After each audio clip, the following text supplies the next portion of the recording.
Mustard, yes, but mustard? Don't let's be silly. Lemon, that's different. G'day everyone. Sorry, I just had to let the Mad Hatter finish his thing. Welcome in to SnowRunner Brutal Mode. We are back here again in Washington in the Chimichangas, the big fat chimichanga. Yeah, ready to keep on keeping on doing what we were doing yesterday. And I think I remember what I was doing. So this is coming up here to activate a contract or a task, but it's not here. And that's because it relies on another contract to be done. I got confused between the two. It needs to do, where is it gone? Oh, we can activate these, hold on. Nope. Wait. Logistics in action. Where's logistics in action gone? Am I blind? There it is. It needs logistics in action, right? The only thing remaining for this is we've done the Curtainside trailer. We just need the maintenance trailer, which we've got sitting here. It was here at the concrete plant. So yeah, I think we just get into it. Switch to the elephant. Give me a second, mouse. Come on.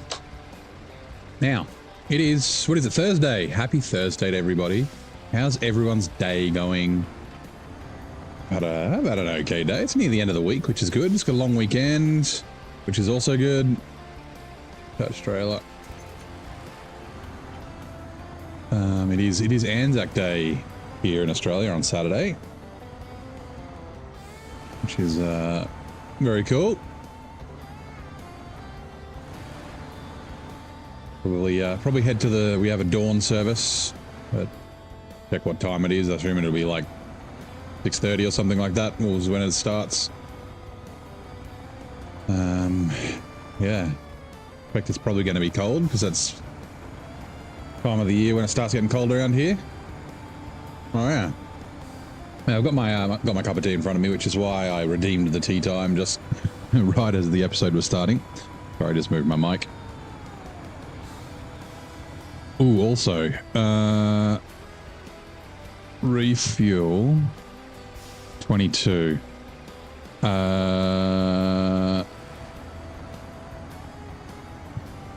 Yeah, so 360. If I notice it at 360, I'll refuel.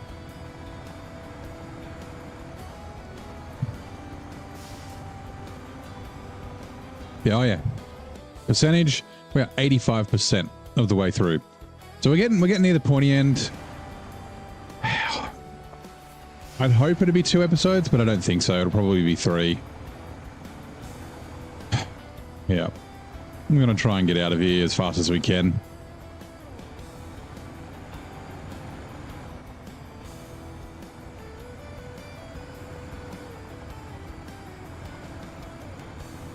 Now. Ooh, hold on. Nope. Never mind. I was just checking the chat. Looks like it's working, so that's always good.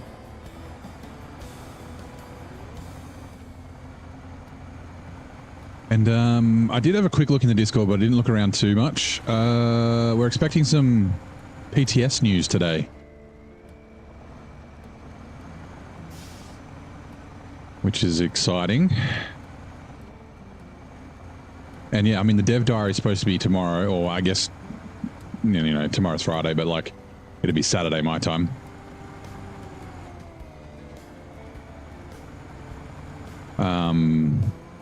But yeah, so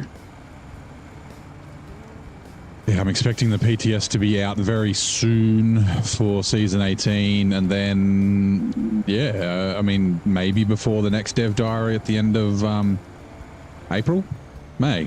Jesus, it's already the end of April, end of May. Yeah, maybe we'll have a season 18. Am I going to the March for Australia Day? Australia the day after Anzac Day on Parliament? No. I don't even know what that is.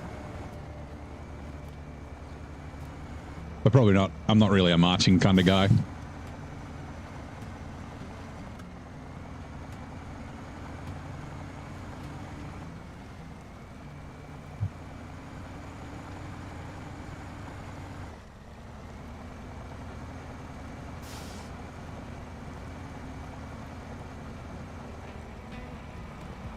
I don't know. They're probably not.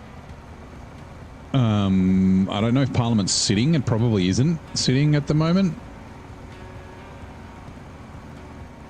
We had a bunch of protest marches. When was it? It was for COVID. It was during COVID, but I can't remember. I think it was like 21, maybe 2022. And the couple of thousand of them rocked up, demanding to see like the Prime Minister and all the politicians. The people at Parliament House were like, they're not here. Parliament doesn't sit for another week.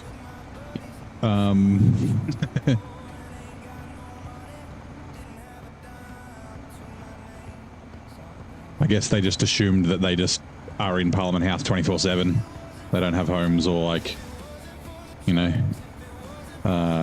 what is it, like their home, not regions, their electorates where they live. They just assume that they live in Parliament House or something. I don't know.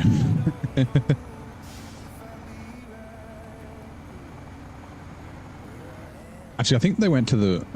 Oh no, that was the next day. They did go to Old Parliament House, which isn't the correct Parliament House. It's in the name. I can't remember if they went there first and then realised they went to the wrong place. No, that's right. It was they went to Old Parliament House the second day because apparently that's where the real politics is. The secret politics that no one knows about. Yeah, I'm not sure what the March for Australia is.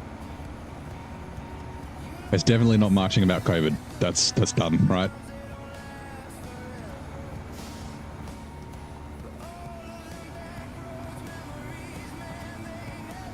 Hopefully they don't get abusive to children like the last ones.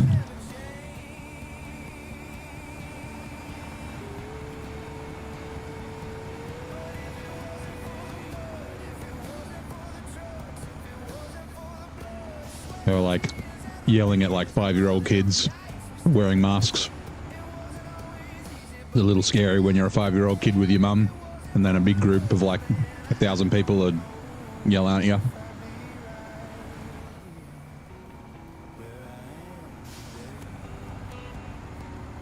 This is the good side, not the left. Yeah, okay. No, wait, left. The anti-vaxxers. Yeah, well, that was mostly what I was. Not the anti-vaxxers, but the anti-COVID lockdown.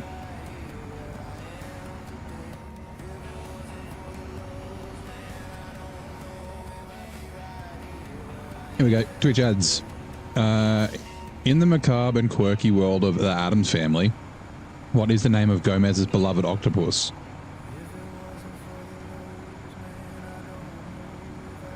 I don't know. What was I don't even know that Gomez had an octopus. Actually, it does ring a bell.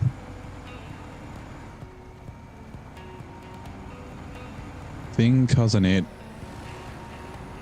Uncle Fester, Pugsley, Wednesday, Morticia, Gomez, Octopussy, maybe. He was a James Bond fan.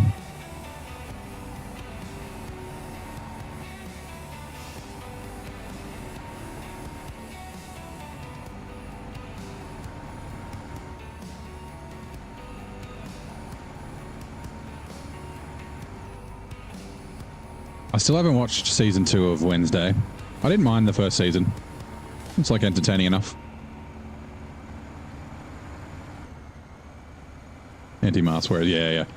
The funny thing I thought about it was, like, I mean, them showing up, when Parliament wasn't sitting.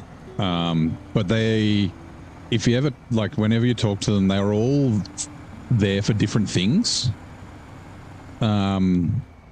Like I was at a cafe and there was like a girl that was talking to like her friend at the table next to me, and like obviously it was like against the COVID regulations was the main thing, but then she was like, oh, like the AFP have issued a warrant for Scott Morrison's arrest, so the Prime Minister's arrest. They're going to arrest him tomorrow, which didn't happen.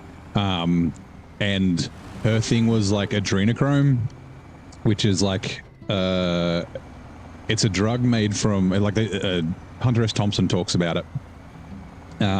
It's mainly made from like pig adrenaline glands, It's kind of like taking adrenaline, but her like theory was that they were the way that they get it is from newborn babies, and then they have to scare the babies to get the adrenochrome out of their adrenal glands, and there's like tunnels underneath Canberra filled with filled with babies, and it's just the elite that know about it. And then someone else was like, what was the theory about someone else? It was like I don't remember what it was. But yeah, like they all had these like different things that they were like fighting for. There didn't seem like there was a unified front, which I always thought was interesting. Here we go. Gomez Adams, the eccentric patriarch, has a special bond with a pecked octopus, affectionately named Aristotle. Ooh, interesting. Disease, disability, and death. Bring back the polis, syphilis, and say that deaths are attributed to natural selection.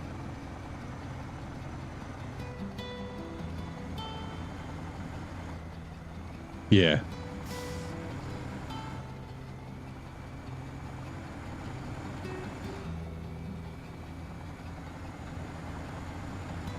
I was just glad that I worked from home because they disrupted the roads.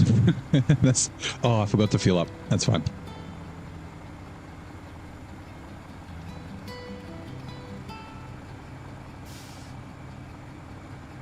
All right, logistics in action. Whoa, done. All right, so that means we should be able to go to old Chimichanga. Hey, oh, we're even on it, right? Accept. And that should spawn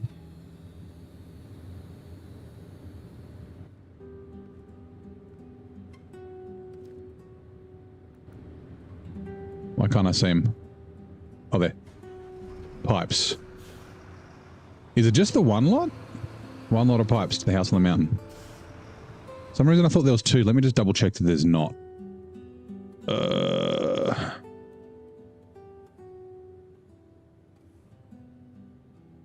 have to worry about fueling up. Yeah, I don't have to fuel up very often. It's still expensive though. I still like to go places, right? Yeah, no, it's just one sort of small pipes. All right, cool.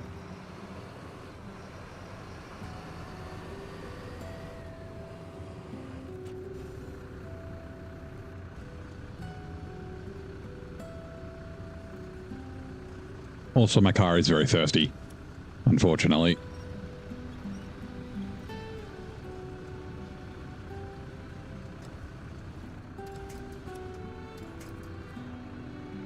Store crane, unpack, pack. Let's go.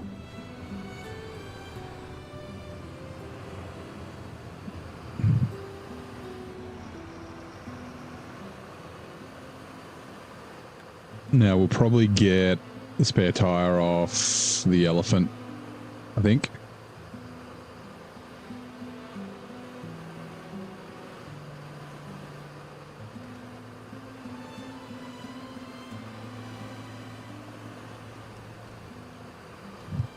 This will be fine to go down here.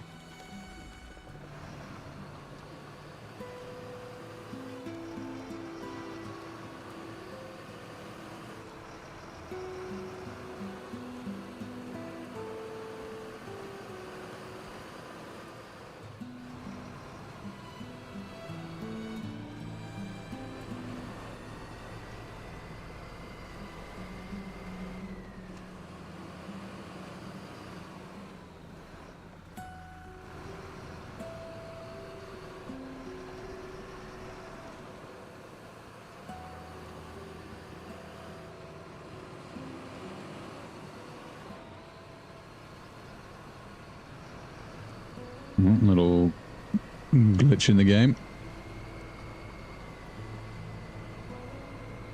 Oh, I was supposed to watch a Telly Menace video earlier today and I completely forgot.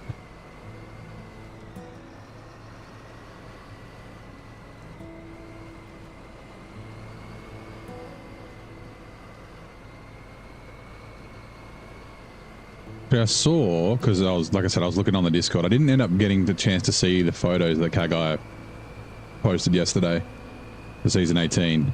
But I did see they had an announcement the other day about reaching 20 million players in SnowRunner, which is cool.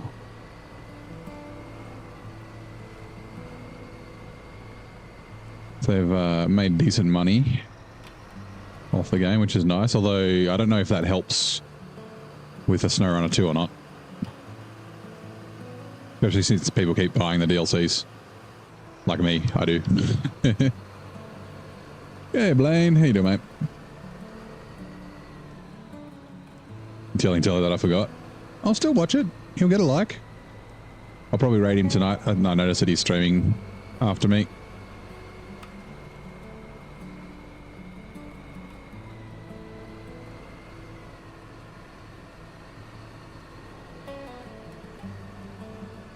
Yeah, I think Off-Road Gearbox is the play with this.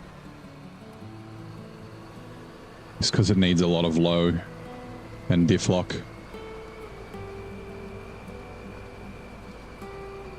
Alright, now this needs to go this way. Where did I leave the Actros?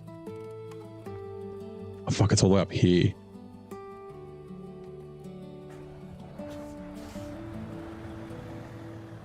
Okay.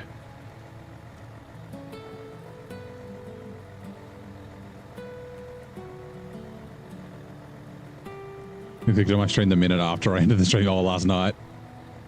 That's funny. It's alright.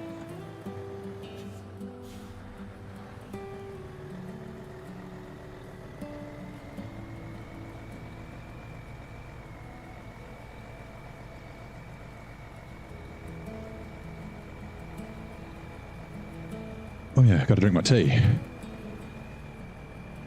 Sitting here right in front of me. All drive will help.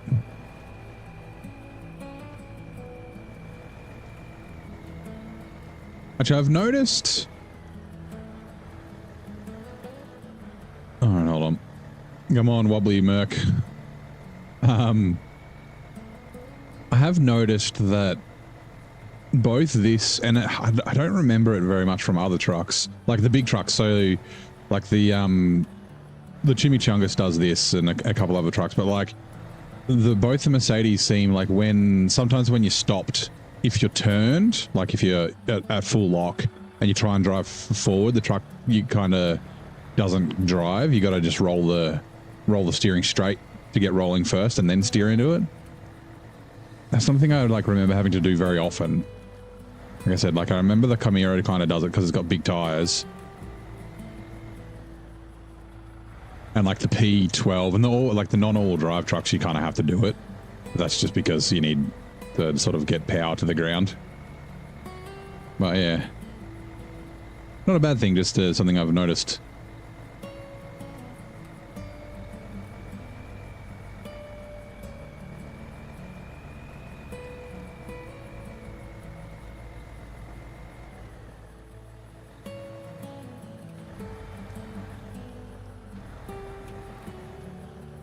And I realized, so I said yesterday, oh no, I did this last time, hold on. I said yesterday, like I've got an idea for the name for today's stream, hopefully I don't forget it. And I remembered it as I started the stream. Oh god, this happened with the other truck that I brought up here. It was either the Pinnacle or the C500.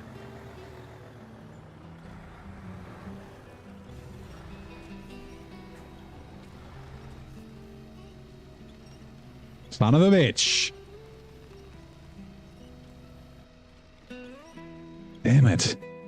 Damn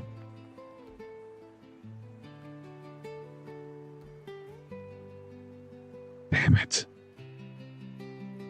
Such a bad... Oh, and I moved the elephant. The elephant was here. Oh.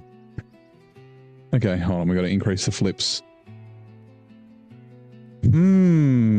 I even knew, like, the last time I almost flipped in the Pinnacle. I did the same thing.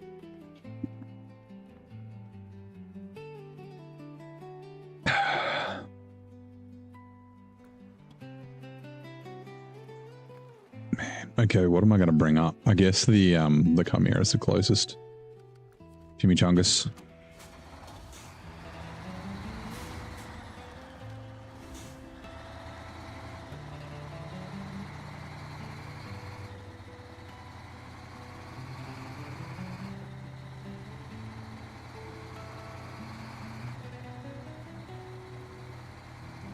I hate those slow rolls where it's just like they slowly flip over.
Right, now there is a fuel trailer up here. We might just quickly grab fuel out of it.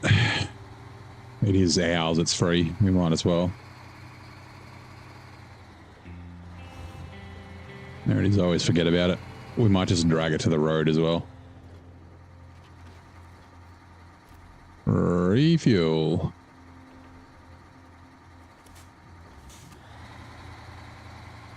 Also, let me check something.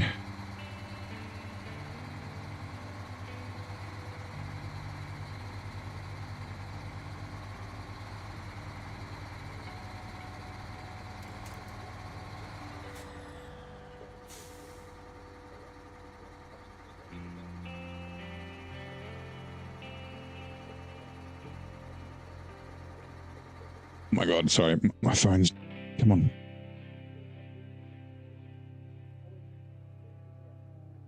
Right. We are good. We're good. Now also, let me check. Yep. Got some more photos for season 18. Yeah, I heard there were a couple of photos put up last night. I just haven't had a chance to look. Look way different compared to seasons that we've gotten before. That's good. Talking about that a few weeks ago, like a new setting would be cool.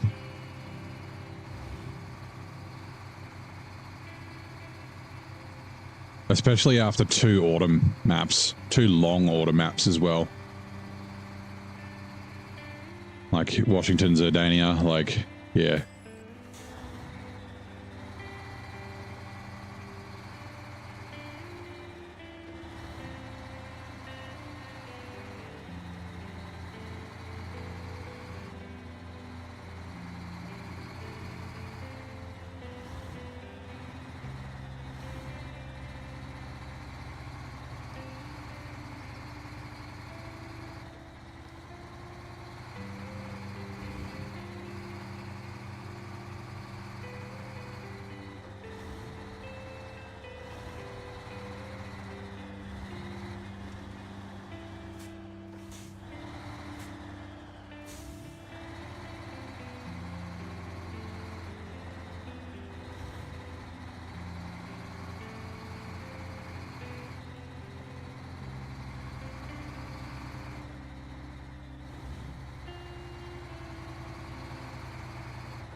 Gee, I wonder how many new trucks we're going to get.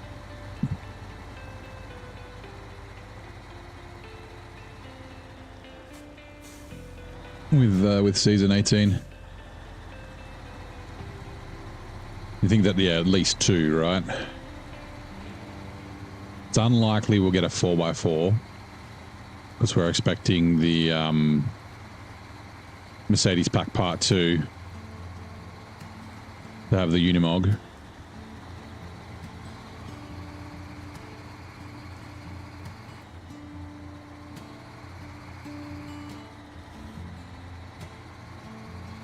What sort of trucks are we missing? We're not really missing any besides like some like specialist trucks.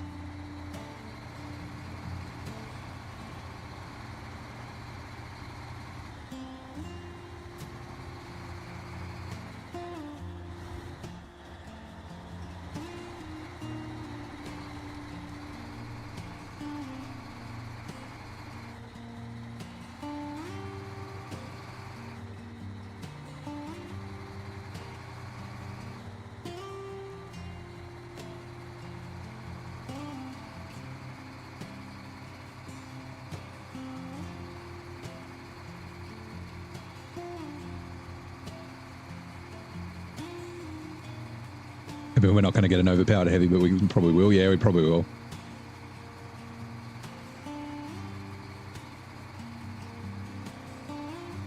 Sending so many actors / country singers over to the US, you mean?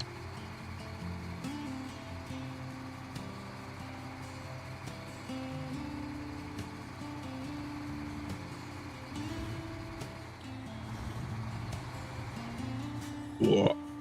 3-point turn.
Yeah. I can't think of like another truck that I would necessarily want. Not specifically anyway. That capacity. Uranus, get out of the pool.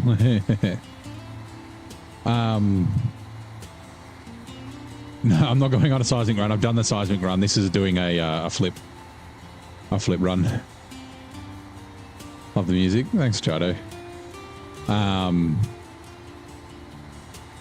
Yeah, another cool heavy could be cool. As long as, yeah, the trick is like not making him overpowered. Like how the Chimera used to be.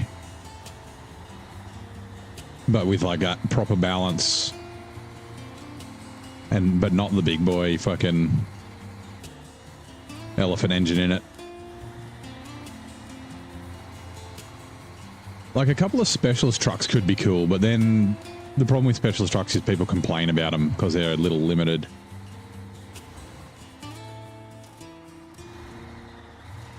More tractors. Give us more tractor. No, please don't. What sort of specialty would we do though? Like, I mean, I was going to say high saddle, but then like the elephant was kind of a high saddle specialist, right? We have like another logging specialist. Like a cool, actually that could be cool. Something like, so there's the mod, the Log Sergeant. I think it does long logs. Like a truck that does long logs without like a trailer. That could be cool.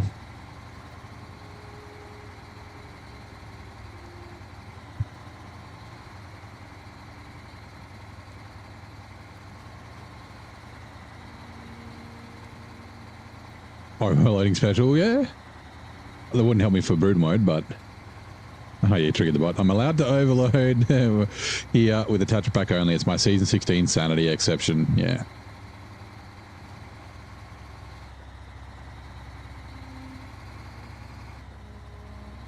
It's because when I first started here, everyone was like, I thought you weren't overloading. I'm like, no, I'm overloading this, and this is it. Back, I start talking about lumber. Sorry. You need to get some support for that. Some more truck. Yeah, the log sergeant is one that the one that I was thinking of. On an old Mack truck, yeah. Actually, I saw a video. I can't remember the guy's name. He buys old trucks and then like fixes them up and drives them home. Not Vice Grip Garage. He got a Hemet, and then he had like that's like the biggest Mack truck they have. He was driving home. I was like, that'd be pretty cool.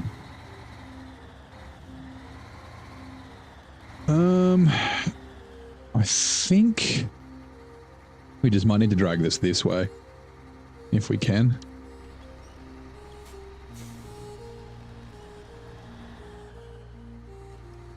I want to leave the crane out though.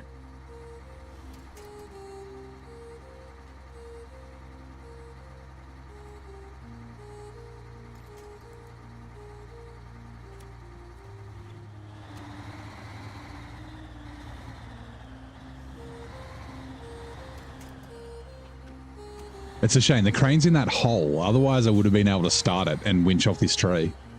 That's so funny. Double stack. You can do 8 slots, but you can equipment slowly and actually... That's interesting. I don't know. I don't think they should increase the slot count on trailers. I think 6... Well, I guess an 8 slot low saddle would be okay. But yeah, like more slots on trailers kind of... I guess... sort of ruins the balance a little bit. Like there's obviously this... Sorry, I just bumped something. There's obviously the 6 slot stock one and obviously the 8 slot, but they've got their downsides.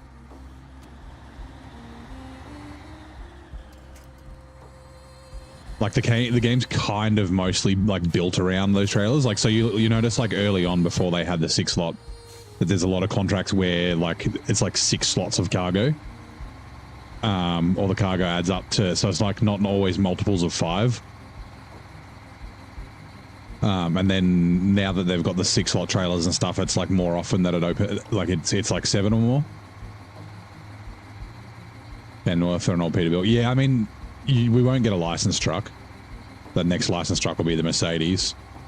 So they could potentially do like a Peterbilt, like a knockoff, right? Like a, you know, like this isn't a mole. This is a Chimera. All the Chimeras are moles. Yeah, like I don't think they would be. I don't think their relationship with Kenworth would go very well if they if they bought out a fake Kenworth. Actress.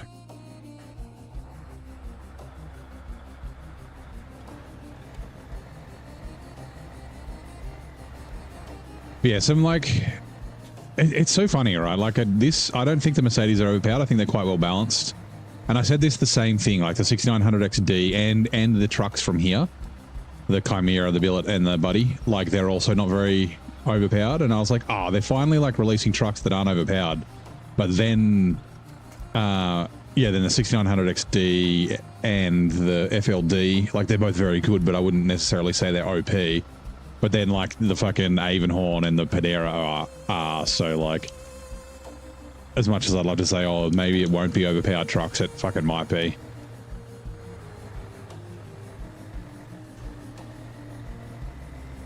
One-handed log chain swinging and broke. Pull that off Wolverine. Ooh.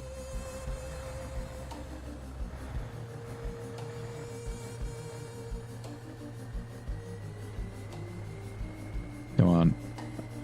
I was hoping that...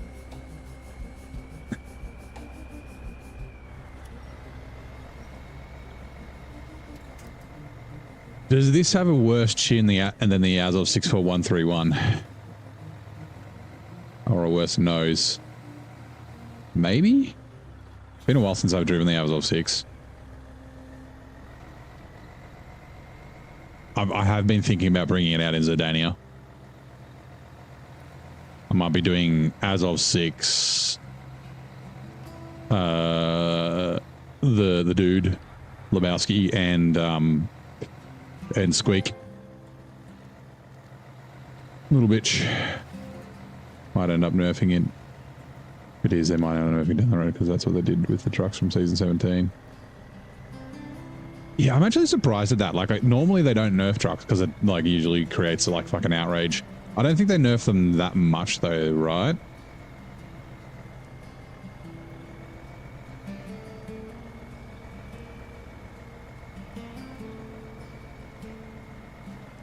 Oh, careful. Like, it's easier for them to... It goes down better if they buff instead of nerf, right? Like, it's not like it's like, you know, these is like, you know, BOP, balance of power and that sort of thing where they're trying to balance, like, competitive things. Or go with the muscle car with the fuck you level horsepower. I appreciate anything. Well, yeah, I do appreciate a lot of things.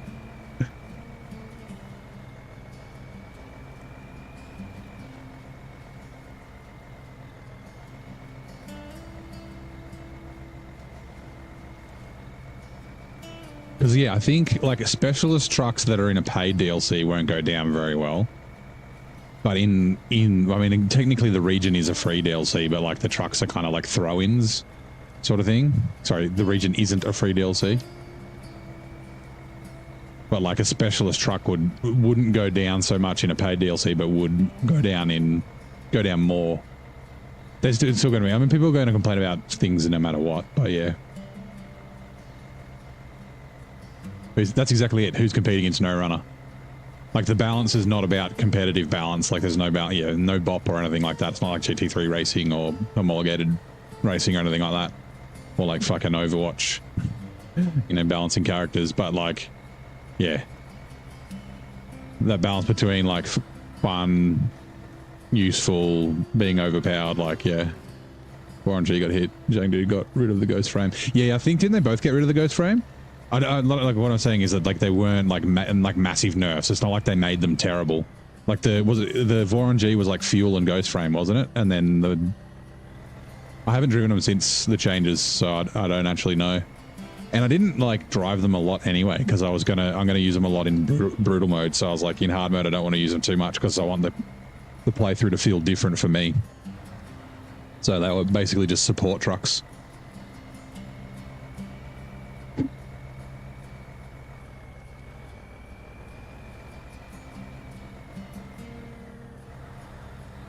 But I'm okay with getting rid of the ghost frames. The ghost frames has been a problem for ages. Like, even the trucks, like, you know, the season 17 trucks, sorry, season 16 trucks, they all have ghost frames, like the billet and the buddy and that, and the 6900 XD and the FLD. But I keep saying I haven't checked. The Mercedes don't really feel like they have ghost frames. Maybe like partial ghost frames, but not like completely. Like, cause they still get kind of stuck in mud. Refuel. Yeah, we'll take that first, and then let's just bring the chimichangas down just in case. Even though it's not as bad, it's still got it's still heavy at the front. So, yeah.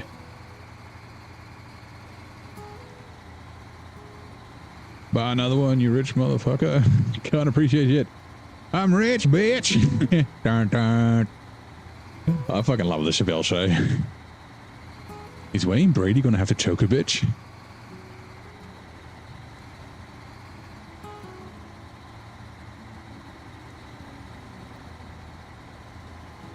Billy's Voron G, but they use a Zhang Dude non-stop. It's a better version of the Pike. Yeah, I liked it. Like, I like both of them. I didn't have any tippy problems either with the Voron G, but that's because, like, and I was running the race suspension and the stock tires on it. But yeah, I wasn't using it as a hauler. It was just as a repair truck, so I didn't drive it around a ton.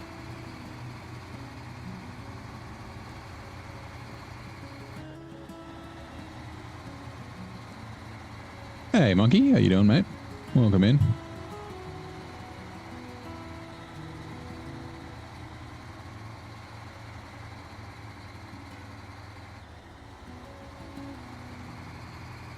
Yeah, we might start. And I'm thinking, I've got to decide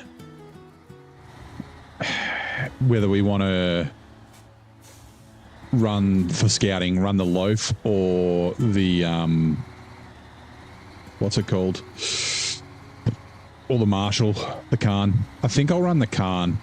And because I like the loaf, I feel has like very similar tippiness to the Hummer.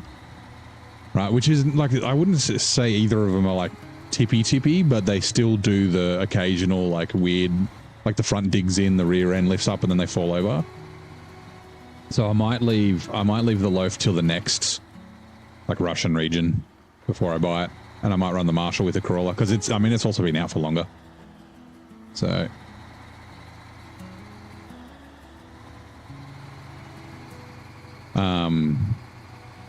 Yeah. I'm thinking I'll probably scout, and then yeah, the Azov 64131 is one that I'm thinking of because I haven't used it for a while. I barely used it in hard mode, which is funny. I used it in Tamir. Yeah, that's it. I used it in Tamir, and then the next map I went to was British Columbia. I used it as it had the service add-on on it with the repairs and the fuel, and then it sat there till like, when's the last time I used it? Season 16? No, I didn't bring it out season 16. But yeah, it was ages. But Chris was banned. We were all banned from Budds Creek. MD fusing VHT track bite.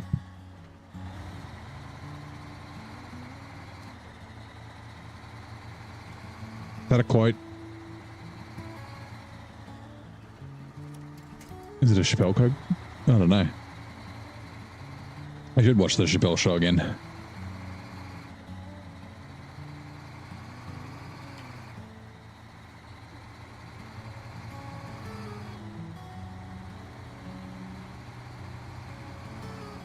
Even though it doesn't have a lot of fuel, I think I'll leave this.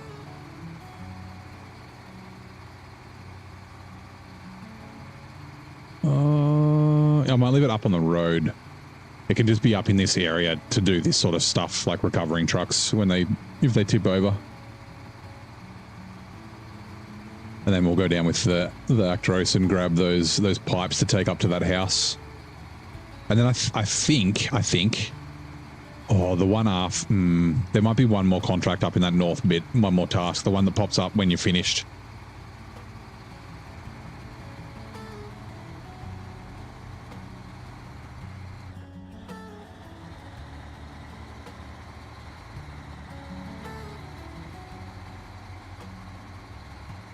You're a SnowRunner, so now you're imagining a game where you ride pigs around the map.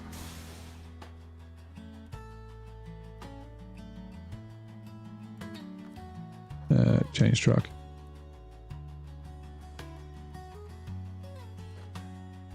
And break off. Change truck. Did I miss one of your chats? I must have.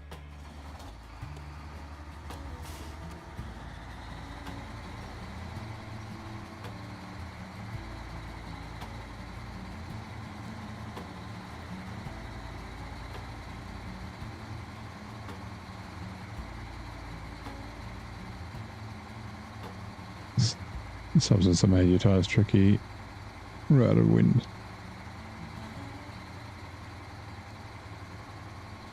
Oh, okay. So Budds Creek is a drag. So yeah, your VHT is used for a drag racing, right? Is Budds Creek a drag strip or a racetrack? VHT is really sticky. Like when you try and walk on the track after you put VHT down, your fucking shoes come off. Yeah, okay. It's a drag strip. Gotcha. I'm on the same page now. That's how he's a pig. Yes, that's how he's a pig. Come on. Oh, you wrote Sow Runner. See, I didn't even read the Sow Runner. I read it as Snow Runner. That's funny.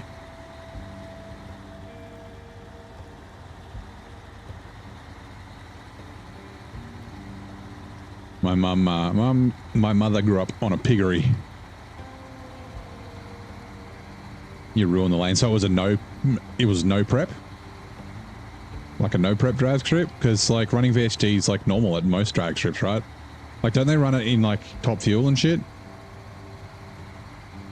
Also, it fucking wears off. Like washes away.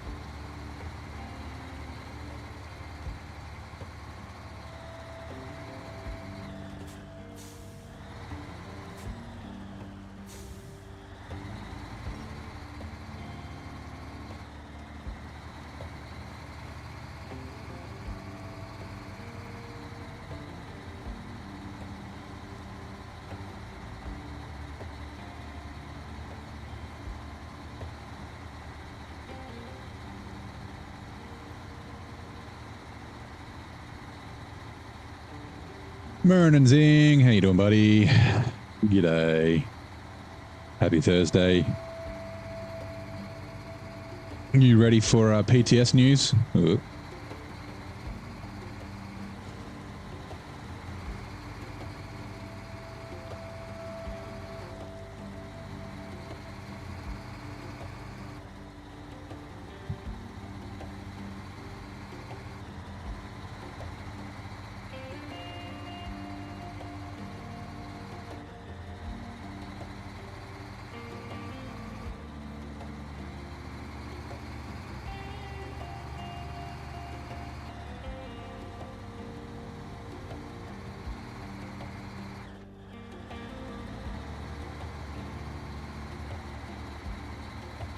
This little gap's a bit of a doozy. Your truck just like naturally wants to go to the right.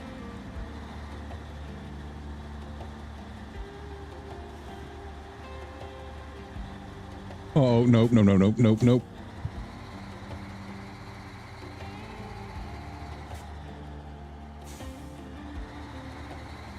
Hey, Aztec. How you doing? Yeah, Snurrunner.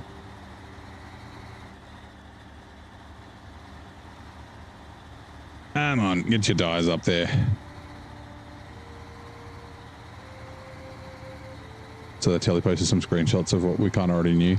Yeah, I didn't get a chance to watch his video. But yeah, Kagai posted screenshots last night. Someone mentioned it during my stream. Said PTS news coming tomorrow.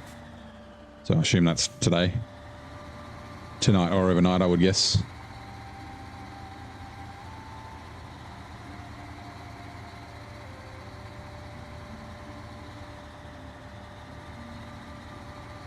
I grew up on a farm in Bradlebane.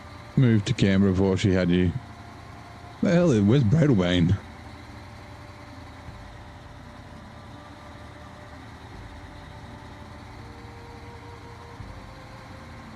I haven't even heard that.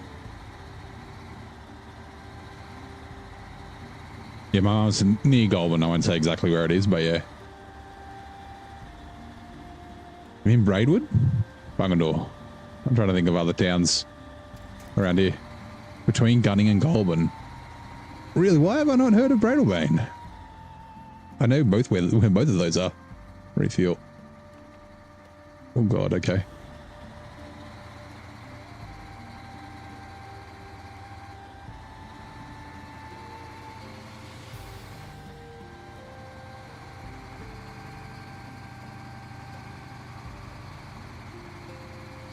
Bends, okay.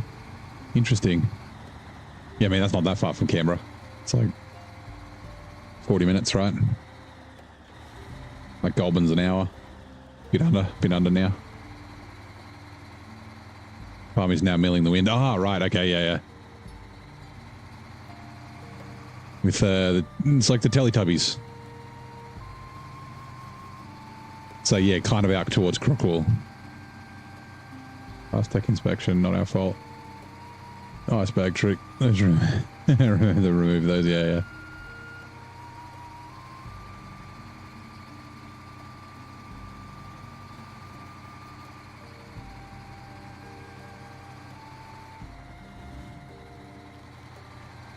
Right, I think this will be the rest of the fuel out of this. Refuel. Other way. Yep. All right, cool. Actros. Doing no Belmont Forest. Yeah, I mean, not well, but yeah, I know where it is. It's near there, okay. Like, I've never been there, but yeah, I know where it is. Well, I have a pretty good idea where it is.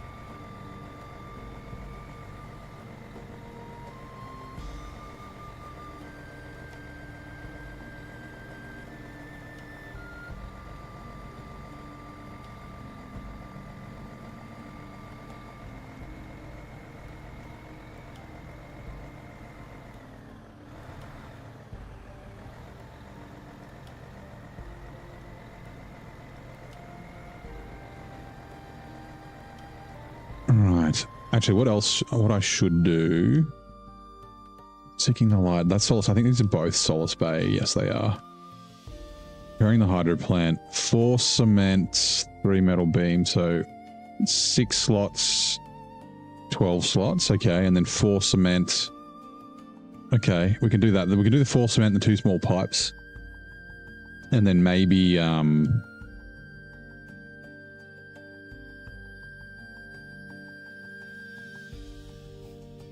maybe we can do them last. 2, 4, 8. Ooh, 9, 10, 11, 12. That's 14 slots. Okay. Jerk Saber forcing you to log into this game so you can update the spreadsheet. So is PTS out then? Or are you just prepping?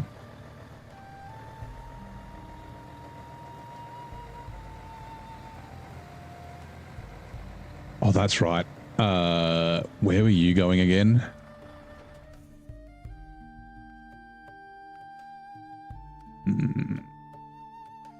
Production frontlines? No. No. No.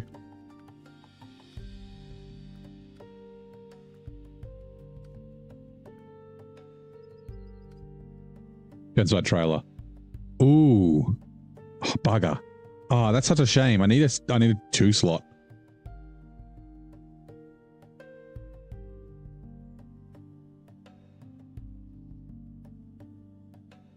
I guess we can tow that curtain side with the Chimera, and then we can send the other truck up there too. Okay, yeah, that's probably what we'll end up doing. I'm pretty sure that's the one, right? The curtain side is... I'm pretty sure it's the one that was down here. That I've left up here. Right, I guess we'll find out. It's just your feelings on it, yeah, righto. Like, yeah, tomorrow, or I guess probably early Saturday morning is Dev Diary time.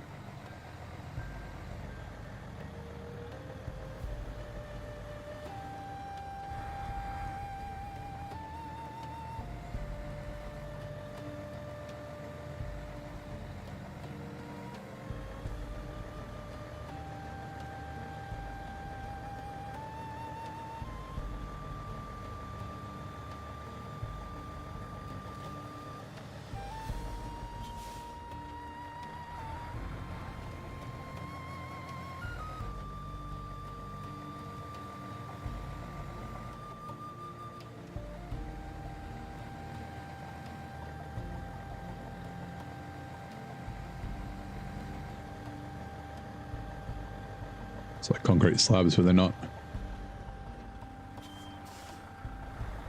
Well, they built the freeway, the standard highway from Sydney to Melbourne. Imagine Collar and Bends. Being like Swinkle Dam, Mountain Pass. In real life, many trucks tipped over. I remember the old highway to Sydney from Canberra. I don't know. Actually, we would have driven to Melbourne once when I was like young. We'll grab this and this. Hold on, wait. Let's quickly. All cement's just in front of me. 3 metal beams. So we'll go get 3 metal beams and 3 concrete slabs. Yeah, let's do that.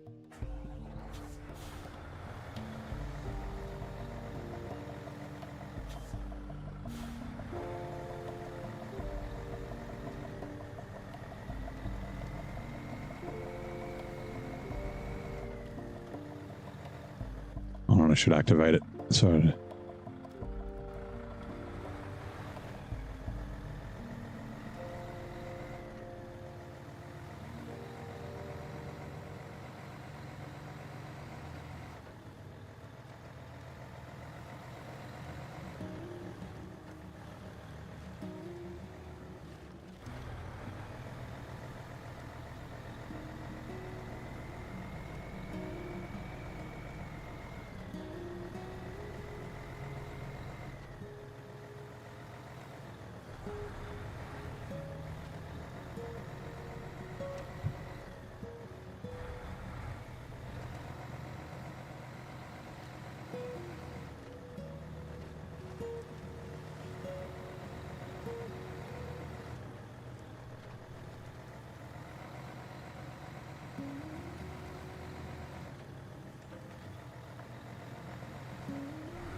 I really hope I've got enough for three. Yeah, I really hope I've got 3 concrete slabs. Actually, I better check that. So if I go here, concrete slab, yeah, cool. Because I've got spare concrete, like cement, that I can bring if I need to. Just over there.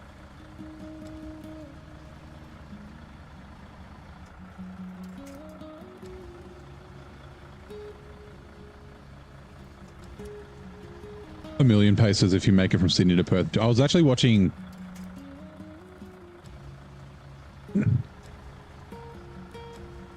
Fuck's sake. Really? It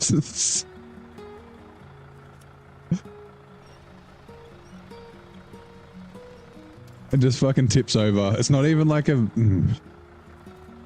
Now it is. Give me a sec.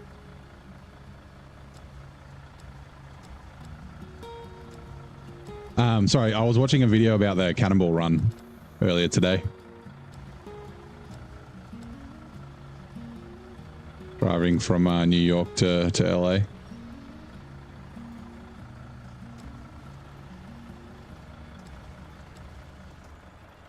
I wonder how fast you'd have to average in speed. Hold on. Let's ask. How far is it from Sydney to Perth on the road? 3,842. All right. What's 3,842 divided by 24? So you need to average 160 kilometers an hour, which is 100 miles an hour. So that's actually, that's pretty close to Cannonball Run, the record. And I think their average is like 90 something miles an hour for the like 28 hours or whatever to get across the US.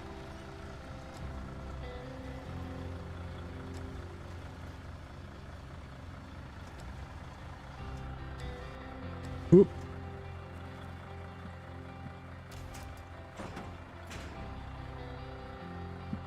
There was a guy who drove his Tesla across the Nullarbor Plain. His electric charger. Yeah. That's funny.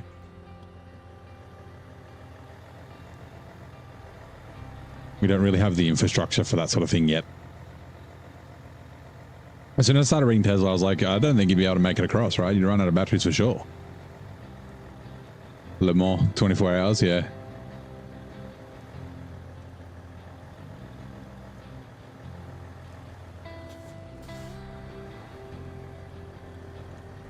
The Le Mans, like the Cirque de la Sarre is, it's pretty long. I don't know how many kilometers long it is. I don't know how many laps they do in 24 hours.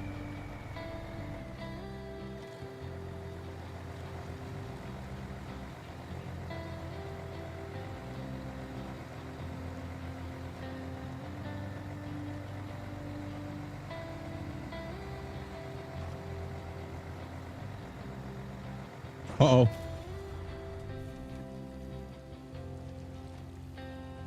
This crane trick never fucking works on this truck. What the actual fuck?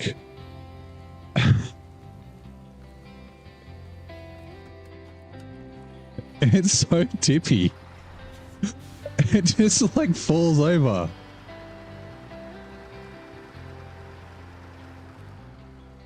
Like, the worst part is it's not dramatic. It's not like you fucked up. It's just like I'm driving along the road like a normal person on a normal piece of road, and it's like, over we go.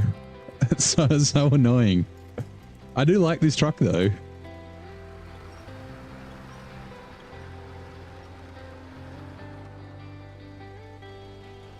It's just because the suspension's so wobbly. It's not that the truck is tipply. Like it's not that the weight's bad on it or anything like that. Per cargo.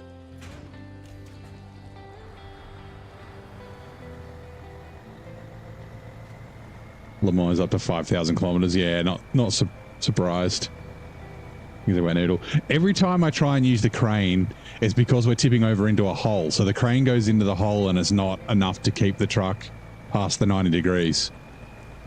Far North Queenslander complaining because Tesla's rated for 600 kilometers don't last that long. Person in Melbourne was hyping up how good a 350 kilometer range Tesla is. Yeah.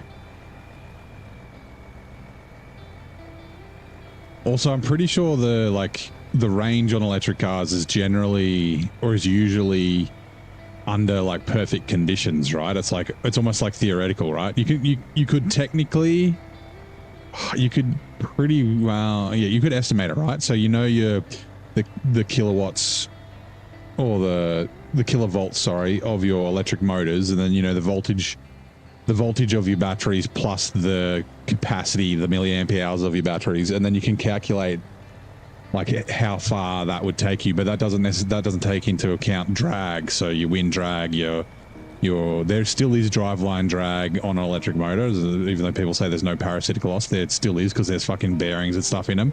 But yeah, like tires, air, like wind and that sort of stuff. But like batteries are affected by, like, heat's a big thing for battery. Heat and cool, like hot and cold, affect how batteries work the same way. Like they'll take out your C, or your like your ability to discharge, like output power, but also like affect the capacity of the battery and that sort of stuff. So yeah. Maybe shows 250 kilometer drive is only 2 hours. Well, yeah, if you're speeding. But yeah, bit over 2 hours. You say 100 kilometers an hour, 2.5 hours. Like 110 is generally the top speed. Not that everyone goes that though. Easily drive 5 to 7 hours a day in a day's work. Could do that twice, yeah.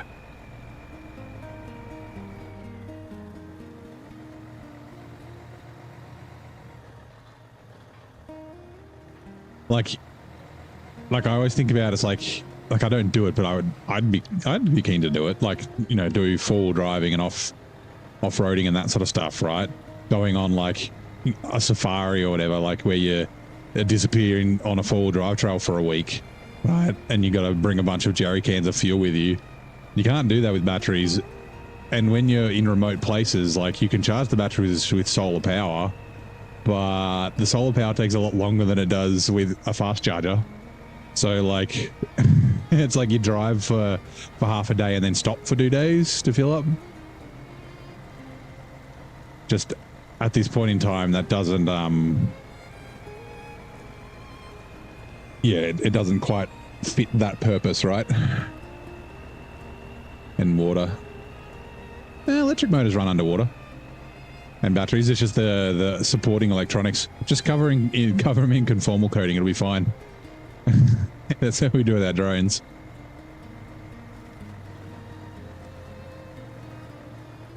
That's right. Get that moon charge going overnight. It's like fuck, what's that movie?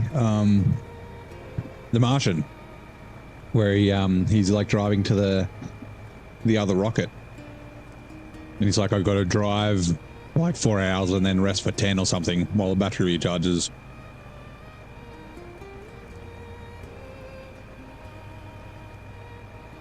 I don't know if you'd want to do off-roading at night though. Like for the city, perfect, right? not only is there public infrastructure, like, you know, more chargers and that sort of thing, fast chargers and whatnot, but you can also charge it at home. Like if you're just driving to and from the office every day, maybe you go to like Sydney, you know, Sydney's 300 k's from here, 3 hours drive, like that sort of stuff, it's perfect.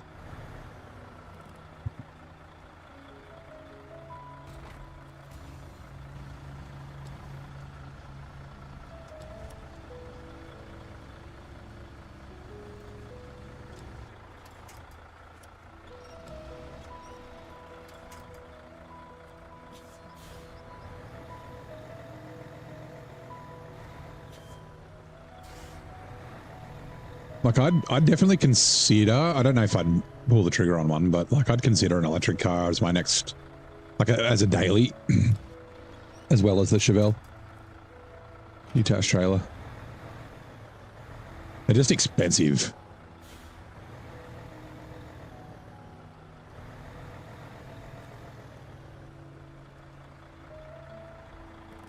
How wobbly it is.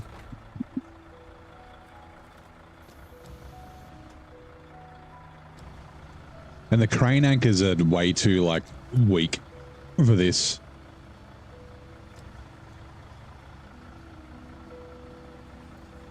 Like, they don't seem to hold the truck up very much at all. I mean, it seems fine on this, but on dirt, they definitely don't work very well.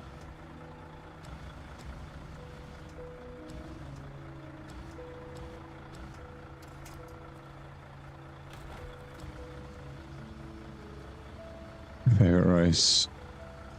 In WoW, was it Nightmare? Love with some Moonlight. Car gets 40 rods to the hog's head. And that's the way I like it. So I'll say power's improving. All the setbacks will get presented with a liquid lithium ion. Yeah. Yeah, like the solid state, like salt batteries and things like that. Like that's all improving and getting good. Like I said this before, like I think it's probably going to be where we end up, right? I mean, there's the possibility that another technology emerges, and I still, like I have said this before, like I still think they should invest in research towards renewable fuels, right? I think that just going 100% electric is a little bit short-sighted. Oh, we got to turn around. Because if you can get a renewable fuel, right, that's like, say it's carbon neutral, it'd be better if it's like carbon negative, right? But if it's carbon neutral, then you don't have the problem of whenever the country's like, okay, no more new petroleum cars and they're all electric, and then like, you know, obviously it's not like there's going to be no petrol cars after like that day, but they're going to start obviously like rolling out. And fuel prices are going to change and that sort of thing. But like, it might be a bit of a stopgap.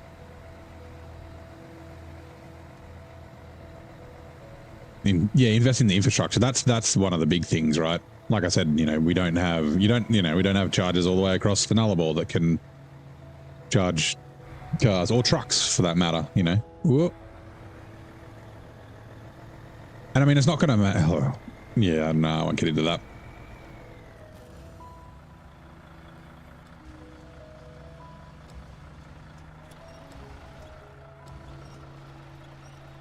Oh, I missed the trivia question. Hold on, stock rain. A monumental feat of engineering, USA's highest concrete dam. I'm Scrivener Dam. No, not Scrivener Dam. Jesus, that's a dam here. Hoover Dam. Scrivener Dam. Contains a mighty waterway in the American West. Which river does it span? That's the Colorado River, right? Yeah, the Colorado River is home to the Hoover Dam. Spans the highest concrete dam in the United States. I've been there twice. Let capitalism entrepreneurs do its thing. The free market will sort its problems. Oh, I don't have 100% faith of that. Looking at like PC prices and shit and parts, like in theory, yes, but no, not in practice. Chandler, good morning. How are you, mate?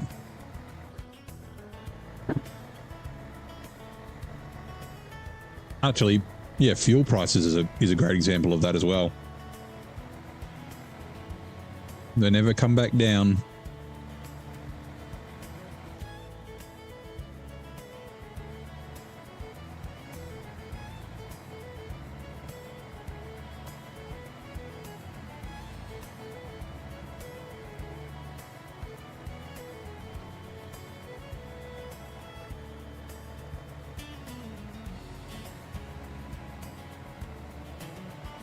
If the consumers don't like the product, they'll stop buying it. Not necessarily.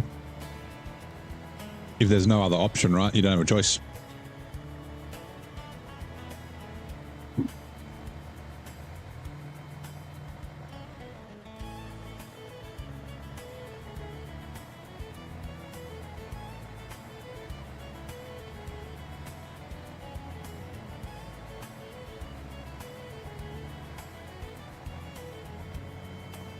Natural gas trucks we had from Clinton had a max range of 85 miles. I'm stuck on I-5 before we noticed that plap.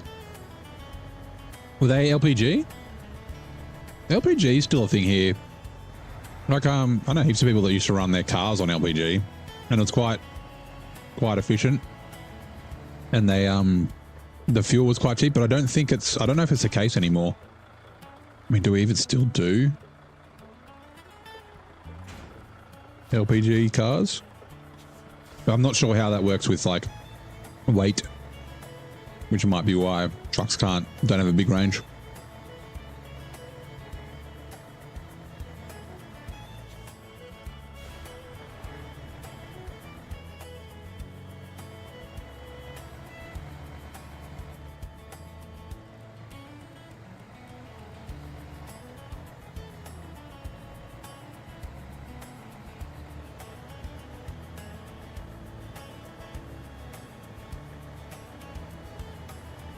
Ooh. Gonna have to bring the Jesus Christ. Ugh. I'm gonna have to bring the purple dildo up. Meant to encourage, yeah. I know you're meant to encourage healthy competition and innovation. Unfortunately, people are arseholes, right?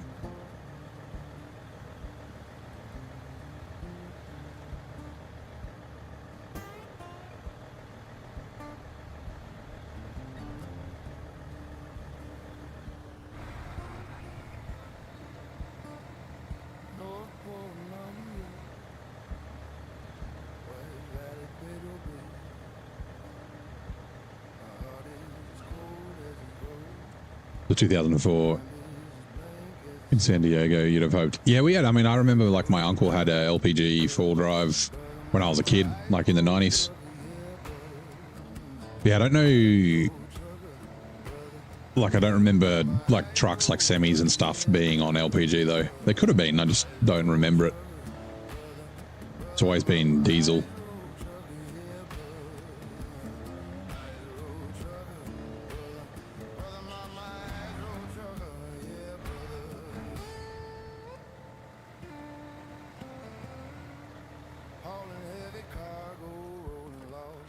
Actually, do I want a problem? Actually, you know what I could do? No, I can't. Bugger. I was going to say I could probably get some stuff for this one and then drop it off the edge, but I can't get across here yet. I don't think.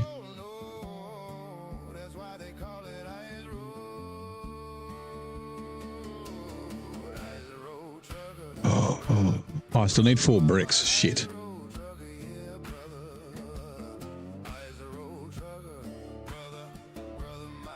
Bugger. Because I used those other 4. Yeah, we needed 8 bricks.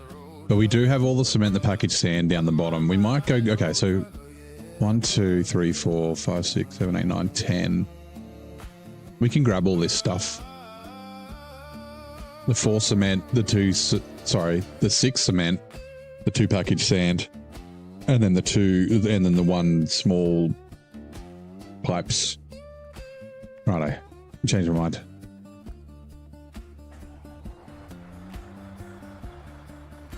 We might as well grab these from here. We're so close.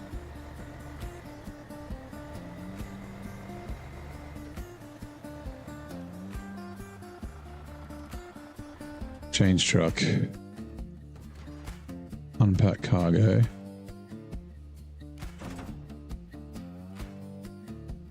Now we will... No, I'll bring it up in a minute. Strongest assholes can survive. Maybe bleeding money better than bureaucracy controlling the markets and removing. Yeah, I mean, that's true. Nah, it's all right. We don't have to keep talking about it. Change truck.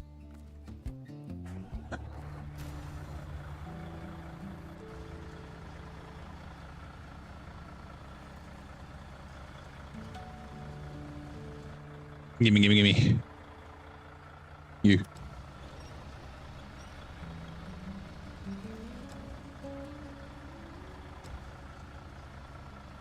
Yeah, I'll chuck this on the bottom.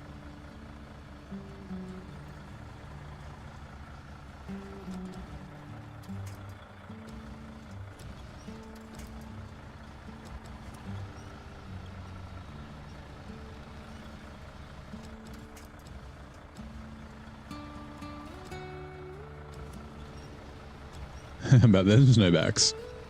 Whoops. How about that local sports team? For cargo.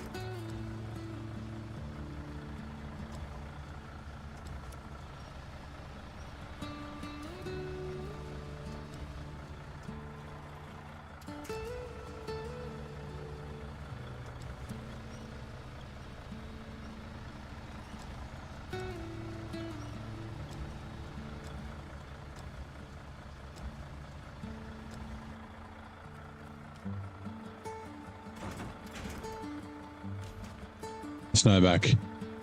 I think a snowback. Am I wrong? Am I gonna get cancelled by saying this? Is it Canadian? It's a Wendigo football team. Wendigo's always just. Whenever I hear that, I think of fucking Supernatural. Canadians is a snowback. Yeah. Okay. Cool.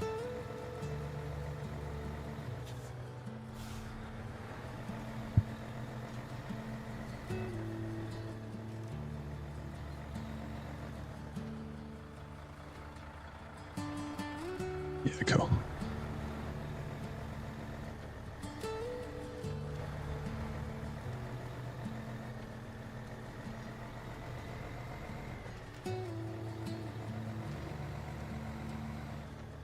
Poutine is amazing. I've had poutine once. Wasn't bad. Like chips and gravy is like fucking amazing, right? The cheese curds, I guess maybe it was just the ones I got, like they didn't really like taste of anything. Kind of remind me of like tofu, like it didn't really have like that much of a taste.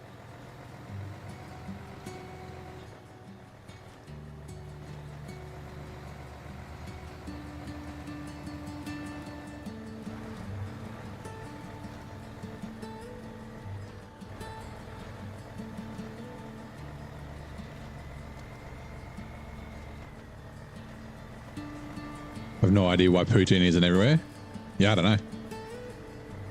Like I said, yeah, chips and gravy. Like we got, like obviously, like often if we have like loaded fries here, it'd be like chips and gravy and cheese and bacon, which is like almost like fucking poutine, right?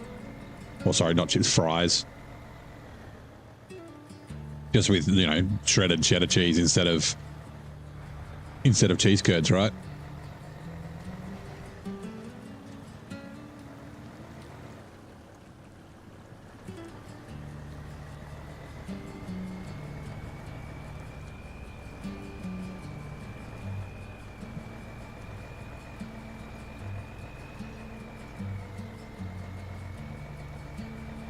Don't tip over, please. You're just driving down the road.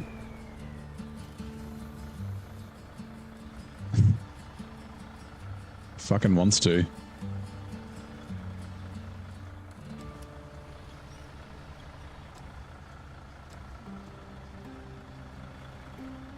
Yep. Chips, cheese, bacon, gravy. Fucking tasty.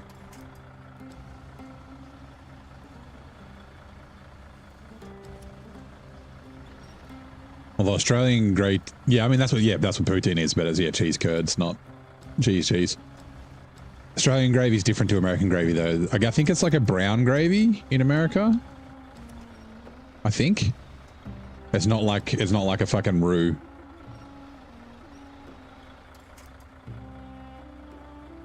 Like a blonde gravy.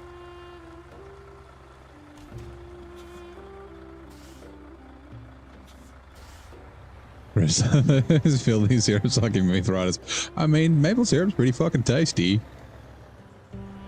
Also, I wouldn't mess with someone riding on a fucking moose. Mooses are fucking crazy.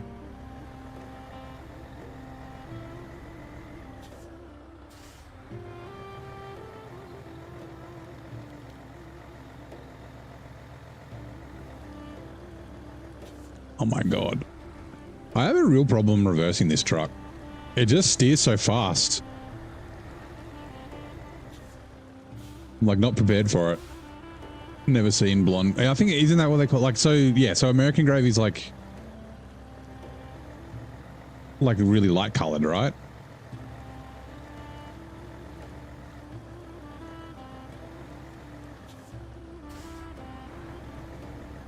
When you buy fish and chips, you get a cup of gravy. I can appreciate that. I'm a tartare sauce kind of guy. But yeah, I mean, gravy on the chips, fuck yeah.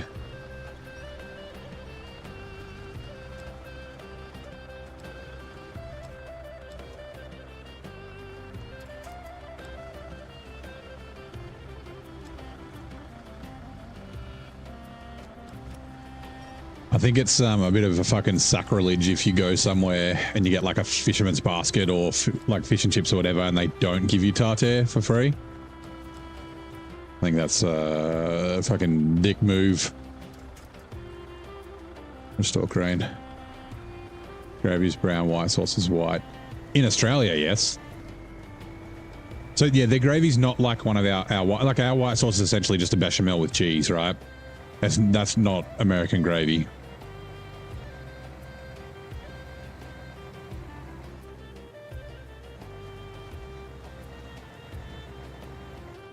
Yeah.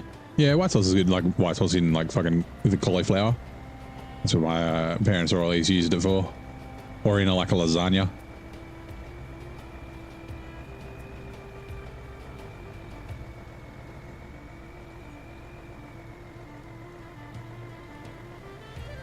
Oh yeah, white sauce with corned beef. Yep. Never really liked corned beef when I was like a kid, but I don't mind it now.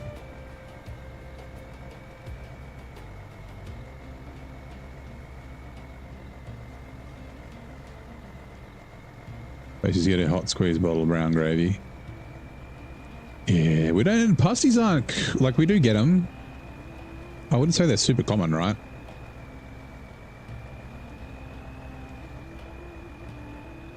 Not as common as like sausage rolls and meat pies.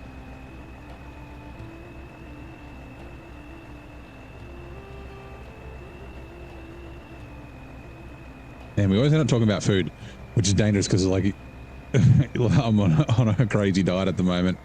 I was sitting there. I did actually chat GPT something this afternoon. I was like, with my diet, like, will it get ruined if I have like a Kransky? Because I've got Kransky in the freezer. I was like craving it. I still kind of am. I've got 7 days before my surgery. I've got to like not fucking, maybe I have to call my mum and be like, hey, can I bring some stuff and just keep it in your freezer for a week? And I can get it back later so I don't have it here.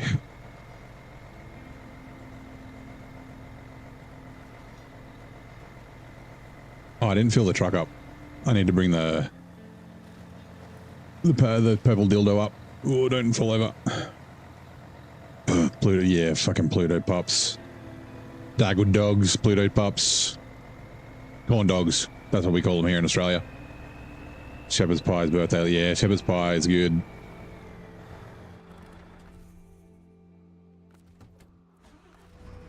You guys aren't helping.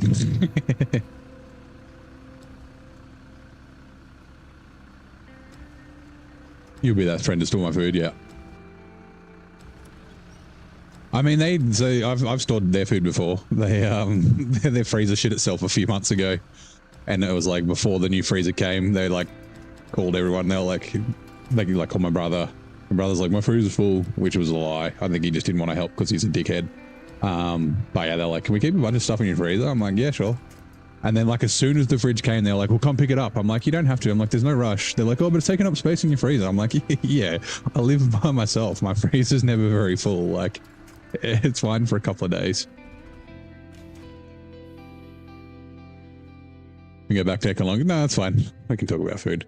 5600 twin steer. I think that might be, besides the slabs and stuff that I'm taking back to Solace Bay, I think that's the last of the stuff from the cargo ditch for this map, I think. Like, we need to go back to the first map to get bricks to the national park. I think that concrete's extra. Because we had 2 concrete that I bought that was additional at the other gateway that I picked up earlier, so.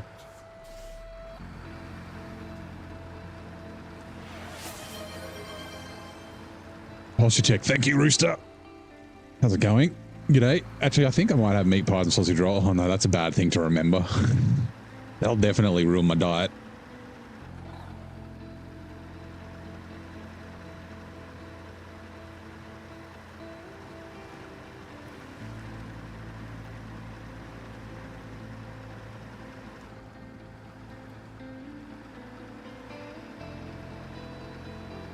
Barney 6900, yeah. It's the big turgid purple dildo.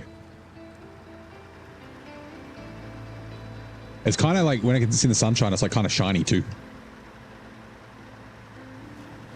Throttle.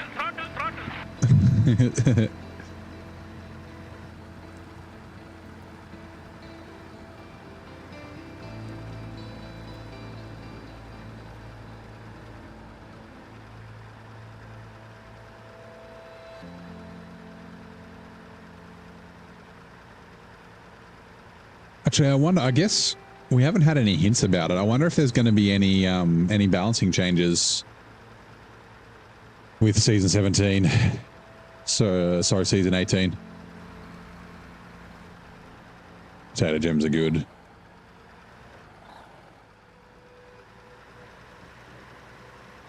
Oh, it just reminded me of college.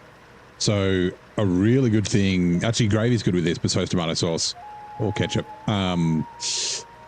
Hash brown rolls. So just get like a long bread roll, like a hot dog roll, or like a, Vienna roll or something like that. And then fucking put 2 hash browns in it with fucking butter or margarine, either spread. With some tomato sauce or some gravy. Oh, tasty. Yeah, they haven't hinted any, and I'm trying to think, there weren't any with season 17, were they?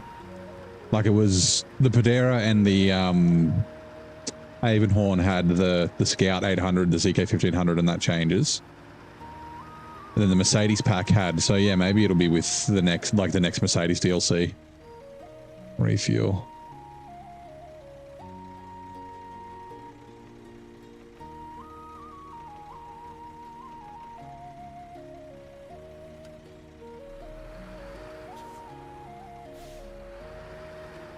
Potato cakes from the fish. Oh yeah, scallops. We can start that fight.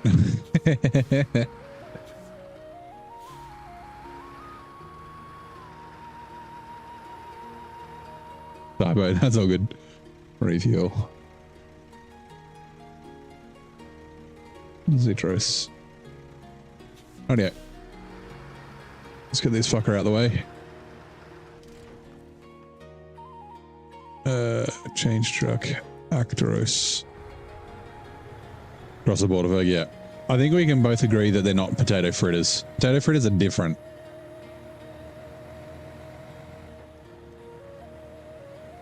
Potato fritters are more like hash browns than potato scallops. But yeah, potato scallop sandwiches. Actually, I mean, chip sandwiches are fucking good. Oh, prawn cutlets, yum. It's so funny that like whenever if I ever have prawn cutlets, it's always from a Chinese takeaway.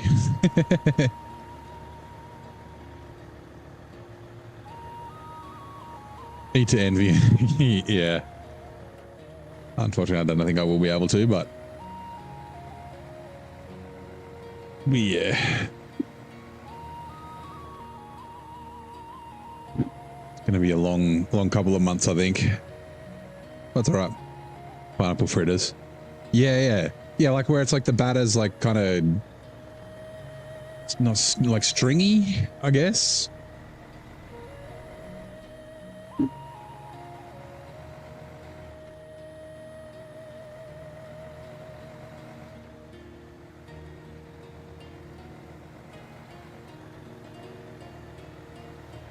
Oh, shit.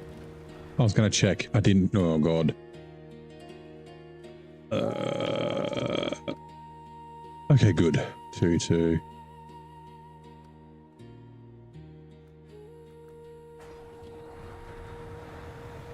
Actually, now that I think about it, what was Powerful Finale again? Oh, that's right. The Transformers from the port. Transformers!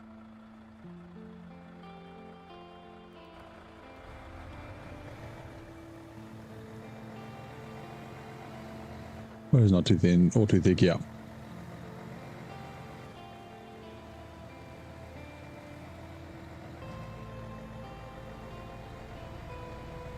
Autobots transform, yeah. Autobots roll out. I am Optimus Prime.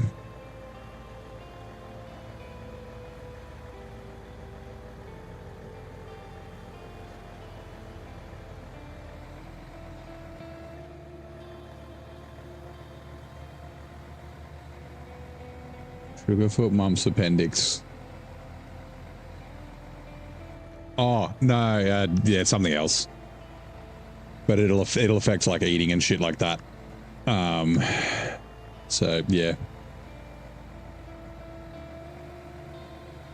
It'll be like 6 weeks of recovery after the surgery at least.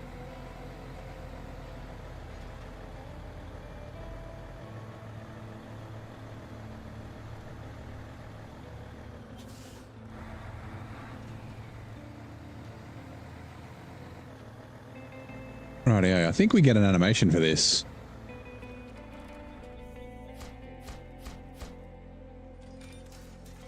Oh, does this? Oh. So, I mean, okay.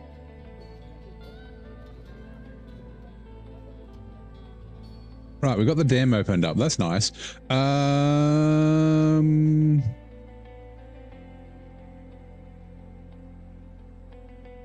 You know what? I'm going to do it. Okay, so actually we can just drive down there. I was going to say I can just drop the cargo off here and then come pick it up later.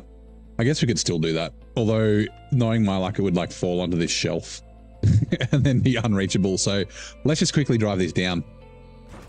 And then we'll take the metal pipes up.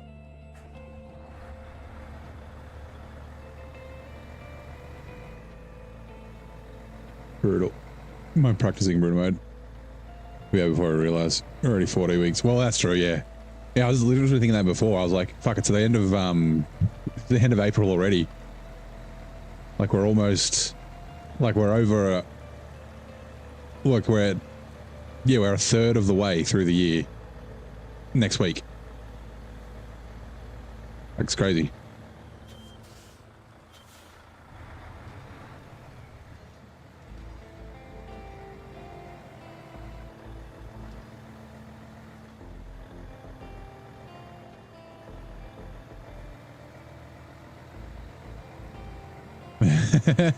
I've already got a set of gorgeous knockers.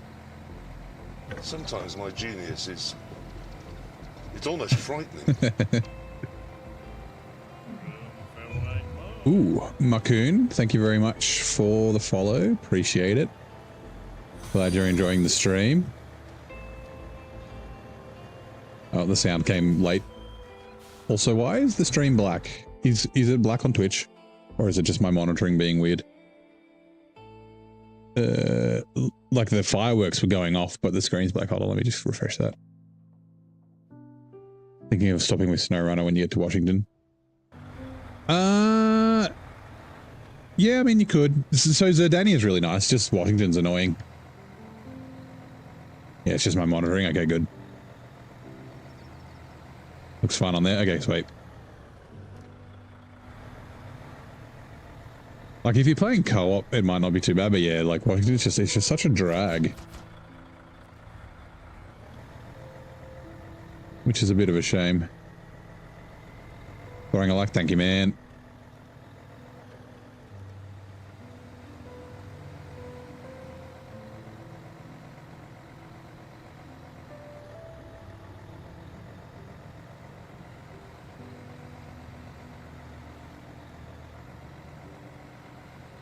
in Year 4 pass, which regions are included. So all the way up to Quebec.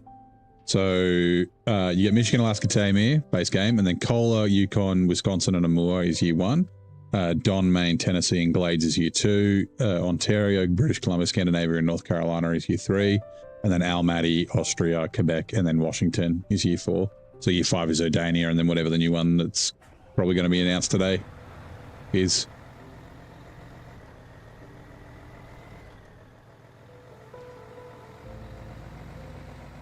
Yeah, like I said, Zerdania is good, and maybe Washington's like just a bad blip.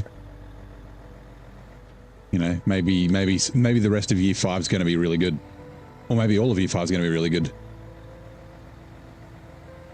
And we complain about the Bears, yeah. You're not buying further, yeah. I mean, I guess you can just wait and see, right? Maybe there is some really good stuff. Yeah, I mean, yeah, so Zerdania is like a lot, kind of, it's difficult like Amur. But it's difficult in different ways, right? It's not difficult because of like deep mud and snow. It's difficult because of technical terrain, which is kind of cool.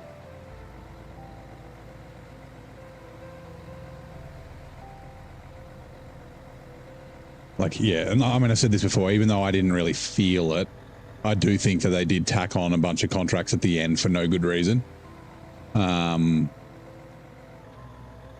Like I could have done without a few of them, but I was still enjoying it. But maybe that was because I knew I was coming to Washington straight after. So yeah. Yeah, like long max with tons of cargo. Okay. There's like good flow though.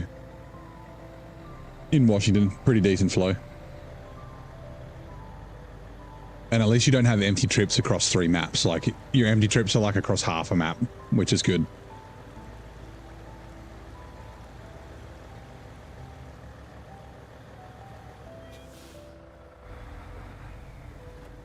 All right, the Chimichanga is going to follow us up. So if we tip over, it can save us. Well, I leave the Acons underground. They don't bring them to the surface.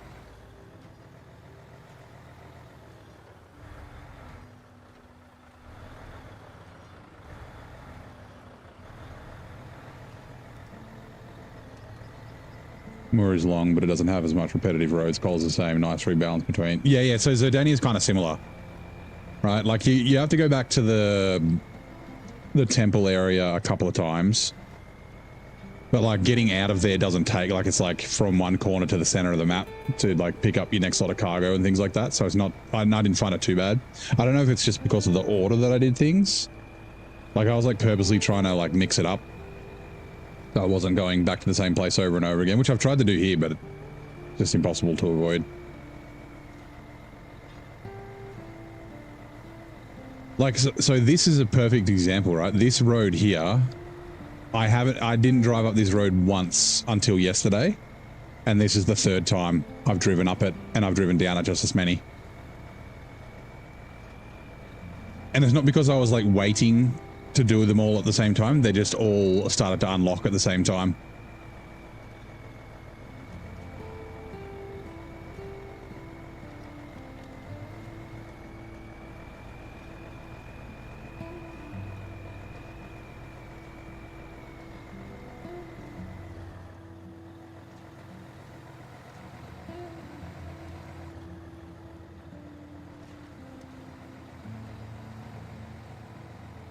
Driving the Actros on boulders is just anxiety. Yeah, I don't feel as anxious as I did in the Padera and Zerdania, but like, yeah, we have tipped over a few times.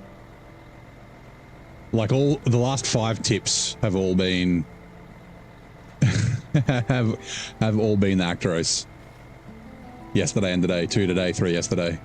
I talk about Washington. Your 18 needed money, so involves sending trucks, hanging out in truck stops where you peanut.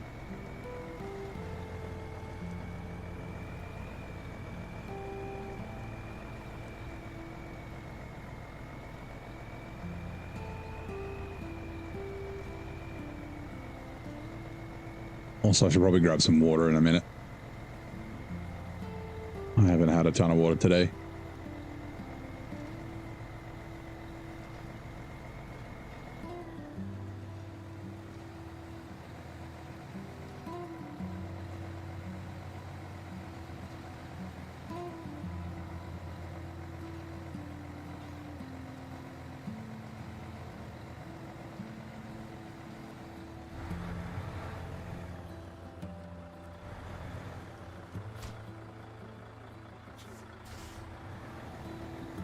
Nice.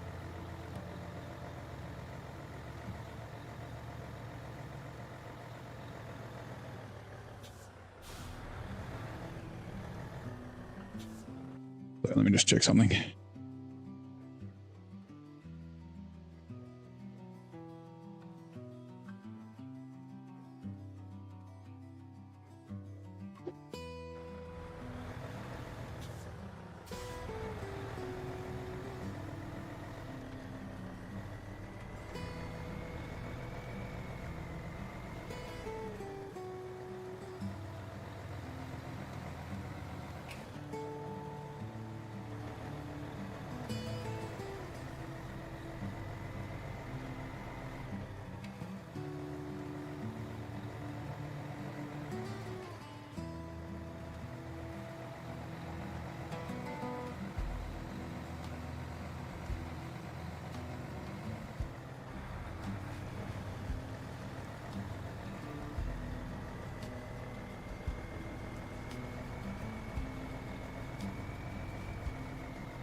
Oh, I remember what truck it was.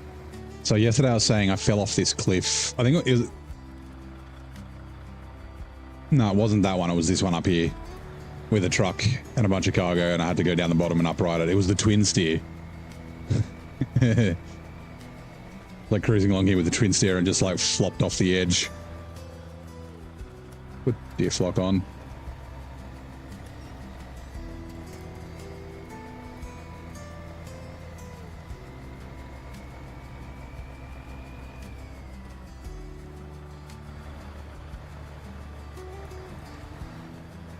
This is dangerous for tipping. Having speed in high gear.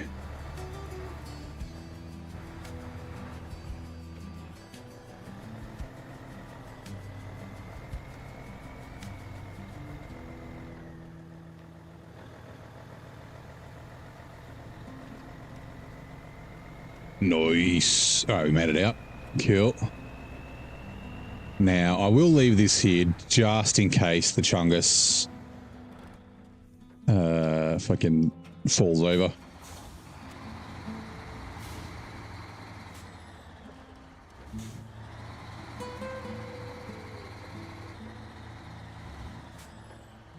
You know, just in case. Why did I block you on Grinder? You're too much. You're messaging me too much on Grinder.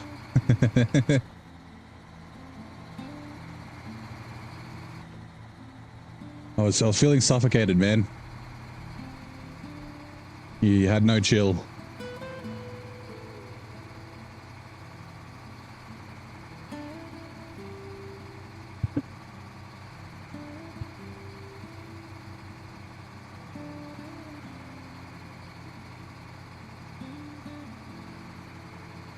That wrist action, yeah.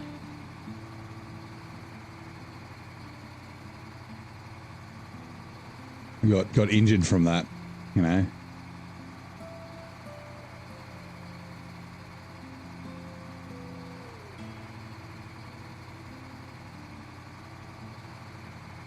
Is there...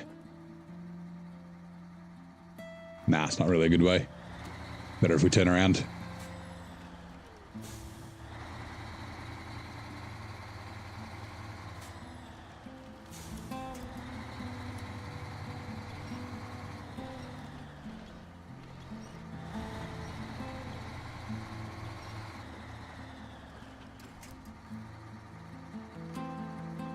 Oh,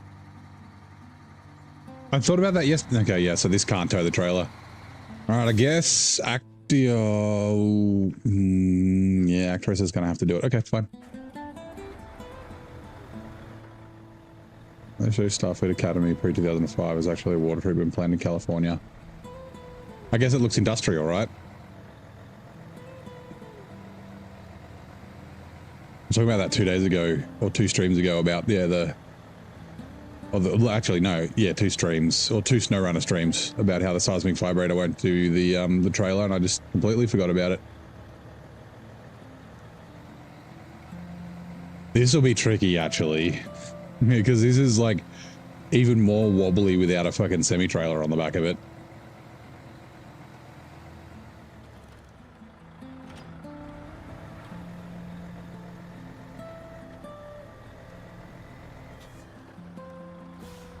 The Chungus may need to come to the rescue. He's kind of like mortar and pestle. Yeah, something like that. Or a mortar and pestle. Or is mortar and pestle an app?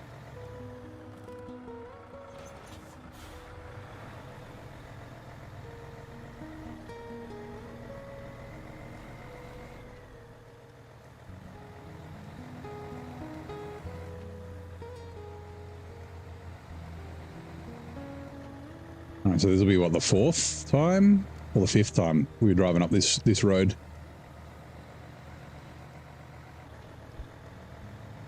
Guy who worked there remote can't even smell anymore, but some people can, yeah. I guess you get used to it, right? It's a Doa Citripla from How I Met Your Mother, where Lily and Marshall buy their house downwind from the sewage treatment plant.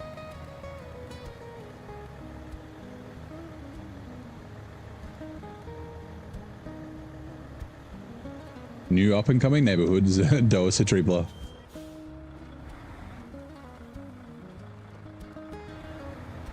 Mortar and Pestle's not an app, okay. I mean, I know what a mortar and pestle is, I just thought it might be a name of an app as well, like Grindr.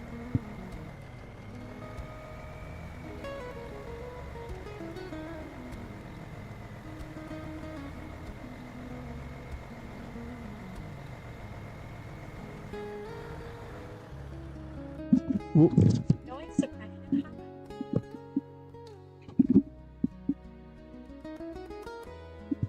My bad, sorry.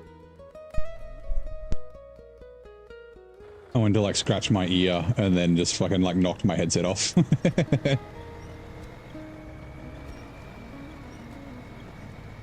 did manage to catch it before it fell on the ground though.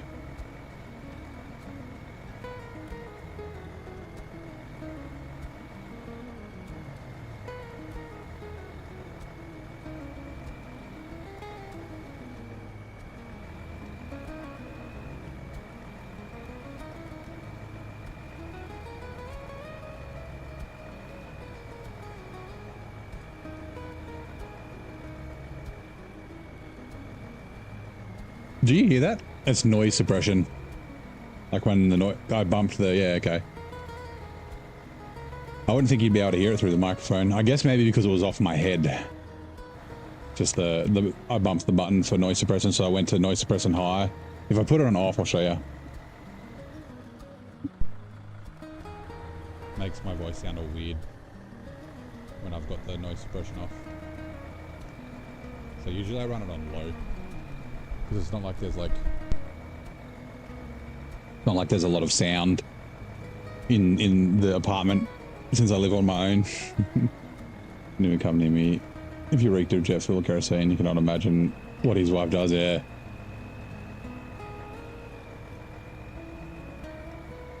It's like I used to work at a chicken shop, Kingsley's. It's kind of like a KFC. And yeah, you come home smelling like... It's like kind of like flour and grease. And not necessarily smelling of chicken, but yeah. But then I had a mate who worked at like a fish shop, and yeah, he'd come home smelling of fish. Yeah, I'm very decent. All I shouldn't be now, right? Yeah, that's the sound you get when it's noise suppression off.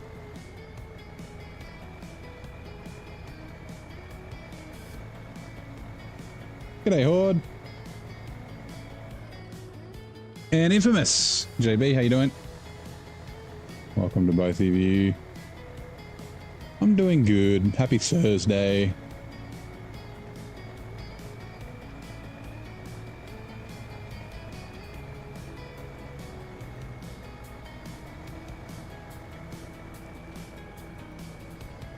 I've done farm a few times. You need to shower before you go home. Yeah. Yeah, my uncle's a shearer, so I've like helped him. I've been rouseabout a bunch when I was a kid. Oh, that's not too bad, because you kind of go home smelling like lanolin.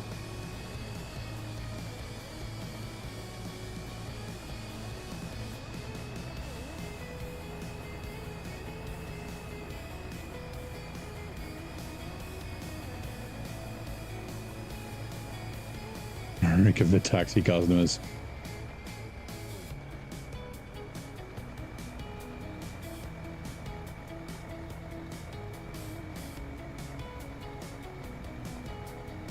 Always nice to shower when you get home. I guess working in an office, you don't really need to. Like, I work from home, so I don't have to, but like, even when I come home, I'll get changed though. I remember when I was a kid, it was like a big thing. My dad used to work for a bank, one of the big banks, and like I remember when I was in like primary school, he'd come home and it was like a big thing. He'd get out of his suit, so he'd go into the bedroom and he'd change into casual clothes.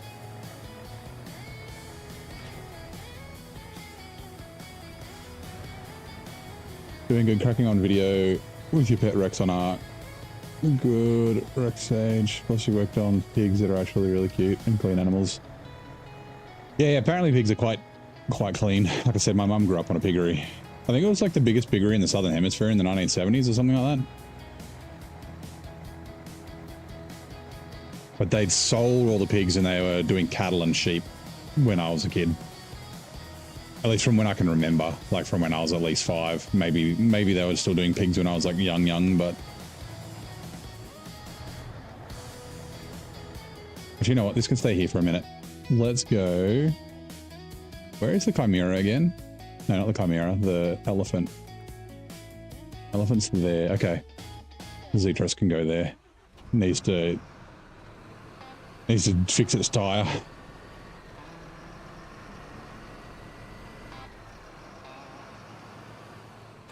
Also, that cargo, trailing time.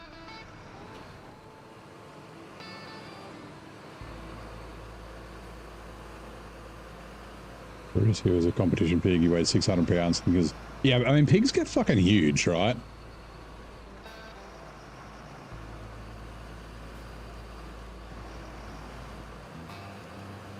And apparently there's no such thing as a teacup pig.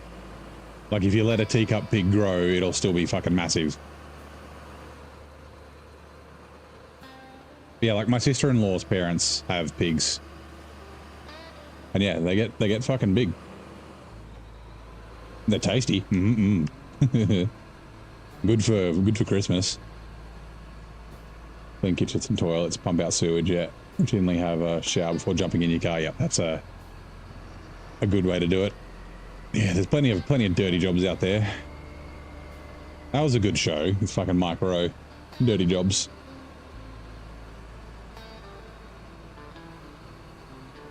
They put 3 or 4 gateways.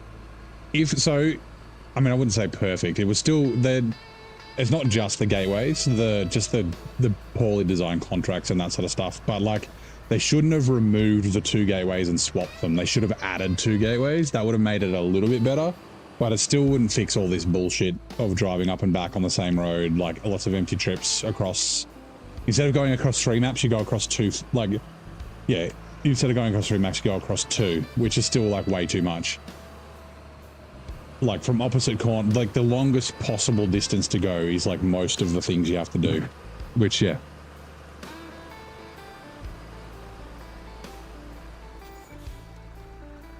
Shove you around when you're feeding, that's okay. You got the last life. You got the sausages from him, yeah. Liked Washington. I like the first 55%. First 55% was a lot of fun. But it's like 30% of the time you spend here. Like the maps are really good. Like I like the contracts as in like the stuff that you do, like rebuilding the hydro plant and that sort of stuff, like fixing the roads and all this. That's all good, but yeah, just poorly executed. Bad warehouse locations, lots of empty trips, the gatekeeping, like having tasks, like having a task that unlocks after the final contract. Like what the fuck? Like fucking serious? Like, why?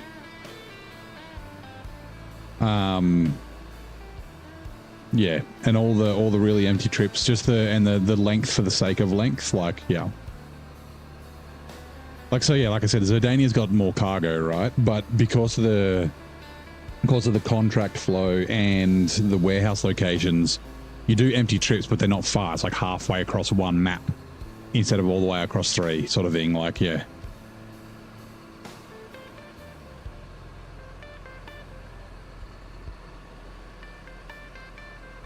Why? Because Saber, yeah.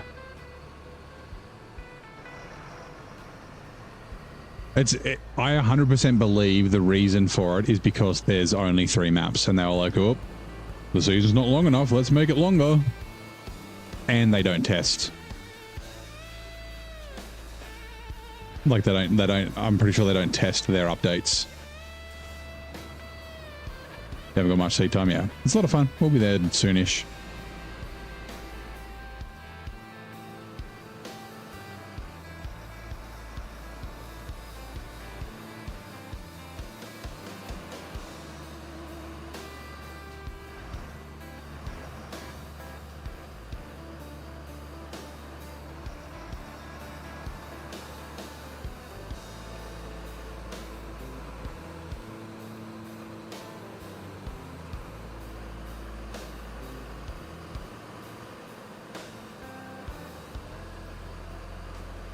I can imagine a driving job to be hell in the end. Wouldn't mind delivering stuff, but people know. Yeah, that's fair. Matty's a single map and it's plenty long enough, so that's why it's a lame excuse. Yeah, I think our Matty's too short.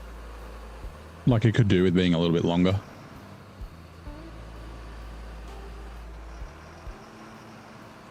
For whatever reason, Zerdonia shuts down every hour when you hearse co-op, which is always sounds like Saber things.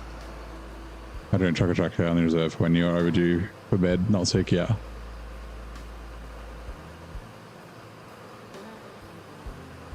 Yeah, Zerdonia is weird. Like the like STS, like the map files and stuff in Zerdonia are like 10 times bigger than all the other regions for some reason.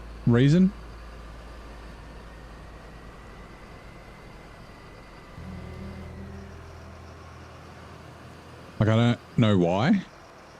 Like, there's not enough new stuff there.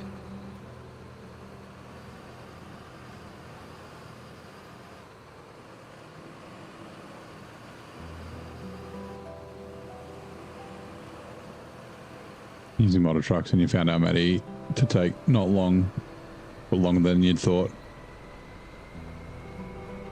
Yeah, so I mean, I like another map in Almaty would have been nice. Like, I don't think it needed many more, but like I got to the end of Almaty and I was like, oh, like I was like, some maps you're like, I want to leave, like here, but like, or some maps like you finish and you're like, yeah, that was like the right amount of time. Like, it's like, okay, cool, I'm good to move on. But yeah, Almaty for me, I was like, oh man, like I could have stayed here for another 5-10 hours.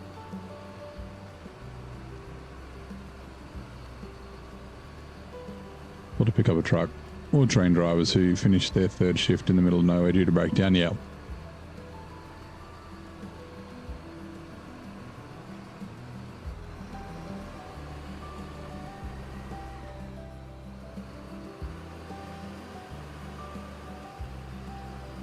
Just finishing North Carolina, absolutely fantastic. Nice. I like North Carolina. North Carolina's another one where people don't like because it's got a lot of cargo, but like I found the same thing. Actually, that's a really good length. I think that's a good length, North Carolina. Like, when you get to the end, you're like, yeah, I think I'm... And same thing happened for me with season 15, but like you get to the end, like you end up back in Pineline Bay and you're like, yeah, I think I'm ready to like kind of wrap things up, and then you kind of do. I've gone the wrong way. This is going to the concrete plant, not to the logistics center. Shit.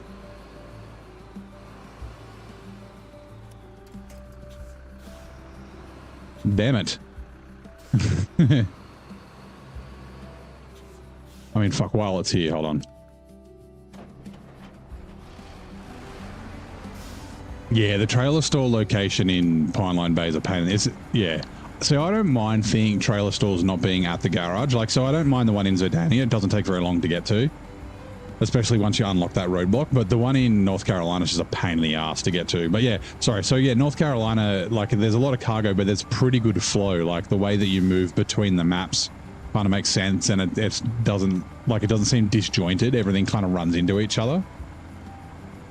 I thought that was a good thing about North Carolina.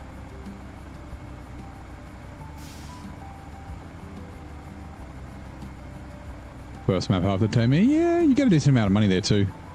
Like it's not like it's a difficult region either. Like it's a bit of a step down in terms of difficulty from Tamir.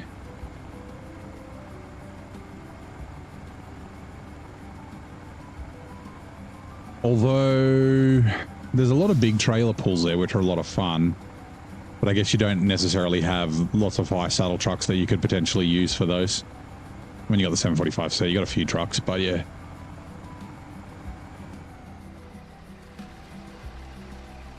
Repair. I might as well just do that. Because I have to go back and buy a tire anyway. Change truck. Very little gatekeeping. Yeah, that's right. Like, and the stuff that's unlocked makes sense, as in, like, it's not like, oh, I wish I could do this because I'm in this area. It's going to force me to come back here for no reason, like Washington does. Like, the contracts that are locked behind are like, it makes a bit more logical sense.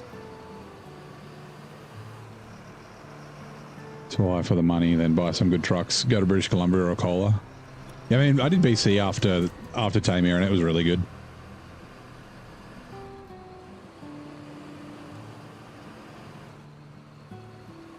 Every trucker somehow, some way ends up in Chicago, really? I mean, it is a pretty major city, right?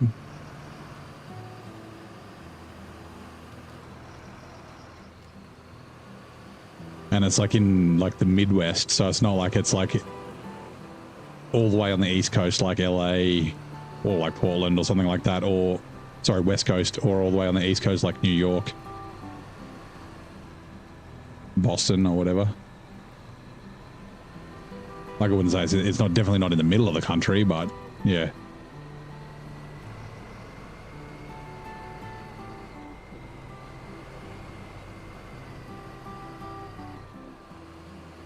The thing you liked about North Carolina was the driving around. You're always moving. Some people hate the driving in, so you love the logistics. Yeah. Left the shift with an hour or two to spare. That time to fuel, reconcile, drive home. Yeah. It's always good when you can do that. Like properly round out your shift.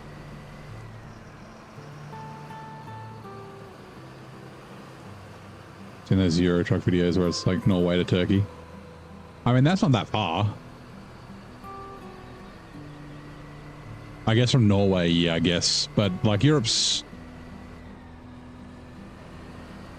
not too much bigger than the US, right? Like I guess from like Portugal all the way to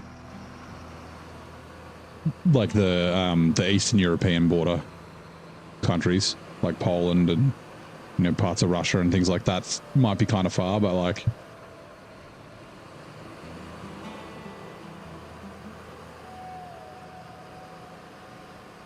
cause can't you drive from like the top of Scotland to like fucking Monaco in a day or something? At least to Paris, right?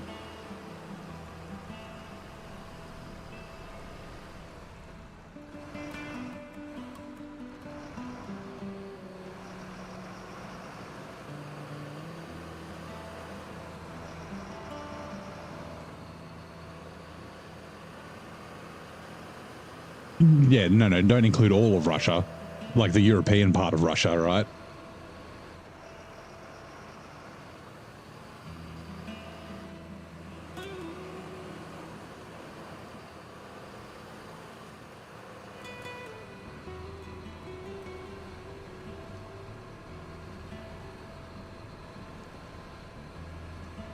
Like, hold on.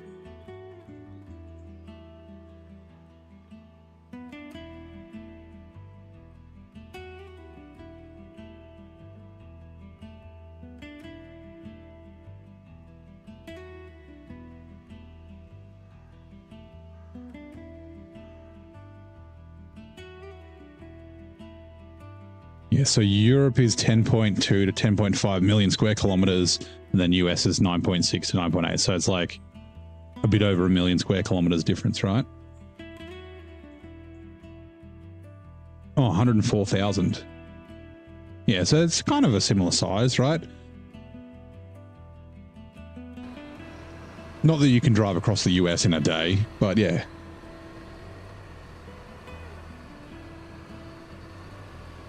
Eurostar 5 hours from Alnwick. Where's Alnwick? Is that in the UK? To Switzerland? No, surely not. Although Switzerland, yeah, I guess it's not that, like it's not that far. It's such a foreign thing to me, right? So like Australia doesn't Europe, not Europe. England definitely would probably fit into Victoria. Or Great Britain. Like yeah, like we can't drive to another country. I was talking to RDJ about this a while ago, and yeah, like even in the US, like you can drive to Canada, you can drive to Mexico. I mean, you can drive into Central and to South America, right, from the US. But like we can't do that. If we need to go to, if we want to go to another country, we've got to get on a plane or a fucking boat. And particularly like, hold on, refuel. Depending on where you are, but like even getting to another state takes fucking ages. This ancient royal burial ground, tragically also the site of the 1997 terrorist attack, is found in which country?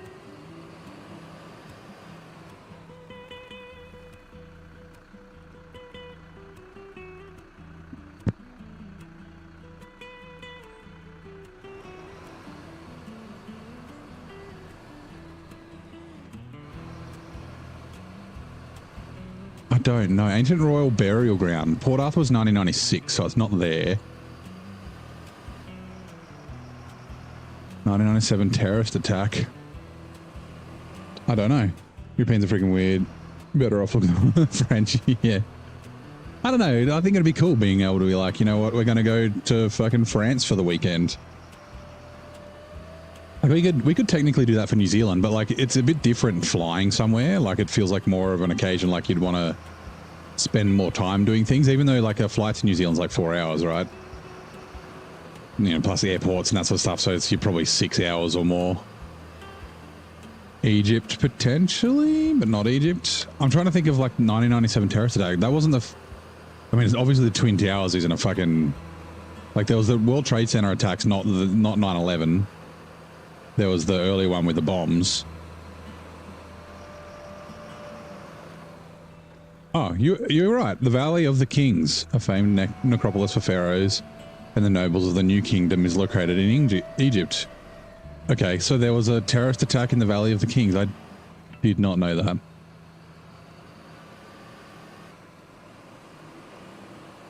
Northumberland, Northern England, where you take the M1 motorway, keep going south to the Ring motorway around London to Dover, then Eurostar 40 minutes, Paris and off. Yeah.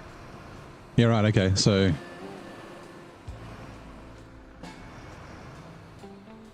Like from say Sydney, you know, Sydney's 3 hours from where I am, right? To get to another state, the closest state would be Victoria. That would be 10? Ooh, 9 hours maybe. It's like 8 hours to Melbourne from my place. But Melbourne's obviously a couple of hours into Victoria. Like it's like 5 hours to Victoria from my place, right? And we're like in the southern end of New South Wales. To get to Queensland, it's like 12 hours from my place to get to another state.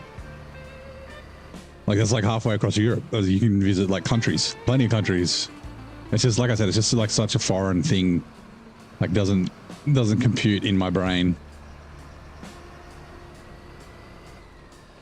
And I was like, what do you mean I can fly for like an hour and be in another country? I guess technically we can do that from Queensland, right? So if you're flying from Cairns to Port Moresby is like 40 minutes or something like that in Papua New Guinea. Indo's kind of close as well, but like, yeah.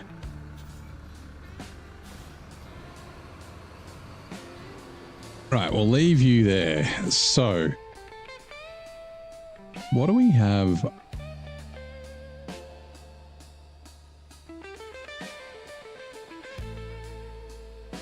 Ooh, equipment check.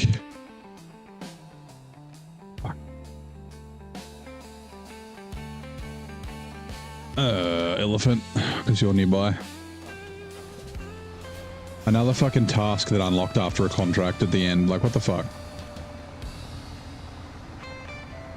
There's a Pizza Hut and Burger King within view of the... Yeah, like... Cairo runs right up to Gaza. Like, if you look at the... I mean, you could look at Google Maps, but there's plenty of pictures, like... Yeah. They're not in the middle of the city because the city runs up to them, but like, yeah, if you turn around all the photos, it's where Cairo is. Darn fine, it's going to the right. Yes, yeah. So like far north Queensland and that, like, because it's close to Indonesia, right? So Darwin to Bali, I imagine would be close. Like, you know, if you're going to KL or something like that, like, and like I said, Cairns to Moresby is pretty close, and then you've got like obviously you know, the Cook Islands and Solomon Islands and Vanuatu and that, they're not that far away, but yeah.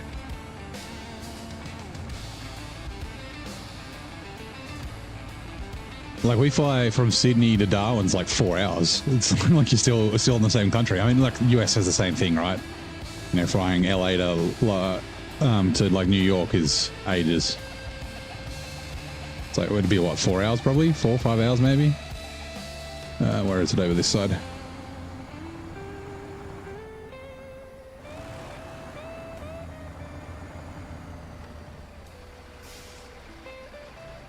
Oh, fuck off. Fuck off.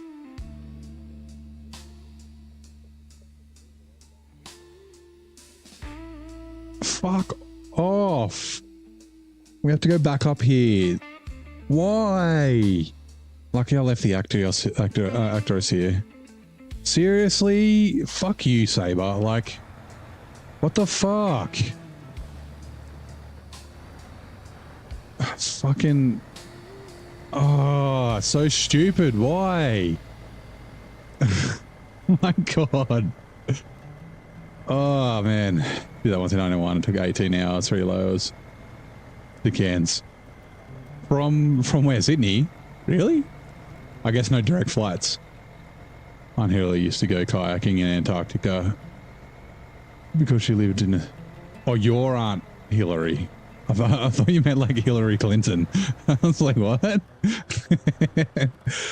Lived in Australia for 40 years, went 3 times to Antarctica. It's like a cruise ship. Yeah, there is. I think there is a cruise ship. Although I don't know if they still do it, because like I had a friend who went to Antarctica, a girl that I used to work with at that chicken shop, like I was like 17. And they went to Antarctica from... I think it was either Argentina or Peru. It was from South America. And they went to Antarctica from there. Yeah, I think there is one. I don't know if you stop there though. Like, I don't think you get off the boat. I think the cruise ship just goes down there to like, oh, is it Macquarie Island? Past Macquarie Island, and then maybe like you kayak and see glaciers or whatever, but you don't actually like, it's not like there's a port there that you stop at, I think.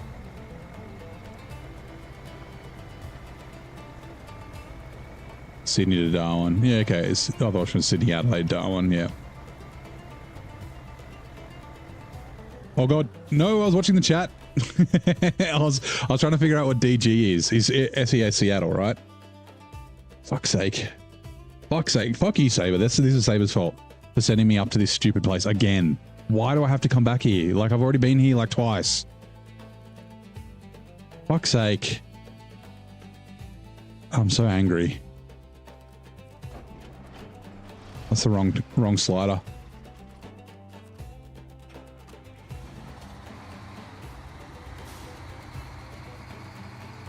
Surrounding islands where you go in between the icebergs. Yeah. I think I know that one. That Antarctic cruise got hit with really bad weather a couple of years ago. There were like videos of like fucking tables and stuff being flung around the ship. It's like a 4-day cruise or something like that. Diego Garcia to Seattle. Okay, right.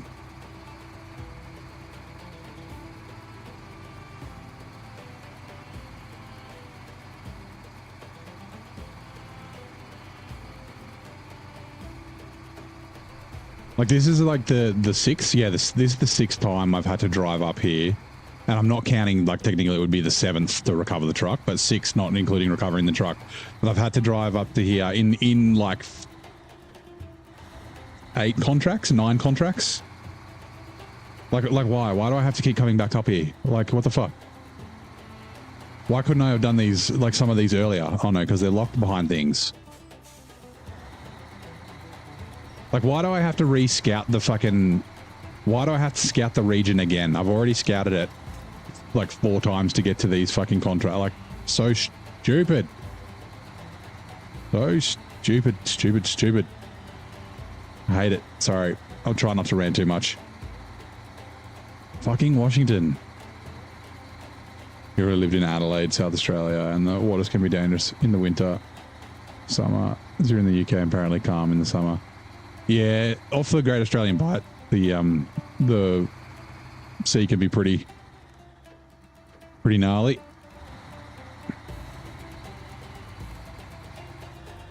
I think there's lots of like crabbing down there. Maybe it's kind of like the Bering Sea. It's the super order. The super order from Michigan makes more sense though. Like this is just like a new. It's like, oh, you just have now. You have to go back there. You couldn't go to this place and drop stuff off before because it was locked. So you have to drive up there and then come back. Like and then drive up there again. Like it's just why? Fucking why?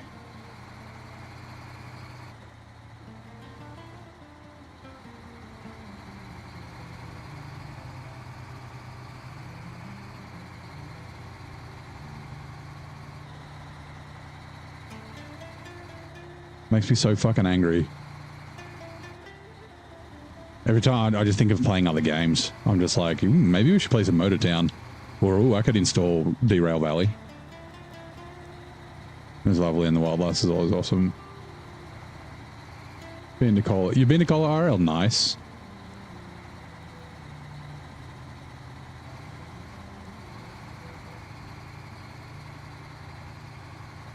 We had, like, early on when I first started streaming, there was someone from Almaty region in Kazakhstan in the chat.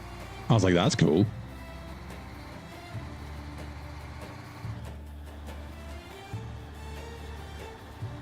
I mean, obviously we got Zing from old Wisconsin. We've had people from Michigan and Washington and like fucking Steele's from Seattle.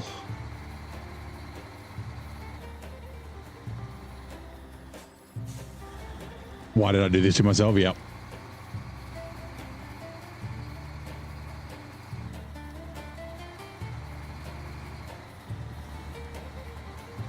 Super. I wanted to go to war with Ohio again.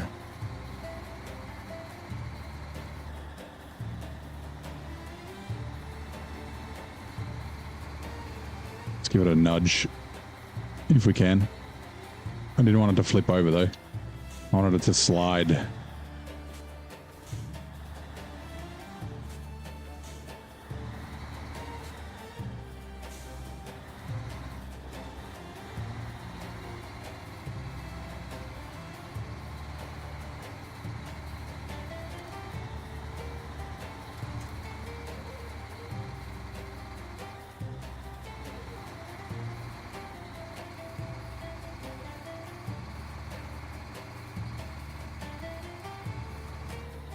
Took it as it was truck across the ice from town. Southwest took 250 miles towards Kola. Super MS can visit. Saw the Northern Lights. Nice.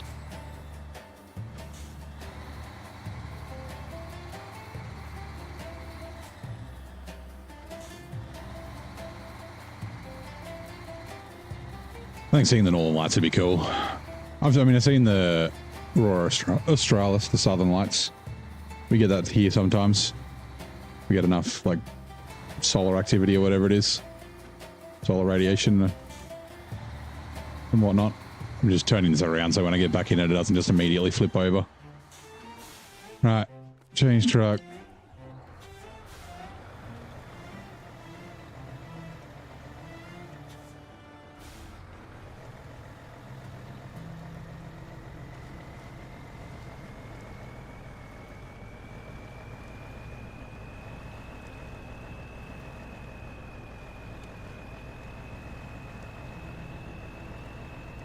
think I might make another cup of tea soon.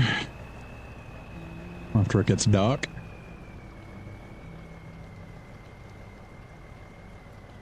So yeah, no ghost frames. This is like caught in like the rocks and the mud. Or that might just be the nose. Yeah, maybe it's just the nose. Oh, I was about to say, it feels like it's out of fuel.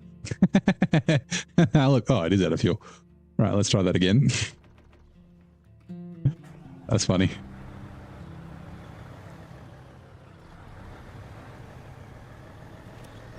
Not from the... Oh, I'm turning the wrong way. Never mind.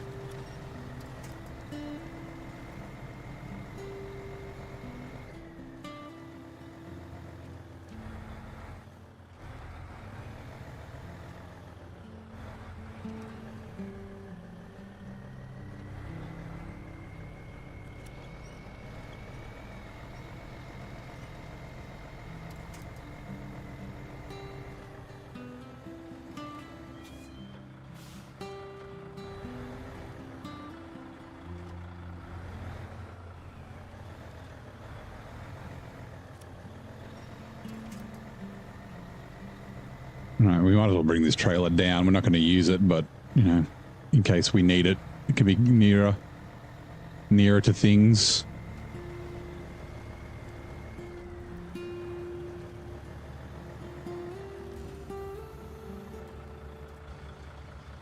Best part was using binoculars, you swear. Because a naval part. Portabafka, cooler class sub. Cool nuclear ones, ooh. Back. Attached trailer. Store crane. It's always cool when you see something like that.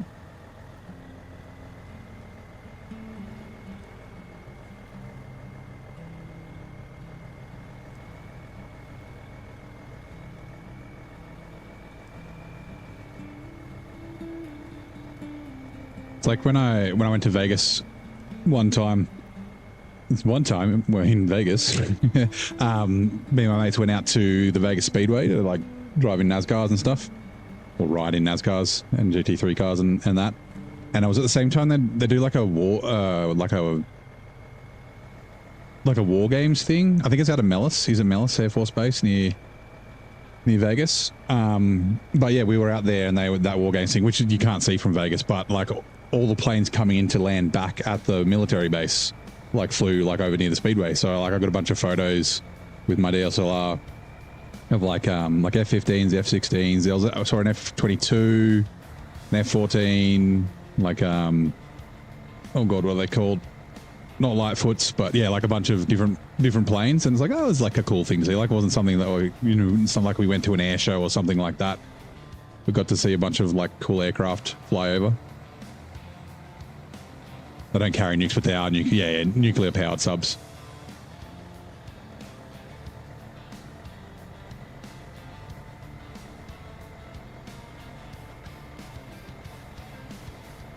Unlike the diesel subs that we use.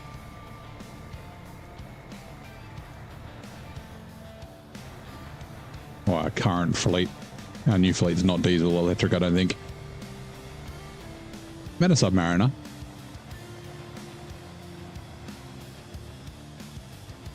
It's always asking her questions. She's like, I can't talk about it. I'm like, oh, come on. I'm like, I have a security clearance. She's like, it doesn't matter. You know, it is not a high enough security clearance. I go, oh, northeast of Vegas. Sometimes you see B2s stuff. A B2 would be cool to see. Like, what's the loop, whatever it's called, where they all get those mad fighter jet like plane photos. Okay, what's it called? Well, it's not the horseshoe, but anyway, yeah, like something like that would be cool to go.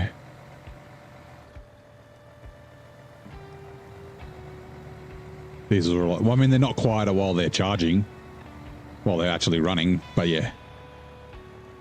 Although I wouldn't imagine that an electric motor would be that much quieter than a nuclear engine, right? Refuel. No, detached trailer. Yeah, she was saying like, and like I never thought of that kind of thing.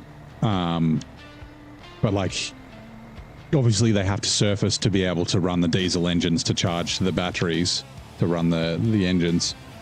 The Mark Loop, that's the one in Wales, yeah. But yeah, so they'll go do their thing, whatever the fuck they're doing, and then they go, like still underwater, they go into a shipping lane and then surface and then turn on their motors and charge the batteries, and then it's because their presence gets masked by other ships in the shipping lane. I was like, I guess that makes sense.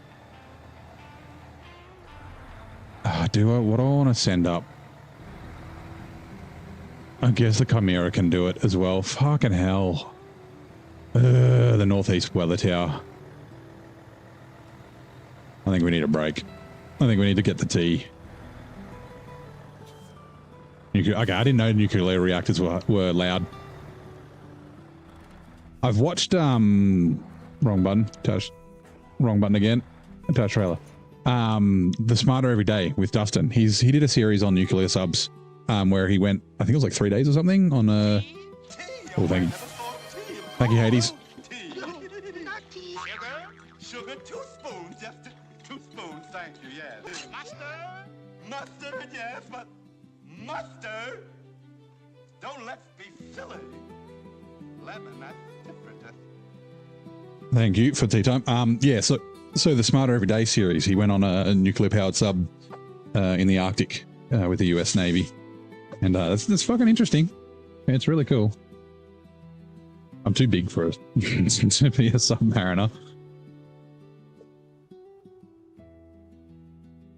I had a brief idea that maybe I could join the Air Force and be a fighter pilot. I thought that would be cool, but even as a teenager in fucking high school, I was a bit too tall, a bit too big. My cousin went to this, so we've got the Defence Force Academy here, and every year all the universities do, and there's an open day, so you go around to the universities and you look at classes and you decide and you enroll for things and that sort of thing. And yeah, Adfa do theirs. So he, for the 2 years before he went, he's 2 years older than me, he'd come to the open day and I'd go with him, hang out at Adfa and fucking be like, oh yeah, I could fly a plane.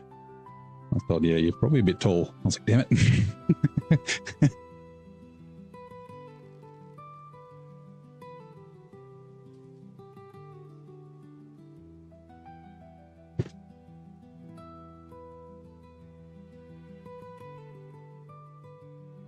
I could probably fly a plane.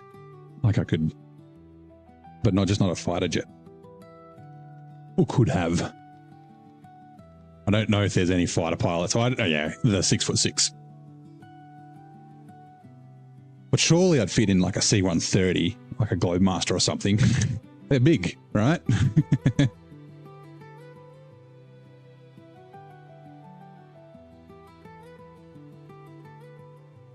I'm too tall. Right, come on, kettle. Finish your boiling.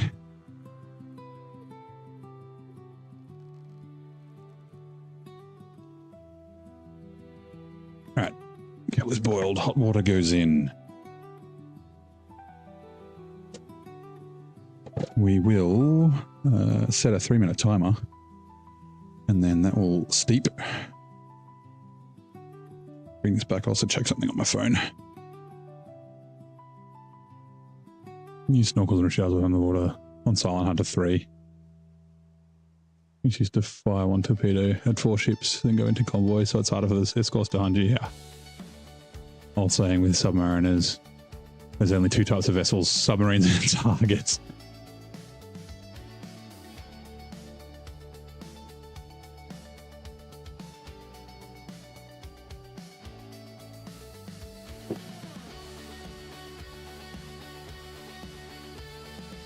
Okay. Let's... What else have we got? There's still one more task we need to do, I think. Actually, I can check. Oh, actually, no, I can't, because it'll show you the percentage. There's Solace Bay. Bricks. Okay, so we need to go back to the national park to get the bricks. Solace Bay, Solace Bay, Solace Bay, and then here we need to go to Solace Bay to get the transformers. Okay. And then Forest Watch is also Solace Bay.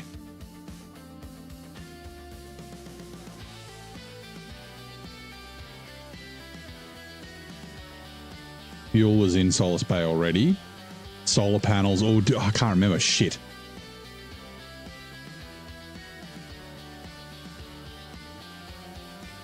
I can't remember if I've got solar panels here or not. Fuck, where are the solar panels from? I don't even remember. Okay. So I guess we got to go back to the national park.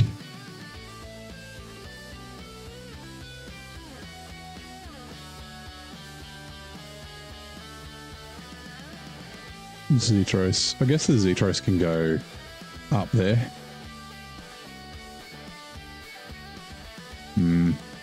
You've got a pilot license, you're certified as a single pilot, verified twin engine medium craft, and 5'7", so you'll fit anything. Nice.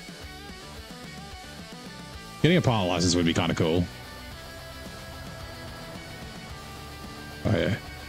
Love doing a MiG-29. Easily your favorite fighter jet. She's so sexy. The MiGs are kind of sexy.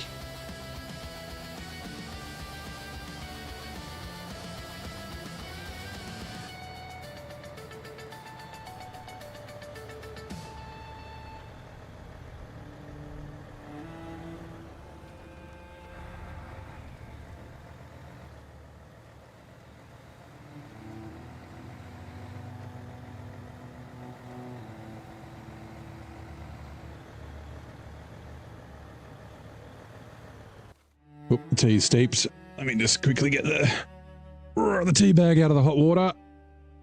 Move this closer to. Oh, I didn't fill water up. Actually, let's do that before I forget. Hold on. Sorry. I haven't had a lot of water today, so... Oh, I spilled the tea. Bit of dribble. That's fine. All right, come here, cup.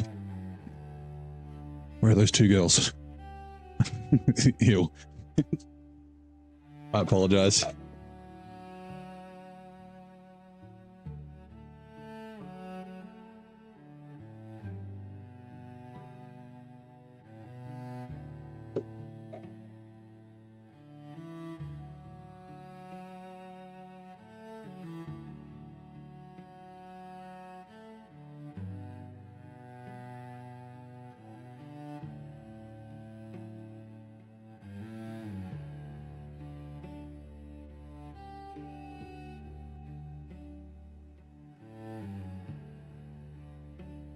Right.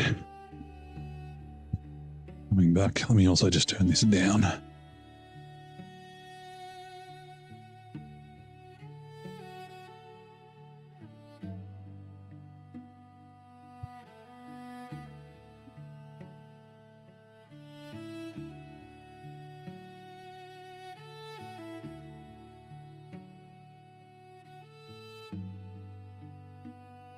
The DCS years ago, you drew the short straw and simulated Syrian war. Thornrifle Siders who fell in love with the MiG-29. Yes, U-33, both Magnesium. Yeah. DCS is fucking great. I love DCS.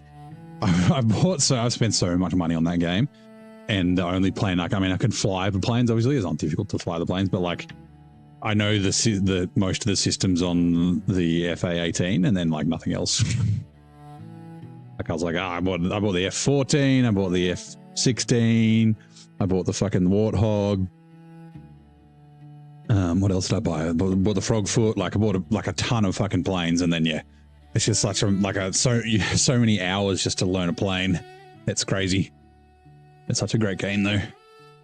It's funny. I've never played it in my rig. I've got all the stuff for it. I've just never set up my HOTAS in my rig. Evening, Ian. How's it going?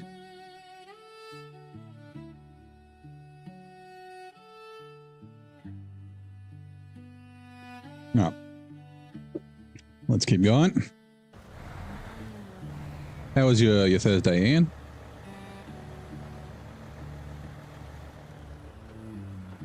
Frogfoot is your Russian cousin, yeah. That's a fun little plane. It is tea time, yep. I got the tea in front of me.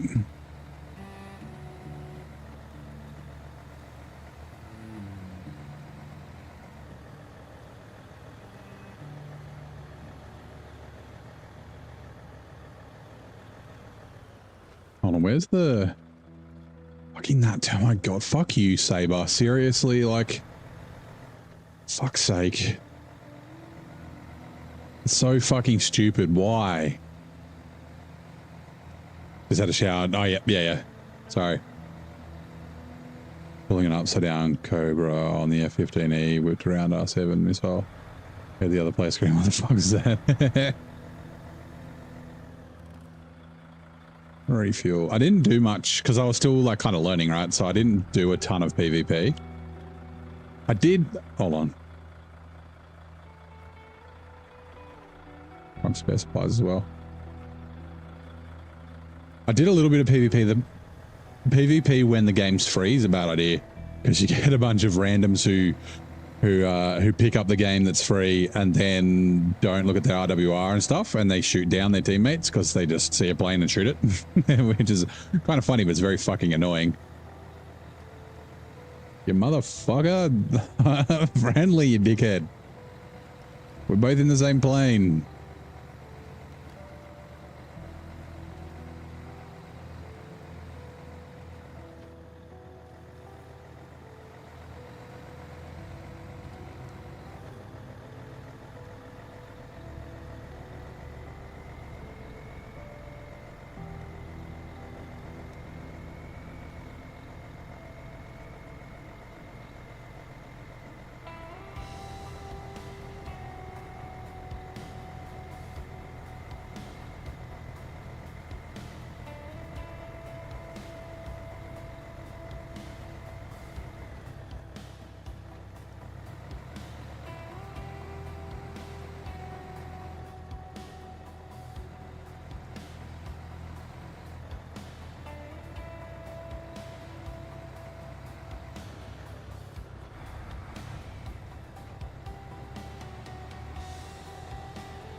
Ooh, playing a game of Name the Plane. Often you just see one end or the other.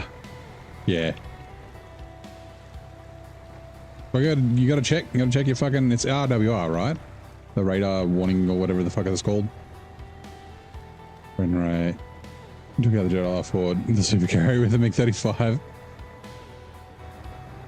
29 with 3 smart bombs each. Wins 67,000. I didn't even know you could take out the Ford.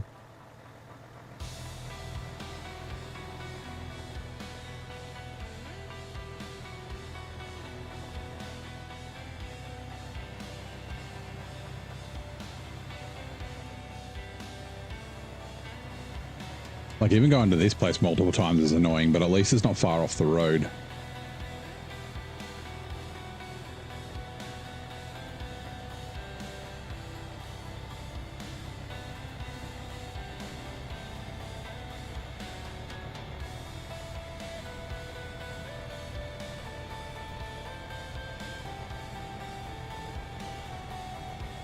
Radar warning receptor, yeah. Then maybe that's not what I'm thinking of. The RWR is the thing that beeps when you look like locked onto when radar's hitting you. There's the whatever the system is that tells you what the plane is, right?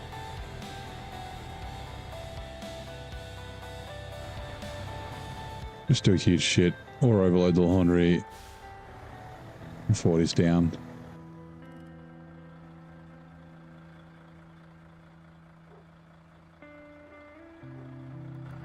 Oh, that was the southern watchtower, right?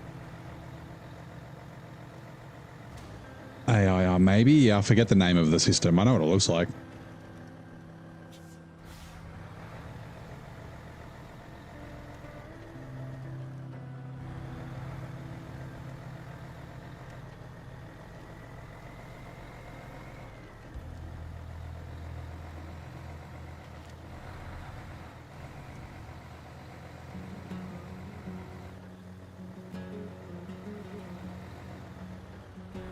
ALR, yeah, that sounds right.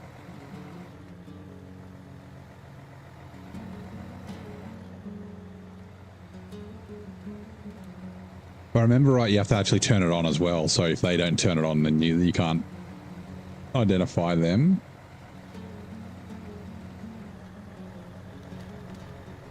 Yeah, it's been years since I played DCS.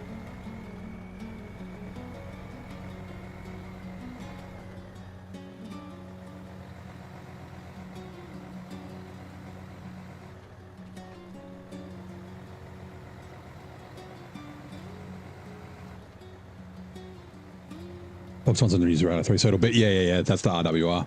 Locked onto other systems. Main screen tells you when friendlies are unknowns, can't remember the name, yeah.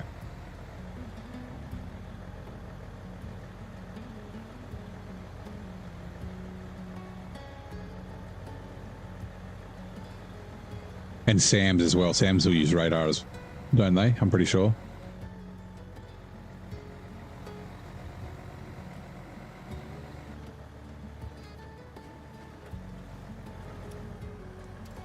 That's not what I was trying to do. I was trying to devlock.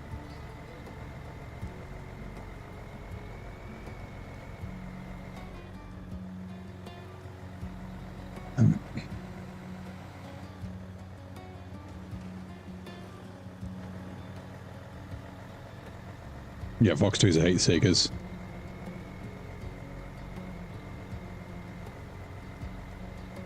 The SAMs lock onto your radar. The SAMs are fucking scary. Like, was it SAM 8s or SAM 11s that are really long range?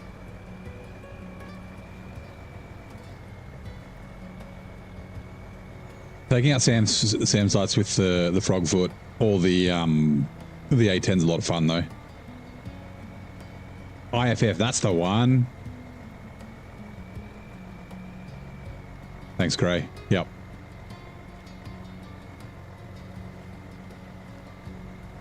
There's a combination. You can switch what they use. Interesting.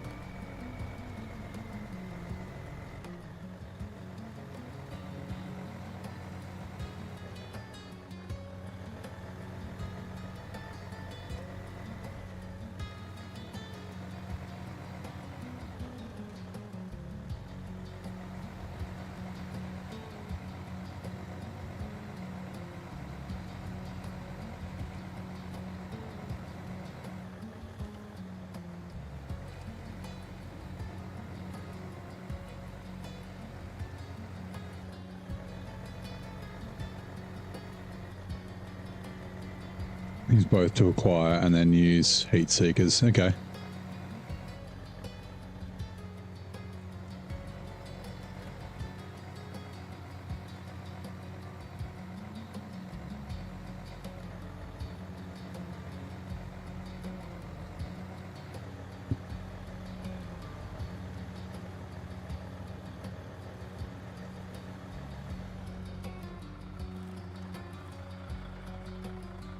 Refuel.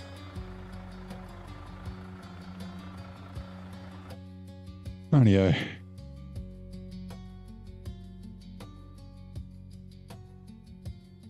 Part of me wanted to just pull out the twin steer and spend the $14,000 to bring the twin steer just to bring these 4 bricks. Always seems as if they don't move. I mean, that's a good thing when you're a pilot.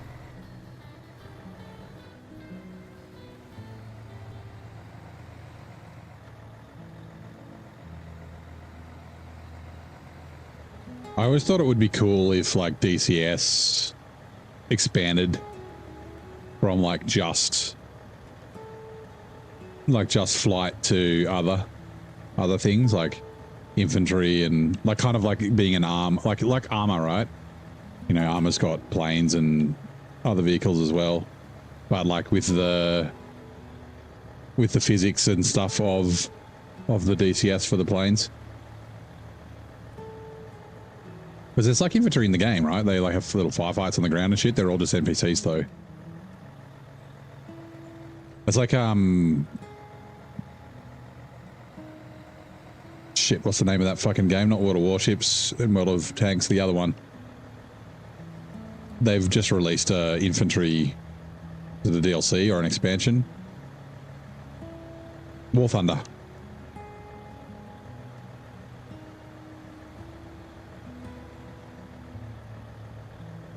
Yep. Yeah, Lightfoot. Got it. But yeah, like digital combat simulator, it's not just like the name suggests, like it's not locked into being just flight, right? Like that'd be pretty cool. And like, yeah, the size of the maps, right? Having actual campaigns on maps that size.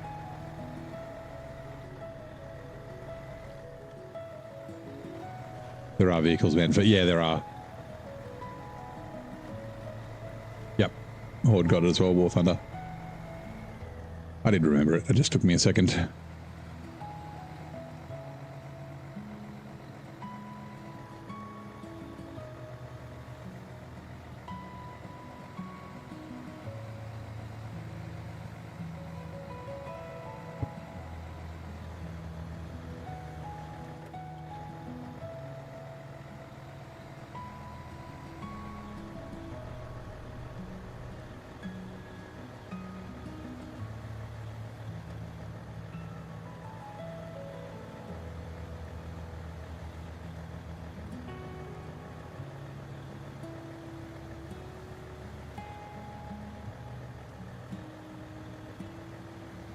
I'll have to drive Tranks on DCS, that'd be cool. Isle 2 where you can drive Panthers. Yeah, yeah.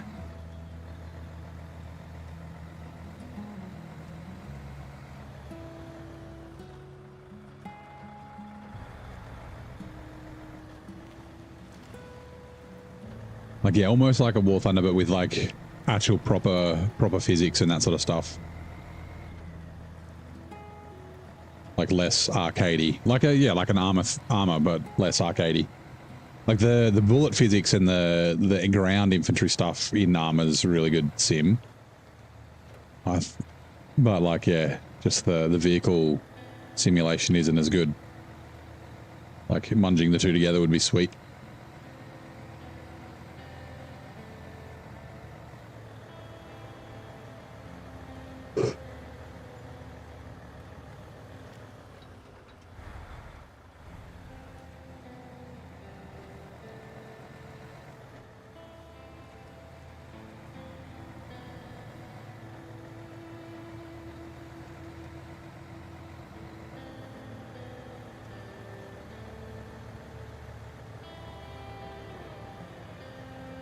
Kind of regretting. I guess I can't really do it anyway. I can't really overload the generators.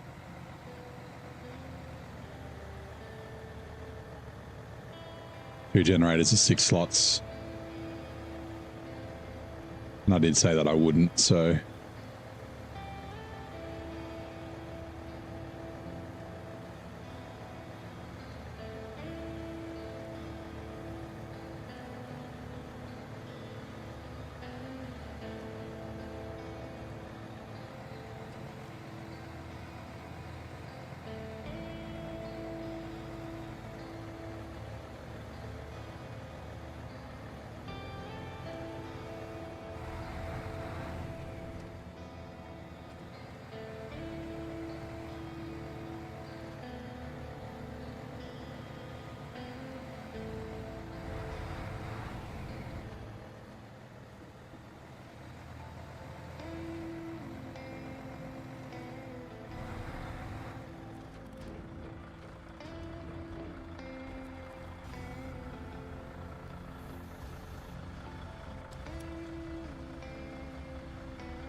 Cargo. Give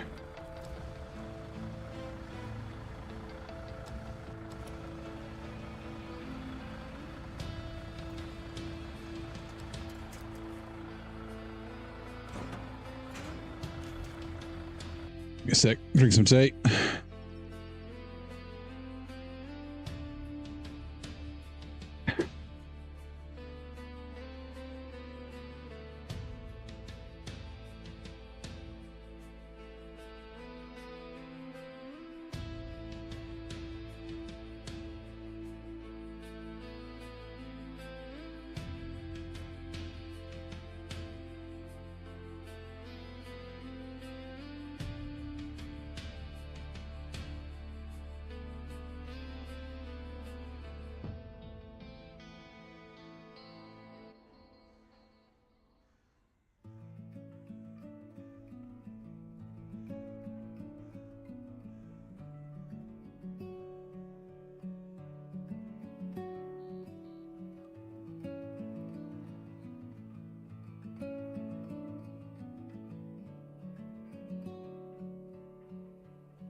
Right.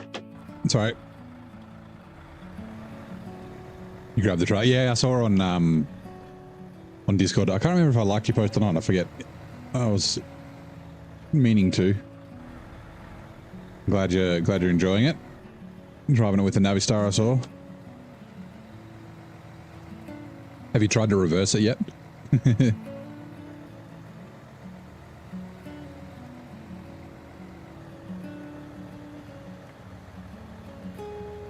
Actually, I wonder if... I think the billet's out of repair parts, but we can see.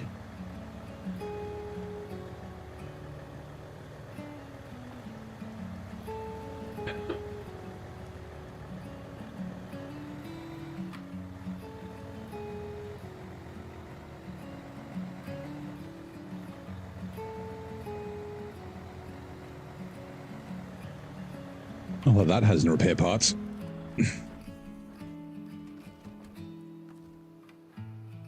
Think. Yeah, so this is going to have to go by repairs, so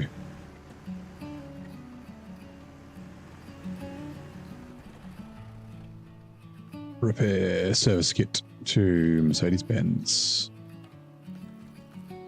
Right.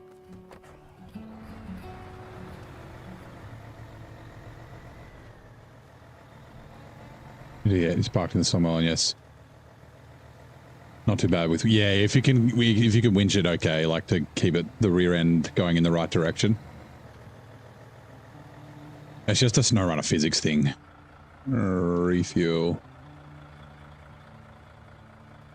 Serious?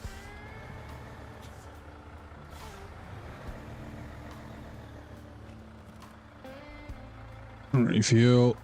Semi-trailer to me.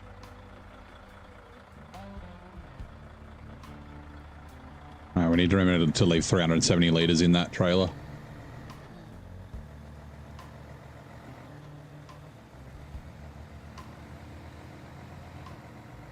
After the storm had passed, the roads were impassable. It filled with debris, and even falling trees. Oh, hold on, let me check. Covered everything. There was so much work to do. It's just the bricks for that one. Underground path, Solace Bay, all that remains is Solace Bay. Cargo containers are in Solace Bay. We've got those as well. Powerful finales are transformers from Solace Bay. Forestry service is Forest Watch. Driving trucks, I don't, like I said, I don't remember where the fuel's from. The service part's there. I think the fuel's from, oh, there's fuel. Yeah, I remember it is. It's in Solace Bay. So I don't think we need anything else. I'm just wondering if we need to take anything with us. Solar panels.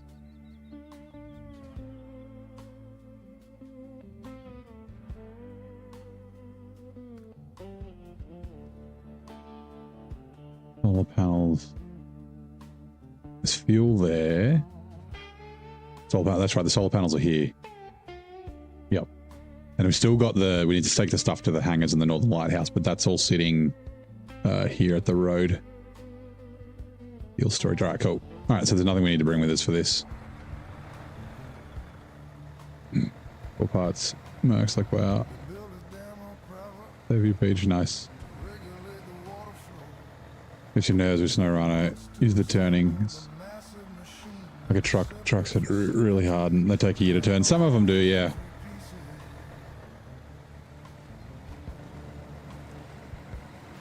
over bridges, Like, it's like when you're playing on controller and stuff. I think with wheel it's different though, right?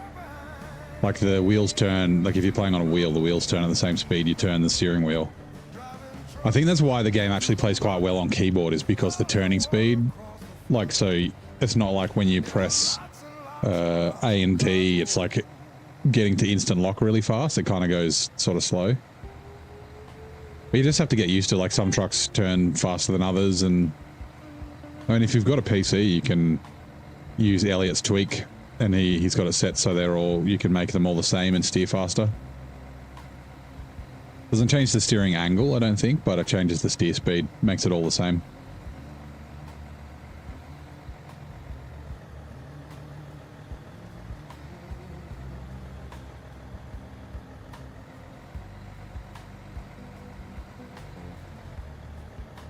Low loader on Farming 22 is 12 plus of the axles are powered and steered too. Nice.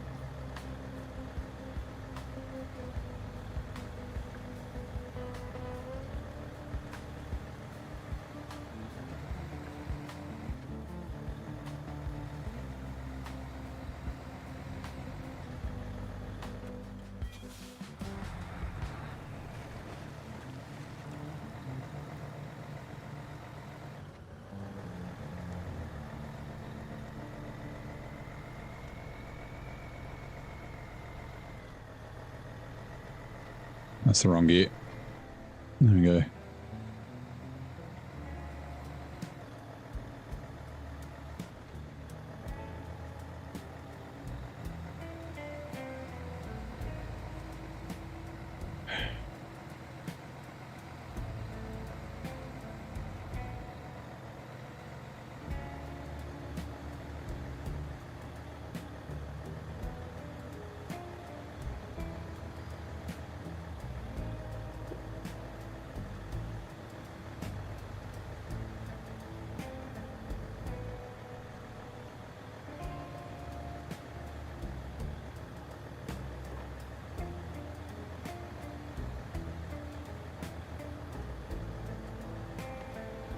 I've tipped on this corner a bunch of times. I'm driving one-handed too, so I can't quick winch. At least not easily.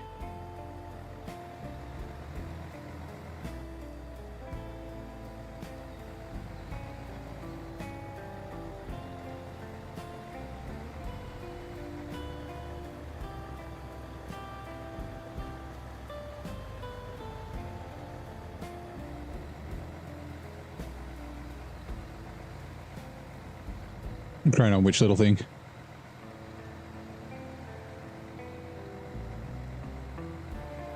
Oh, on the buddy. Yeah, yeah.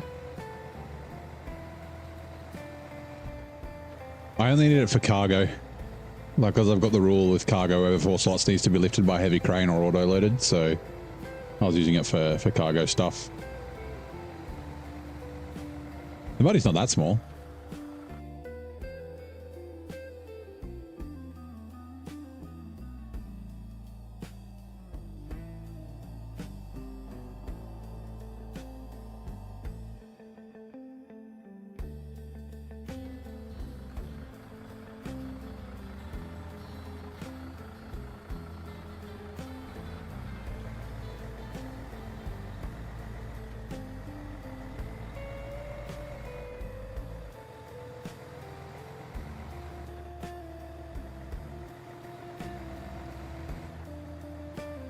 Yeah, the big red crane, yeah.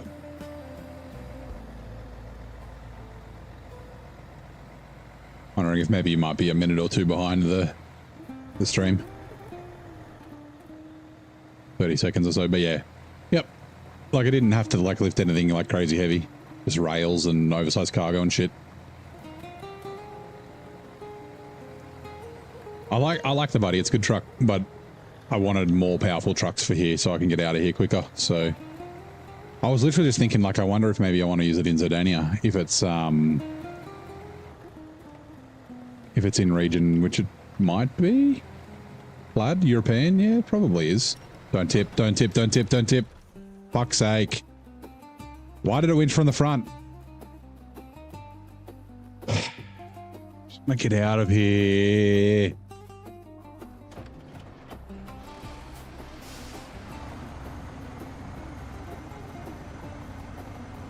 Like, why couldn't it winch from the side? If it winched from the side, it would have been fine.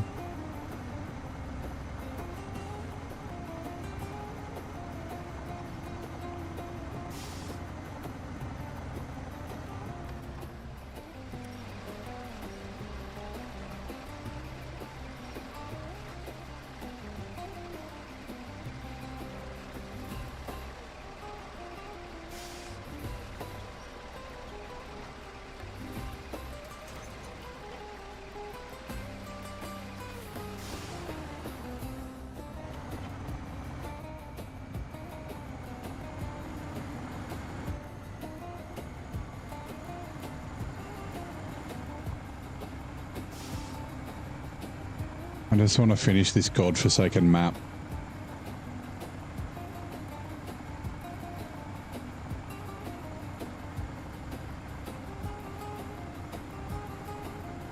Yeah, it was behind, yeah. It wasn't much behind. Hey, Michelle. G'day. How are you?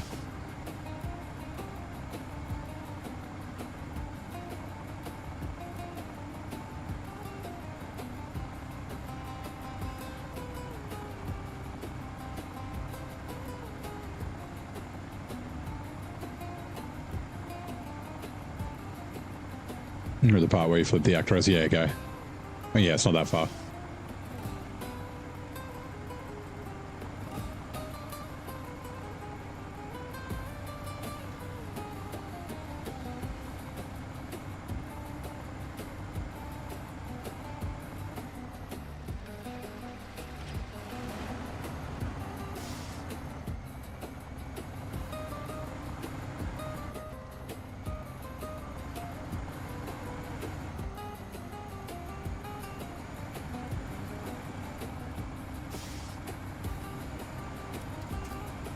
Washington wearing thin.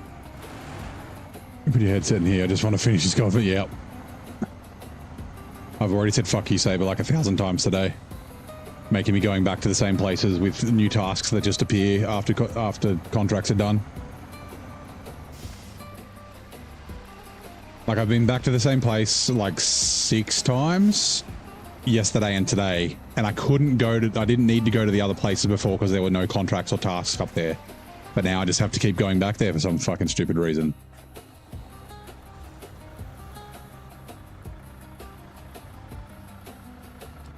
Jump on Arc. Most likely you got lots of resources to grab, so Yankee's going to be working overtime. Nice.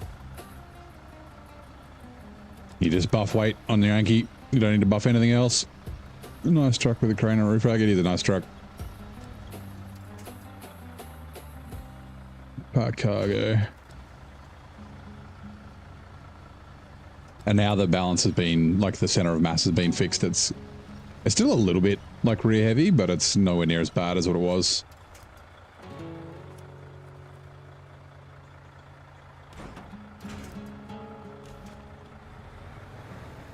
Alright, continue on.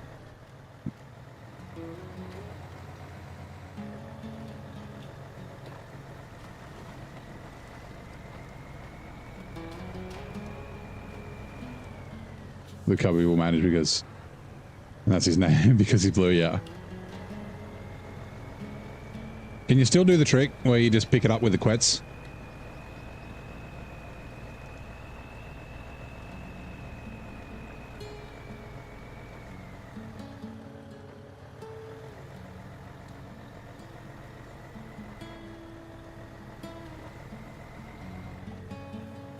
With an RG, yeah, okay. Oh, no! Winch! Winch! For fuck's sake! Well, stop winching from the front, you fucking stupid truck. Like, there to there is the closest. Why go from there to, like, what the fuck? Oh my god. Game, why? I might have to swap the Actaros out for the Zetros.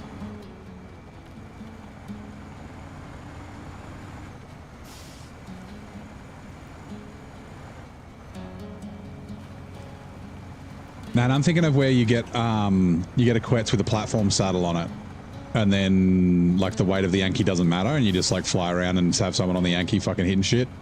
I know that you can do it with the RG as well, but like there's the weight of the Yank and the RG.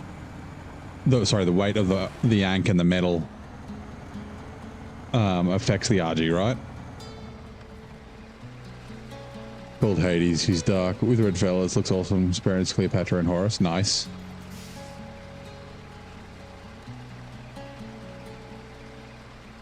You'd think that gets old, but no. What gets old? The winching from the front of the truck for some stupid fucking reason.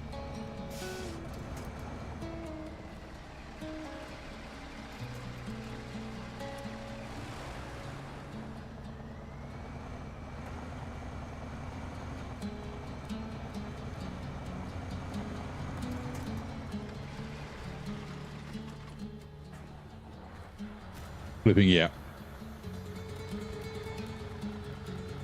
You only had Equets on the center.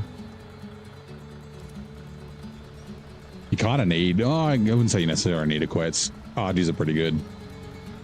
Equets is just handy because of all the weight they can carry. And I've never really been a PvP kind of player.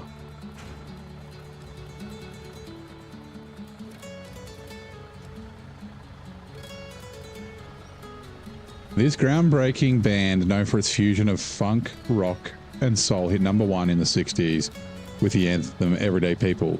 Oh god, KC and the Sunshine Band? Is that Everyday People? Everyday People.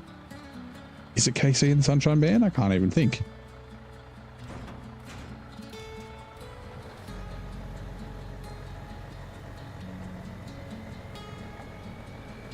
I just have speed buffs so you can do the grappling hook trick as they kill the Quets. You can use a tech, so yeah. Yeah, the old Terra meta of like having a super fast Terra is not really a thing so much anymore. Like, yeah, speed buffing your RG is like way more convenient for getting around the map. And they're not like a fucking glass cannon that gets destroyed easily.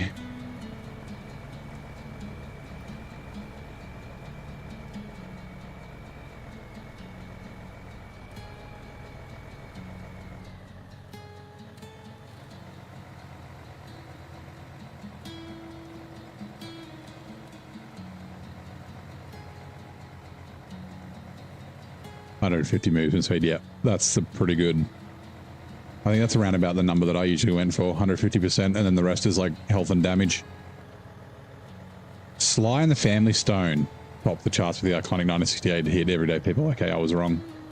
There's not KC and the Sunshine Band.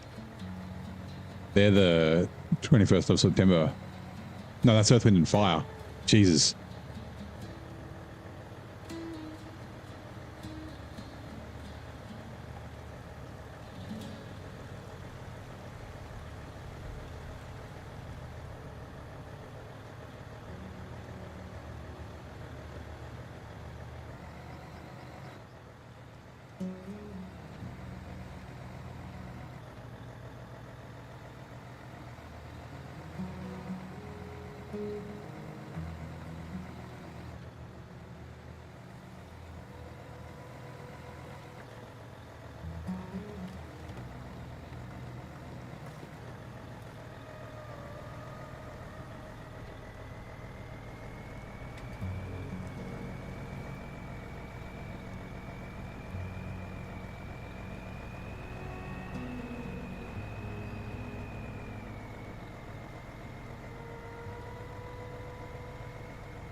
So it's health, stamina, and weight on mine. Yep.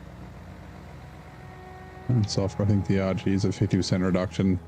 And, oh yeah, okay.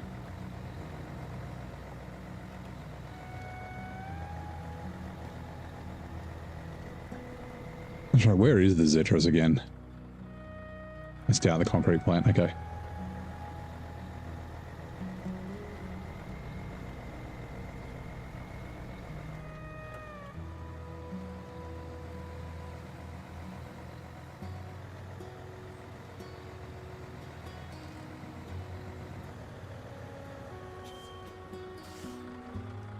Refuel.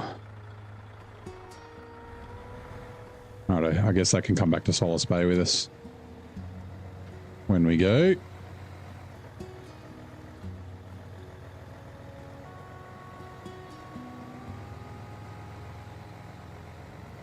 Just your favorite creature? Yeah, I mean, they're pretty like utilitarian, right?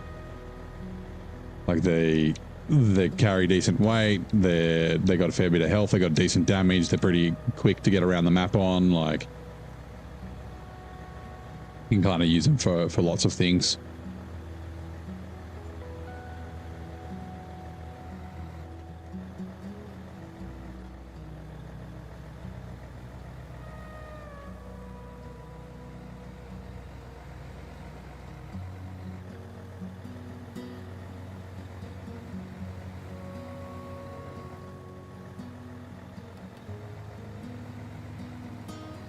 All around it, so that was a mobile smithy. So, oh yeah, I always forget that.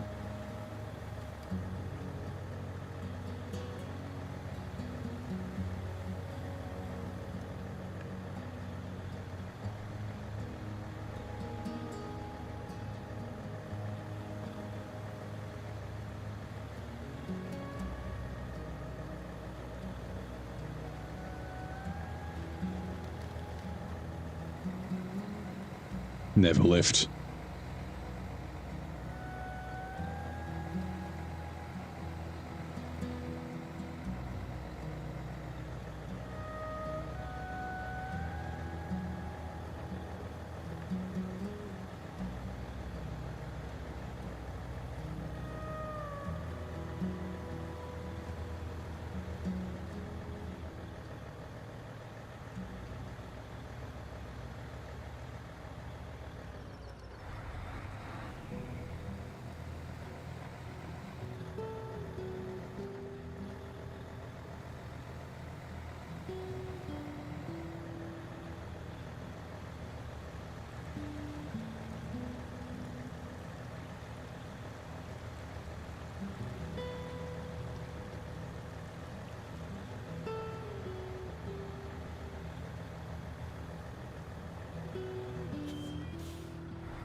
Right, I think we're going to get an animation for this.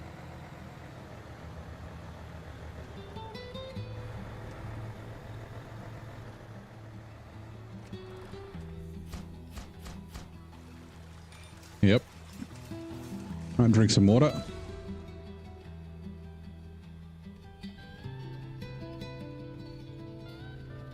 Right, 299,000. Nice.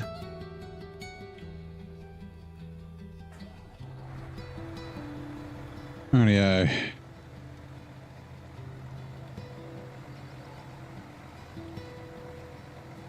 Ah, shit, I forgot to see. Did it say a new task is available?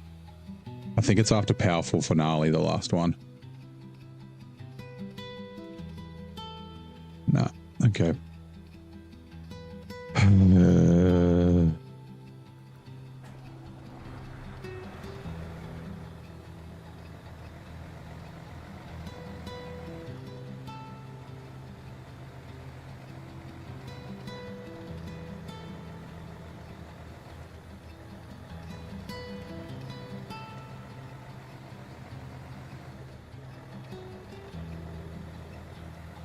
The snow beta on Extinction later today and grabbing a few tames then. Your fun surprise Friday, nice.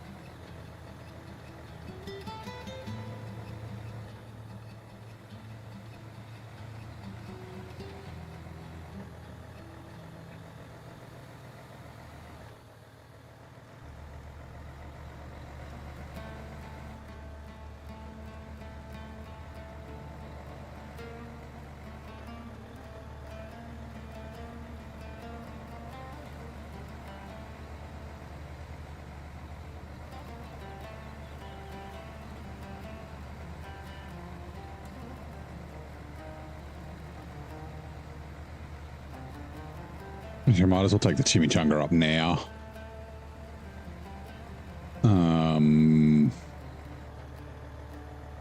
Yeah, I can grab fuel out of the purple dildo.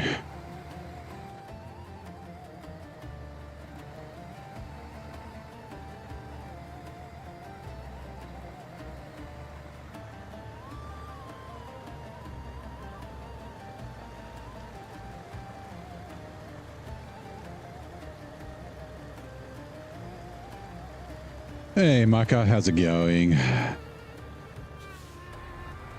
Happy Thursday. How's your day so far?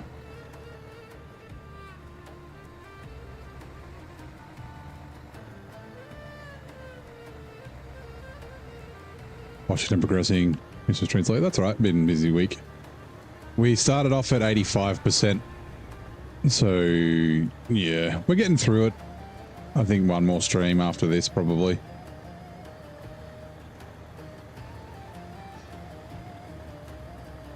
We're getting into the bullshit at the end where it's like, you know that place that we keep sending you back to? Yeah, you have to go back there now because there's a new task that just unlocked. Like just the annoying fucking bullshit stuff that they've been doing the whole time, but it gets really, really on the nose right here at the end. New test trailer. What's next on the docket? Zidania. That'll be next. Right. Chimera. Yeah, we might as well go to this watchtower first. Water sucks. And then to there. And then all the way up. Why has that got an exclamation point on it? Weird. Hydrate. Thank you. And over my water here.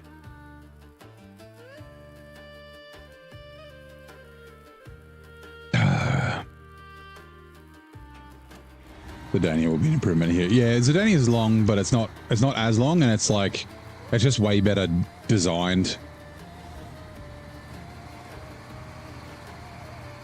Like there's not as much tedious. Like there is a little bit of bullshit, especially at the end. I think there's a couple too many. Well, not too many. Too many contracts. Like that they seem looks like they tacked on at the end. Like you actually finish. You finished all the regional tasks, like the regional progression, before you even finish all the contracts. So I'm pretty sure, yeah, they added additional contracts and forgot to change the regional tasks. It's about 15, like 5 on one map, or 5 or 6 on one map, 7 or 8 on the other. So yeah, but it's a much more fun region to be in. And like there's less empty trips across 3 maps from the worst place to the worst place, like the furthest place to the sort of furthest place. It's like, yeah.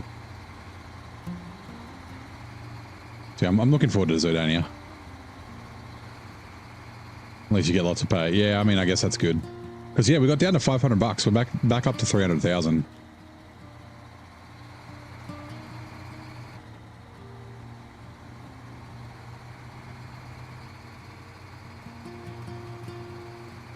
But yeah, we'll buy a scout.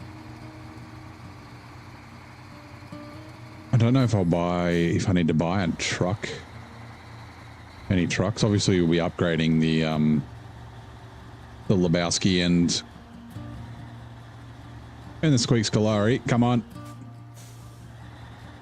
Little bitch. Kenny, little bitch, Squeak Scolari.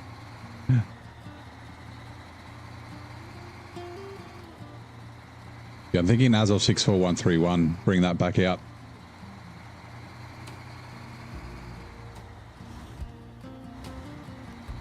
I'll figure out what other trucks I want to bring.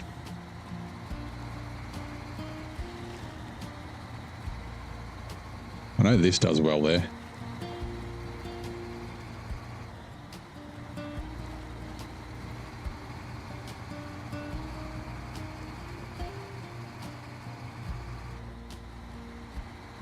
Well, just realized I don't have any fuel on the roof. It will get repetitive, but it's challenging. Washington is repetitive and boring. Yeah. Yeah, so I didn't find that, and I guess because I was overloading, I didn't find the temple too bad. Like, at least, like, you drive to the temple and there's not really anything to bring back except for that high saddle trailer and the service spare parts or whatever they are. But at least to do the next thing, you only have to drive, like, halfway across the map. Like, you drive out of the temple area and then straight to a warehouse. It's not like here where you drop stuff off at the dam here, then have to drive all the way back to the port in fucking Solas Bay. Like the northwest corner to the fucking the northeast corner to the southwest corner. Like bullshit that you have to do. Can I cut up here? Yeah, cut up here.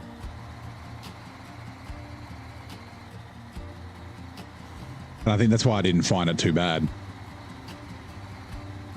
I also didn't find it too difficult to get to the temple area. I didn't think it was actually that hard.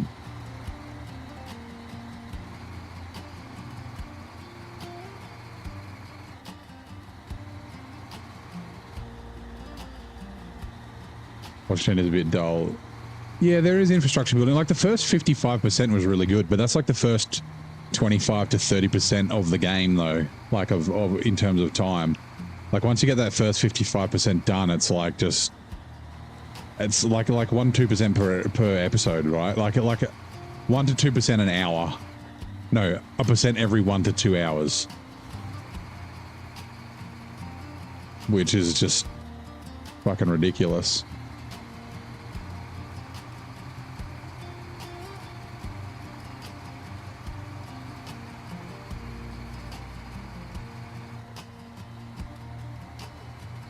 And like sending me back here again, like fucking why? Like why? Like I've already like I said, I've already scouted this map twice. Right? The second time was because like I have to keep doing scouting things because new tasks fucking pop up.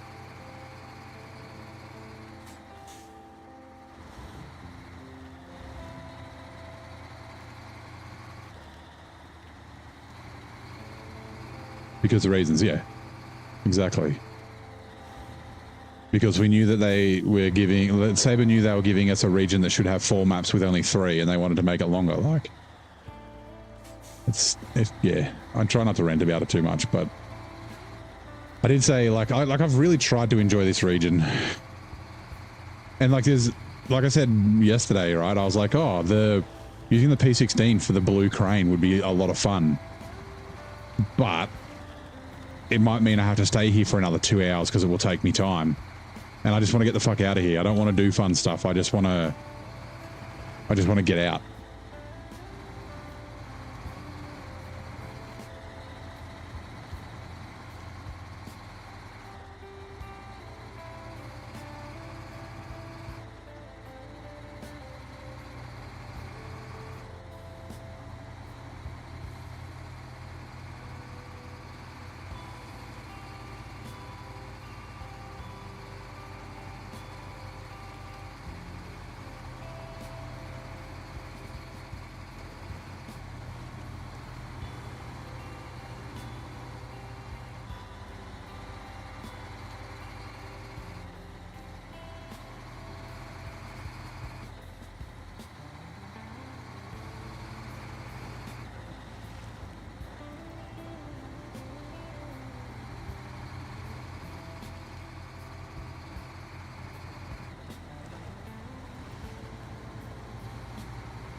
I wonder how many hours I've been here for. I'm going to have to like check my streams. I think I was like 75, 80 or something last time I checked, and that was a while ago. Like I think I'll tip over 100. I don't know if it'll take me longer than it did in hard mode. I'm not sure. Gotta go for a bit. Need to hop on to Ark. Nice to take care. No worries, mate. See you later. Go feed them dinos.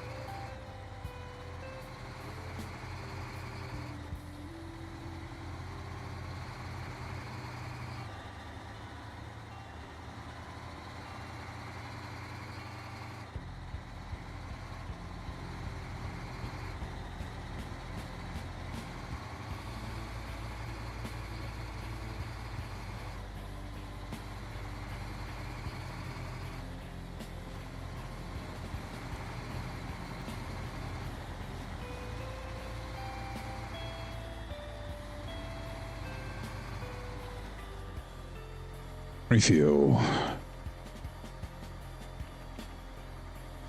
Exactly 70 liters. That's funny.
Drink some water while I'm driving down this stupid highway again.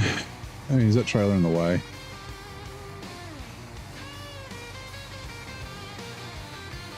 I think we can squeeze past. If the camera's nice to me. Oops.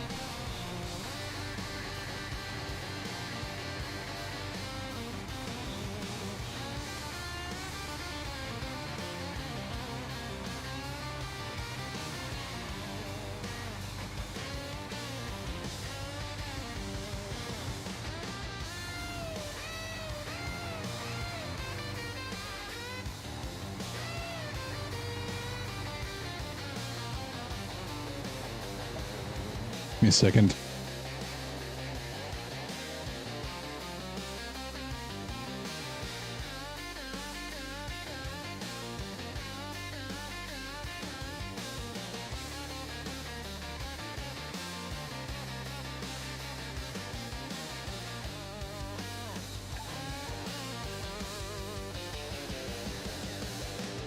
G'day, Rod. How's it going?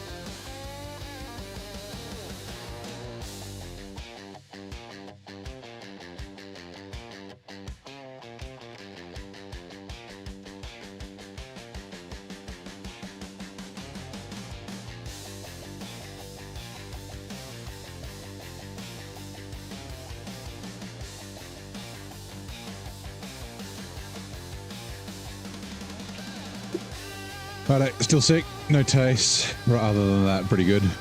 That's the worst part about being sick. When you either can't taste anything or everything tastes weird.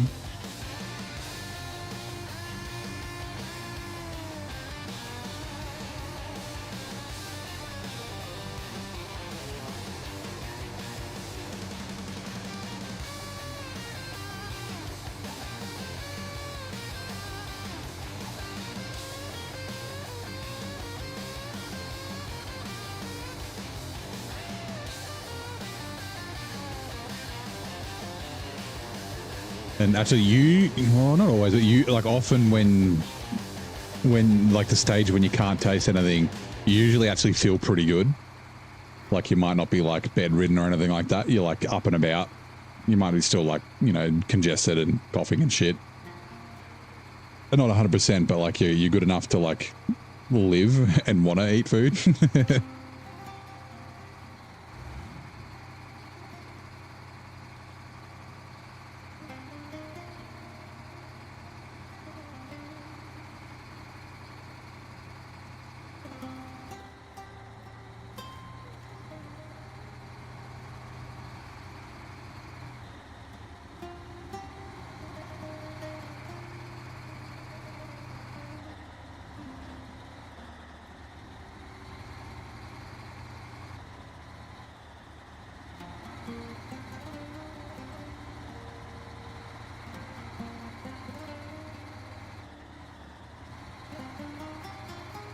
Wonder when the second set. I'd say it'll be the mid-season release between season 18 and 19, I'm guessing.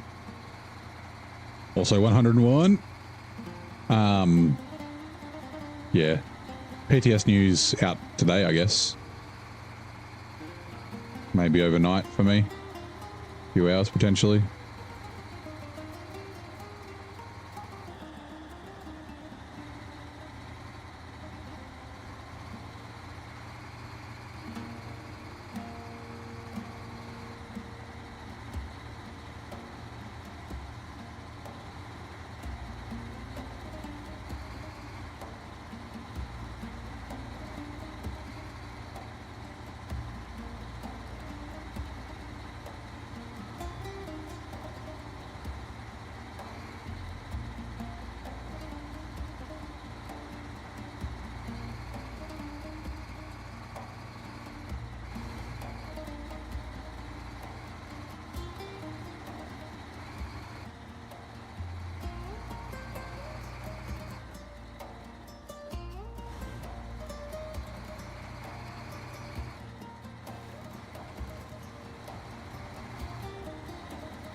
Chimichangas. I had a look at my Twitch today. I don't know if it appears on the Twitch, or if I have to like publish it or something.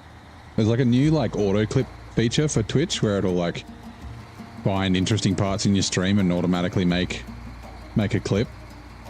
And it created a clip of when I was talking about farting yesterday. I was like, I've been farting a lot today. And it auto clipped it. I thought that was kind of funny. I didn't see what the other one was. I didn't have a chance to watch it, but yeah.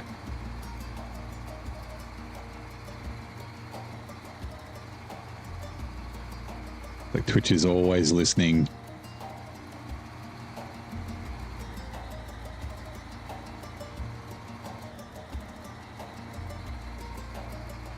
At first I thought it was somebody had clipped it. I was like, fucking who created this? And then it was like, yeah, the Twitch auto clip for Neighbor or whatever.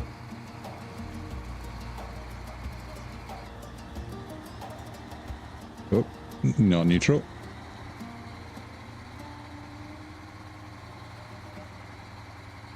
I wonder if this one will be auto clipped.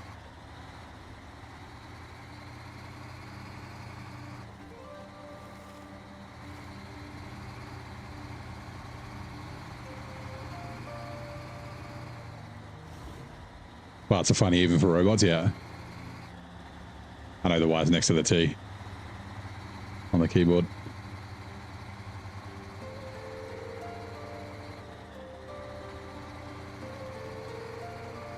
I don't know what it was. Yeah, last time I was just like farting like crazy. And like I said, they didn't really stink. Or at least it didn't seem stunk to me. What is the name of the truck? This is the Chimera...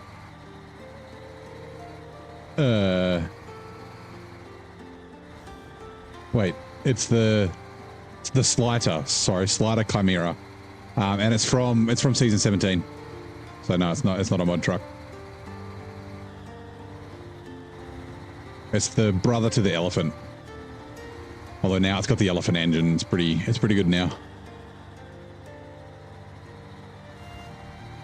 Fighting, no farting.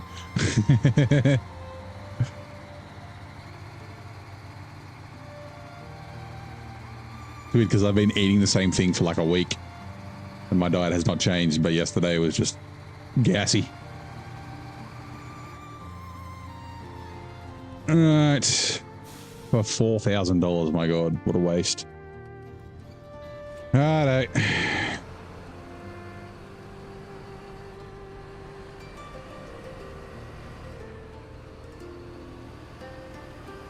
Actually, do I need, now that I think about it, steel covers, metal rolls, wooden planks.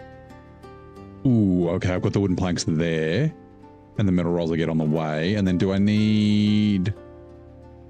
It's just service spare parts. Oh, actually, we've already got the wooden planks, I think. I think we've already got the wooden planks. We can take them anyway.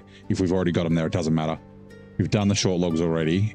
The service spare parts, yep. And then Alpha Finale, we need to visit the port. That's fine. Underground path. Water carrier trailer. Okay. Yes. All that remains. Empty container. Oh, more containers. Fuck. God damn it. At least it's in Solace Bay, 2 Solace Bay. Fine. Production front lines. Oh, that's... Oh,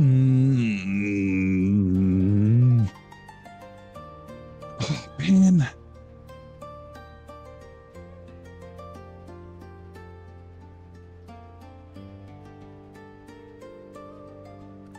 Where did I leave this, the C500? Oh, fuck's sake.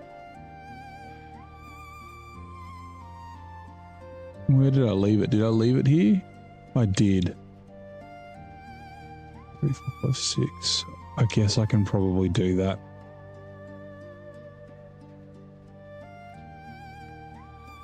And Forest Watch. Solar panels. Fuel, service report. Okay. Oh, man. Brutal mode on you. I didn't read it. Let's see, he's curious about the new MVZ truck tracking kick on us. Yeah, nice. Okay. Oh. Just so much back and forward. Like, like why?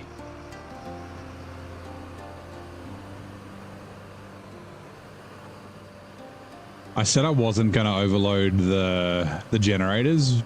Actually, no, technically I don't have to. I can. It's a little cheaty, but I don't care. It's still technically within the bounds of my brutal mode rules. Just fucking hell. Like, what?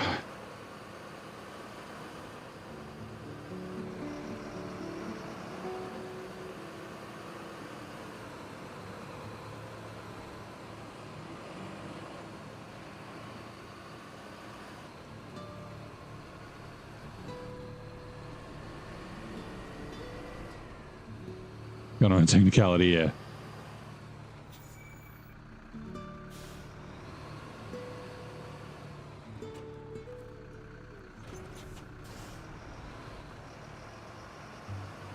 I'll explain what I'm talking about when I get there.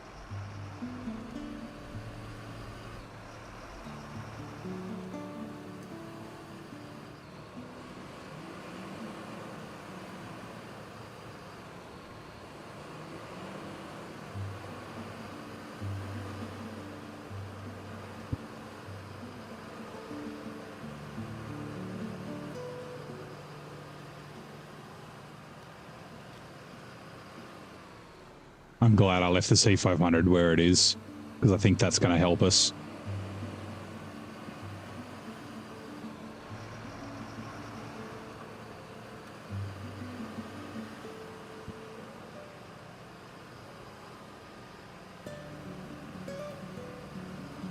Trailer drifting, yeah.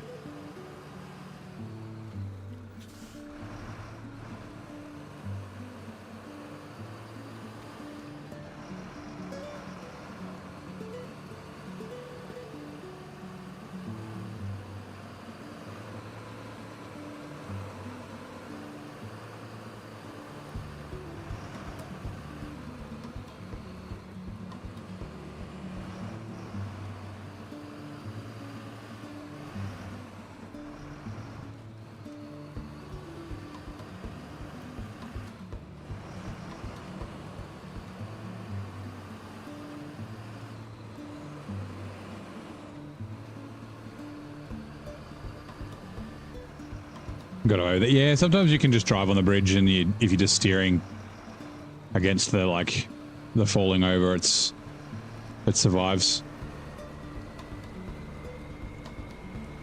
Do I need any concrete blocks this way? I thought I did. I might just double check. Service spare parts we need, but we're going to go past the service spare parts place anyway. And then, yeah, I've only got 2. Give me a sec. Just double check concrete blocks.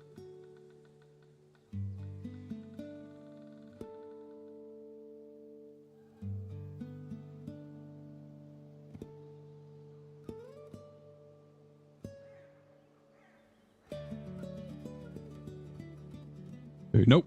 No more concrete blocks. Okay, never mind. We don't need these. Service spare parts. Actually, where is the service spare parts required? Oh, we can't even do it yet, though. The Coast Guard house. Just fuck me all the way up there.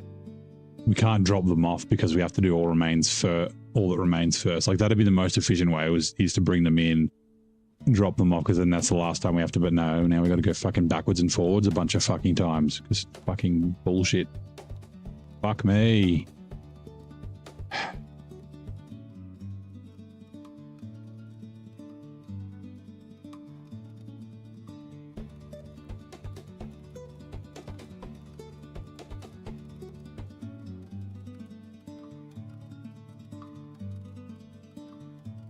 Alright, okay.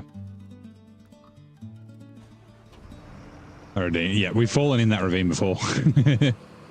Yesterday.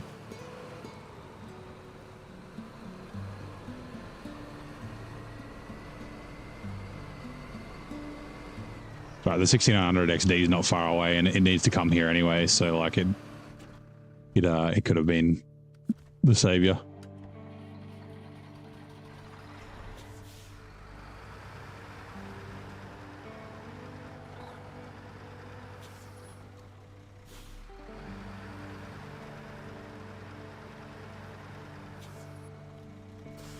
Oh, you flipped on your roof in front of a girl on Tuesday. We're playing co-op?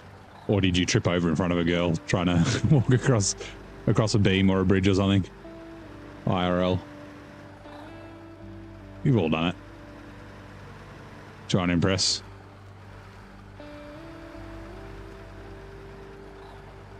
Actually, that would be a shit place. Getting out of there would be fucking hard. This is the bridge we fell off yesterday. Come on.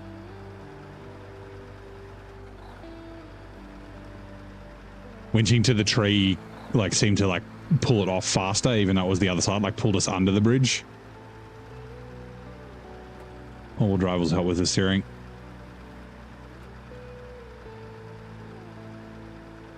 Come on, high gear, wind up. Do your thing.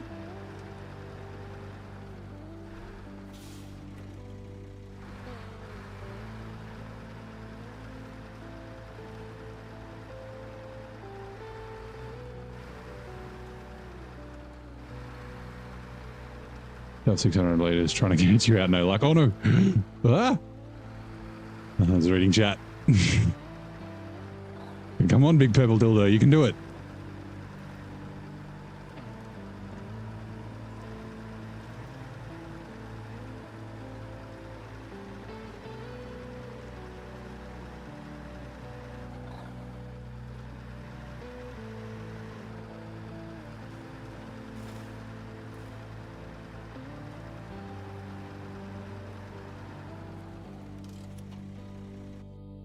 Righto.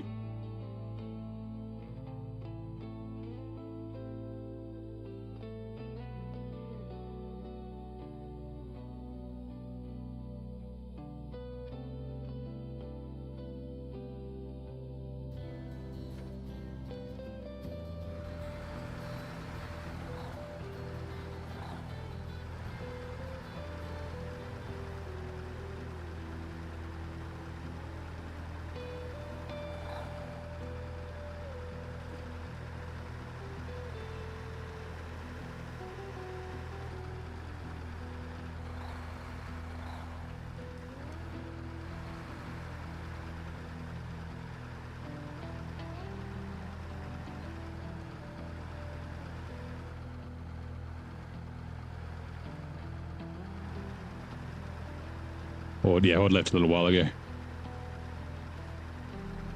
Go on, he got to go play Ark. Gotta feed his dinosaurs and get some mats with his Ank.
Oh, hold on.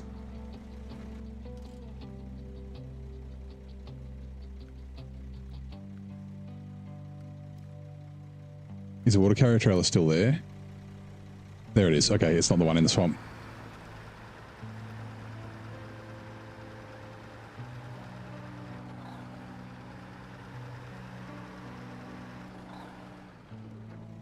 Oh my god. I turned so early and I still didn't make the corner. Dash trailer, let's go.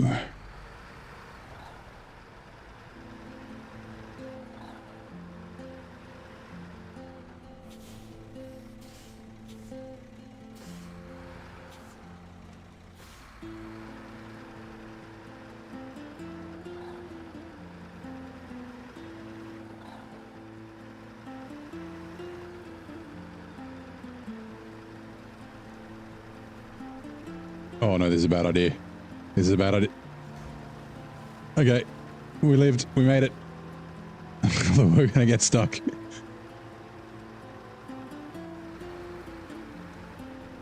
Set the pace star. Yep, this is the 5600 TS. Best fuel truck in the game.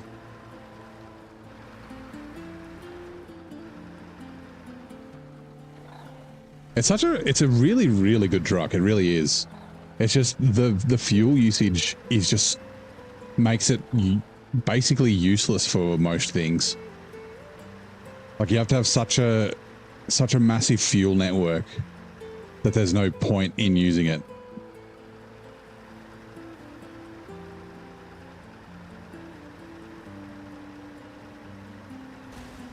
Whoops. Like it might make it with a full tank of fuel and a trailer. It would probably maybe make it to the fuel station, but it wouldn't make it to the port. It'd run out of fuel before it got to the port.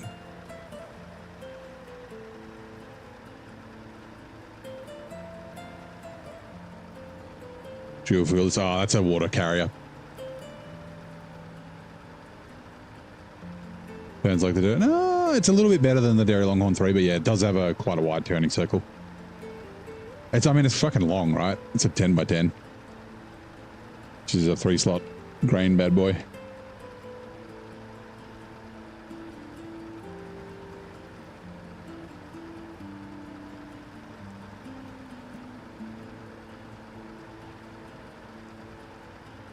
Yeah, it's a shame because it's like it's a fun truck to drive, especially like I love it when it gets into high gear. It's just fucking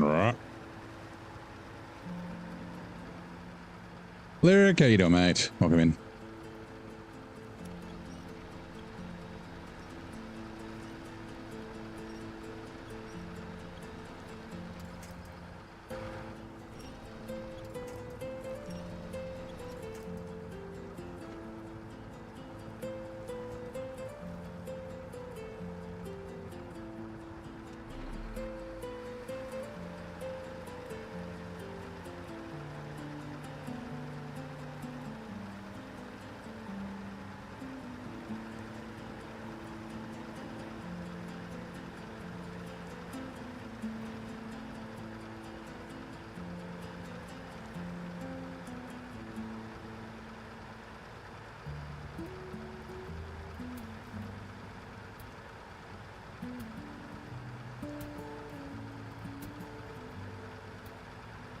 Actually, it might make it to the port now that I've got the road fully unlocked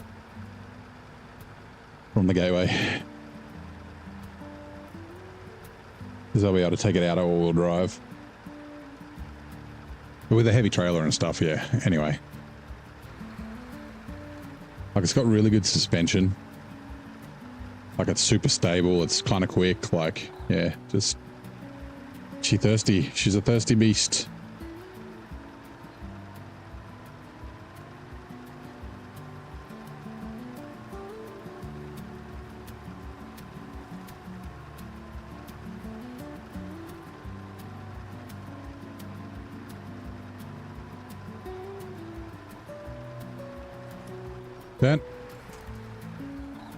That pole saved me from that fucking log, that fucking landmine. Set up as a crane. Actually, yeah, it's good. It'd be a good crane truck as well, like a heavy crane. Does it do the big heavy crane or just the regular US one, like the big yellow and red one, or just the red one?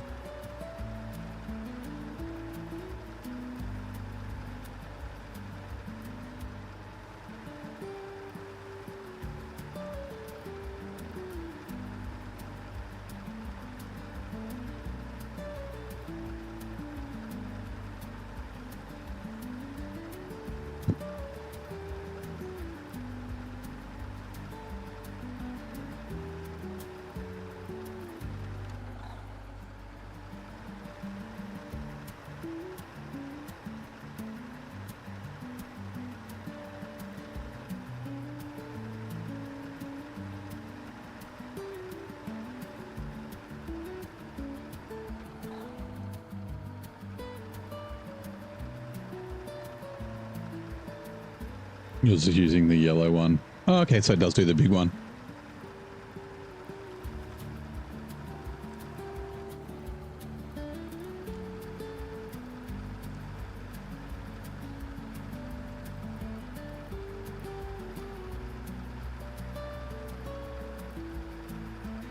Although maybe it wouldn't make it to the port.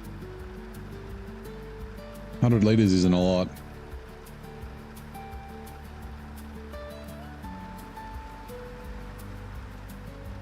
We could try it. Yellow and white. Yeah, the big one, the tall crane, not the regular red and yellow, red and white one. Gonna leave it here just in case the Zetros gets into trouble. It shouldn't, but just in case. Now we need metal rolls for something.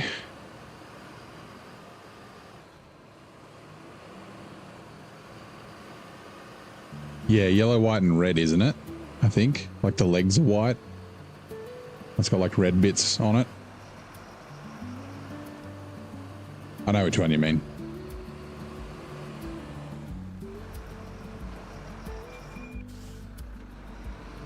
And you know what? Is it better to go? Probably not. Might be a bad idea. Who the fuck is that guy? Who the fuck is that? Oh, Lyric. Thank you, man. Gifted a membership, and Artem got it. Haven't seen Artem today. Appreciate the support, man.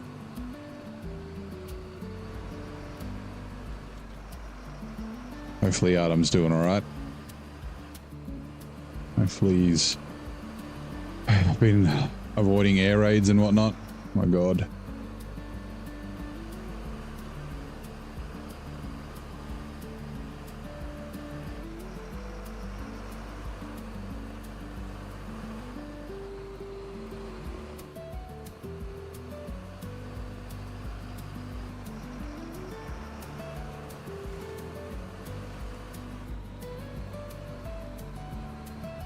Okay, I just know and can't remember the heavy crane colors. Yeah, it's not like it's something you use very often because they're pretty fucking useless.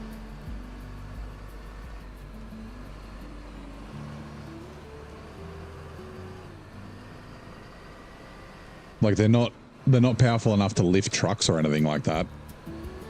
And then all the cargo you can pretty much lift with the yellow or the blue crane.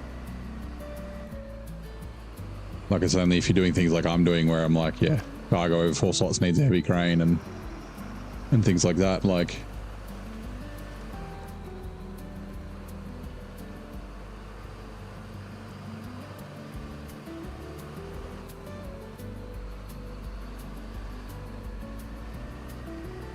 well, let me check first.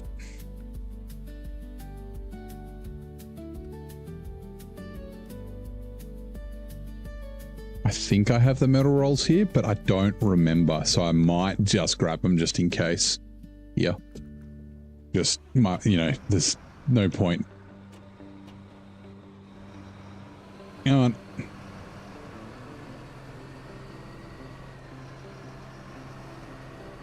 G'day, Mohammed. How's it going? Welcome in. Also, give me a second. I need to quickly go grab something. I'll be back in a minute. Grab something from over here that I forgot.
Metal rolls.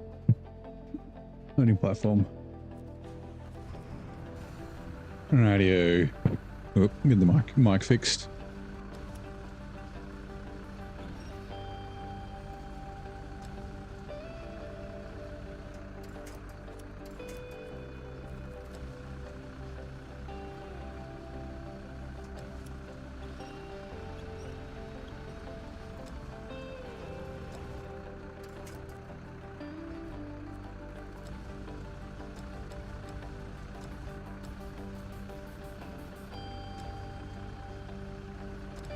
Right, you.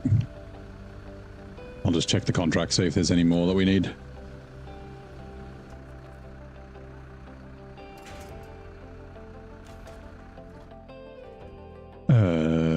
Okay, so yes, that's what we've got. Seeking the Light is new. Powerful finale, the Transformers. Underground Path is the water carrier. All that remains are the containers.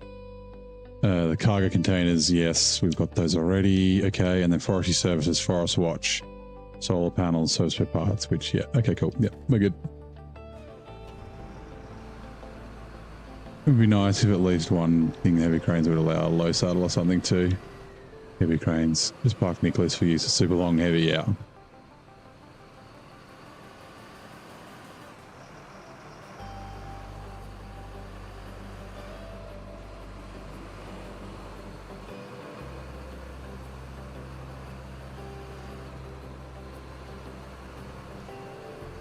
No, I'm not going to try to squeeze through there with this and the trailer. It's not as wide as the Pace Star, but still.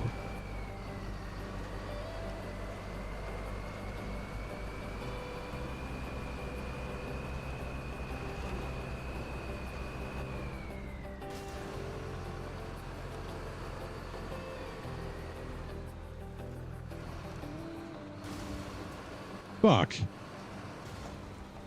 Fuck. Oh, damn it.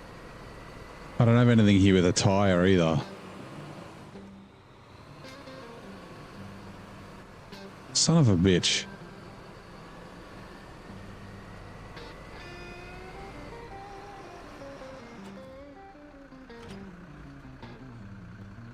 Actually, no. I need to use the repair parts out of the semi-trailer. Because they'll be wasted otherwise, so that's fine. Wait, does the semi-trailer have tires? It does, okay. Sweet. Well, that's lucky.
Noticed any new strange truck physics since the new update?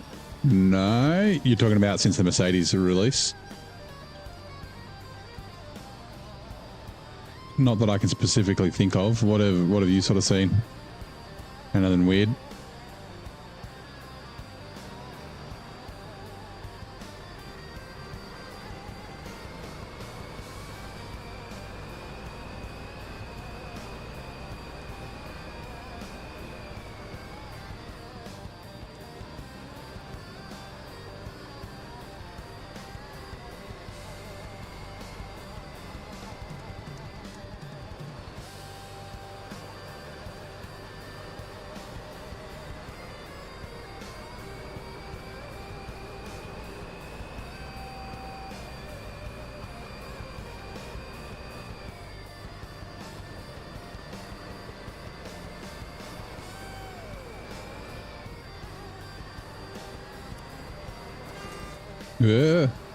Accidental honk. Panic honk.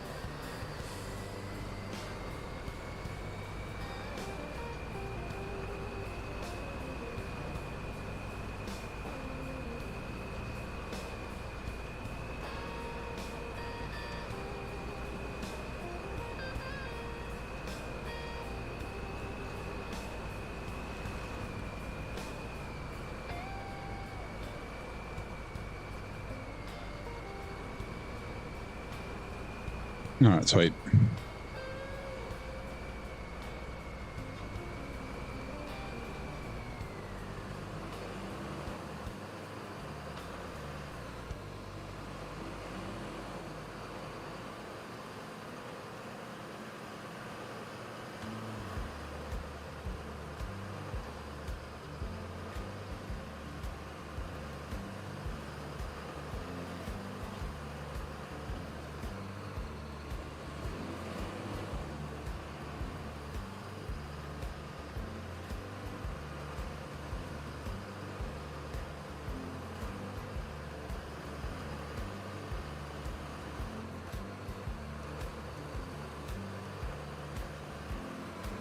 What's the time? 10, 2 hours.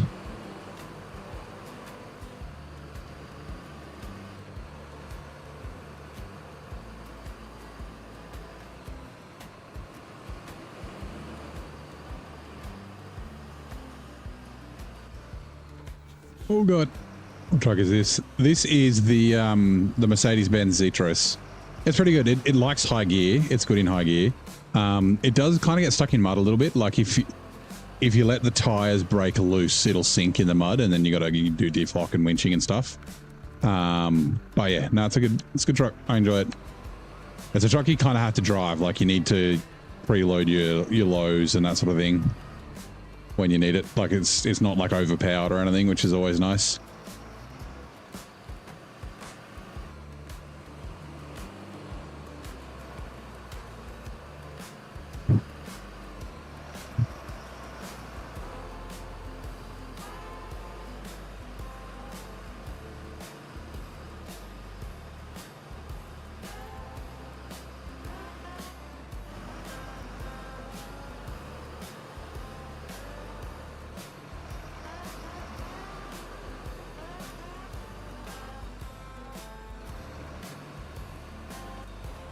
That's lucky we didn't have the metal rolls here. Fuck of all these, what are the service spare parts for? There are service spare parts here as well. Hold on. Seeking the light. 2 service spare parts to there. Trying to think of, there's no way across here.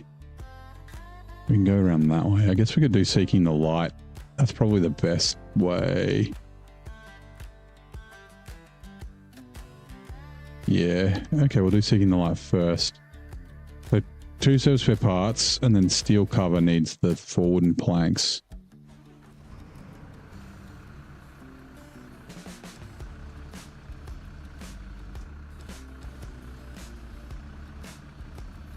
Here you go, 2 turds are running. Can you name the country that forms the most prominent part of the Horn of Africa? Is it Egypt? Or is it Saudi? Am I thinking of the right side? East Africa, right? Topical from the bot.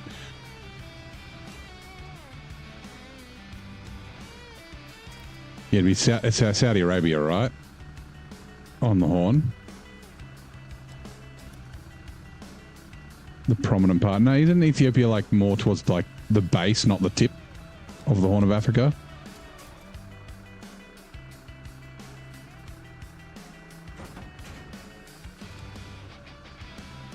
Like, because Somalia is there as well. Again, I thought it was more towards the base, like a little bit more south of the Horn.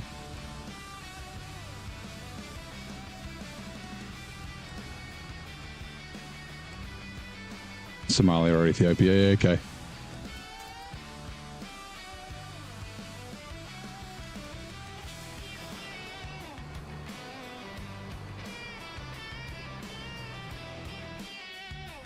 I'm paranoid now.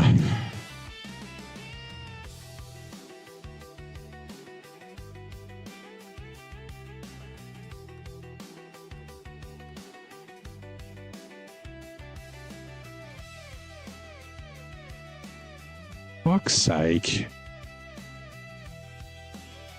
That overloading thing. Okay, so my overloading plan was I've got the two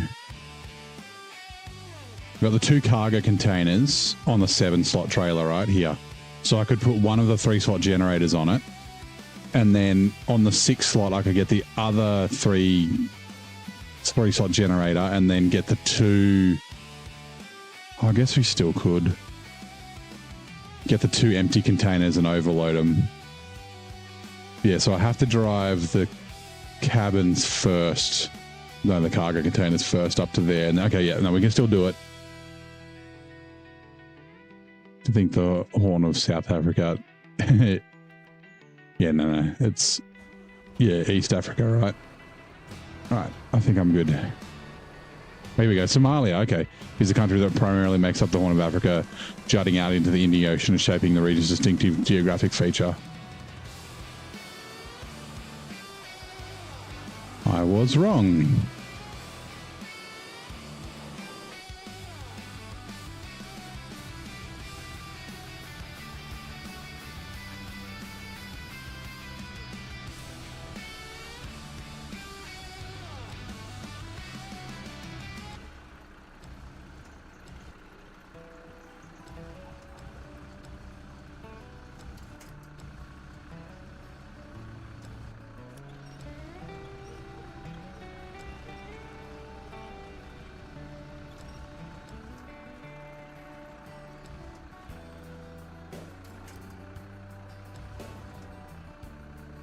They should be okay.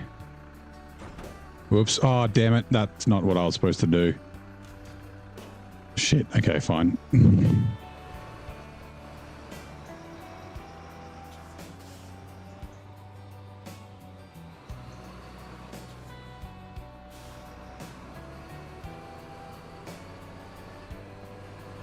So I guess, is it like just the Saudi Arabian peninsula is what I'm thinking of?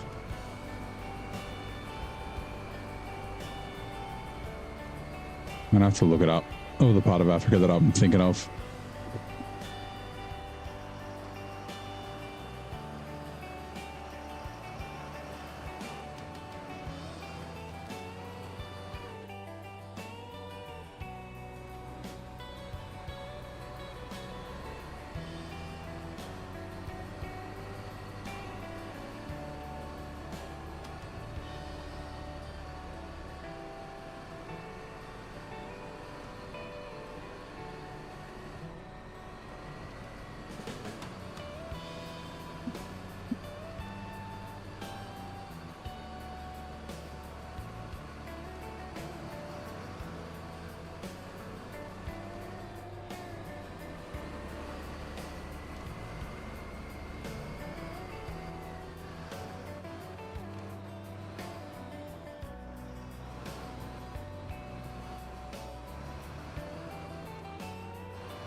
Darn it.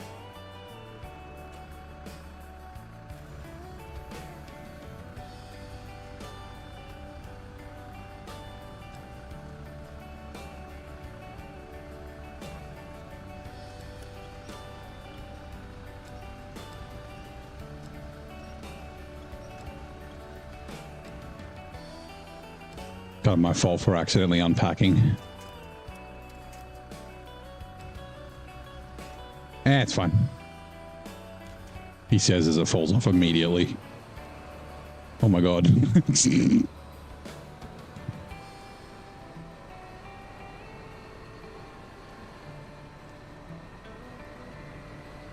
Let me also just activate this so I'm going to the right place.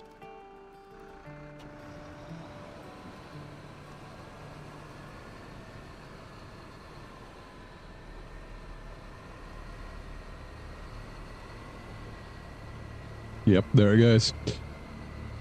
Fine.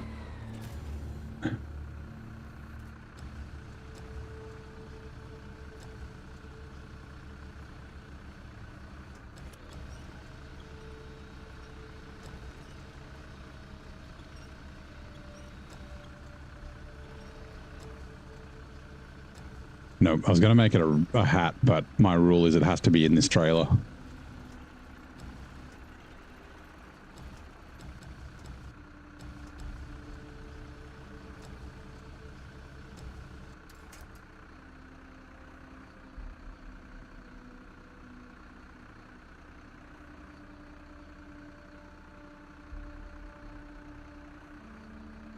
Thank you. Appreciate that piece of cargo.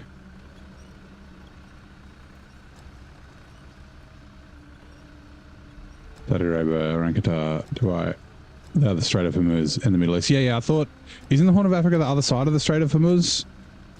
Or is that the Horn of, yeah. They're all the way. Yeah, Tesla. Just slowly going. Right, if I can stay there. Restore crane.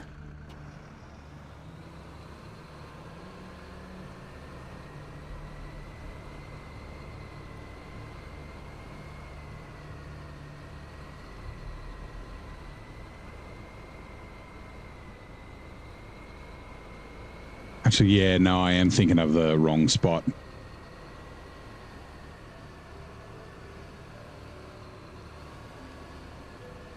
I mean, clearly I was because I said the answer wrong, but yeah.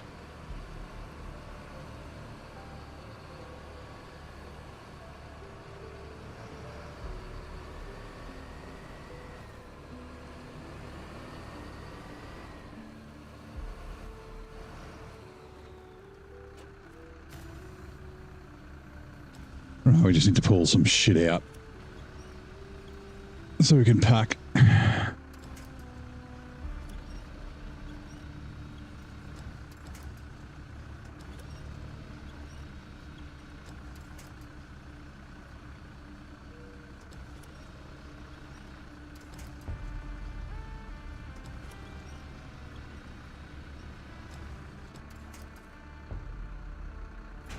Cargo.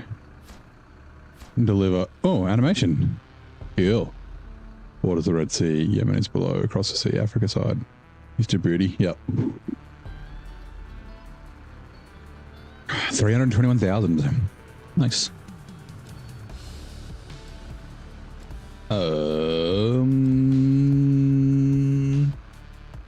Yeah. Actually, you know what? Let's do this. I'll put you here. And put you here.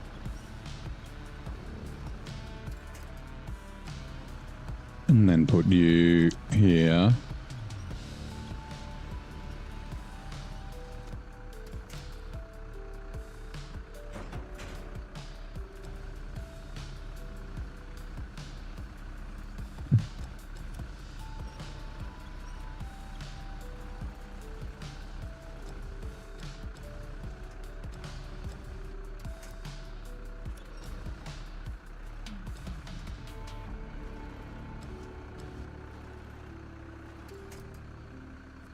Right. Restore crane. So we are doing steel cover, and then we need to turn. I have flipped right here before coming this other direction this way. Yeah. I don't think you can get up from there. I'll just put that mark there and I can take a look if I can get up here, but I think you have to go down and then around this way. But we will check. All right.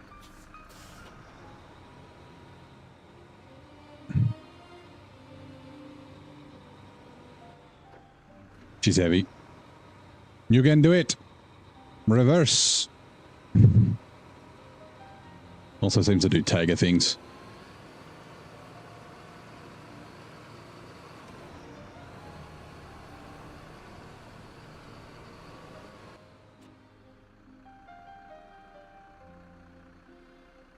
Oh, that's interesting. You can get down from there. Okay. Like a little path down there.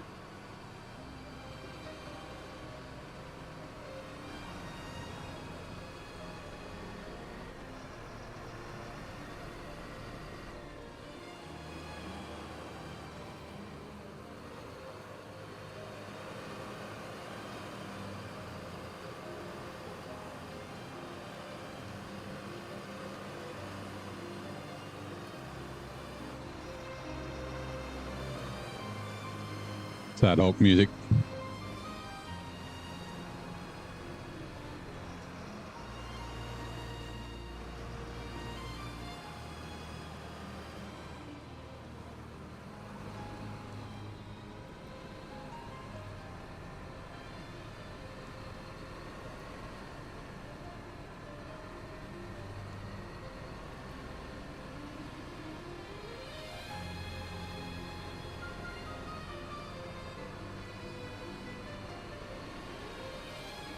I like that detail. Like the rocks falling off the cliff and smash the logs. It is a pain because you can't use the logs, but like you can't say they don't put effort into making the maps.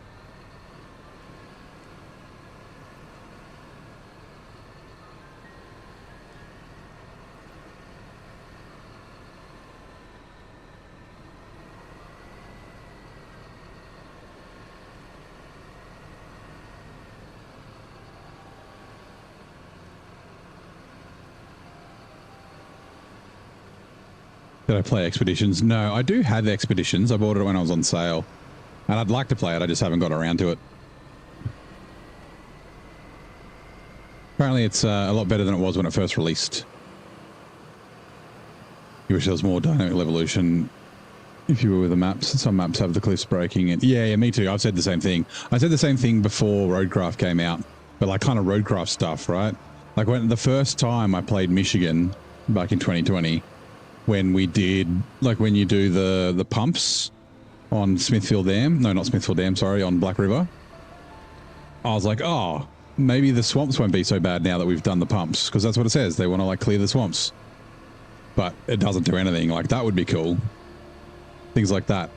Like if like halfway through a season after a certain contract, like a flood happened or like with Maine, right? Maine starts off being flooded, like as you progress through the contracts, maybe the floodwaters recede and then like it gives you new paths and things like that. Like that would be cool.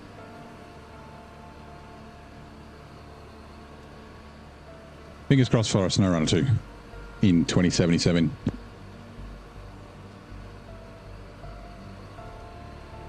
That'd be an interesting bet. SnowRunner 2 first or GTA 6 first?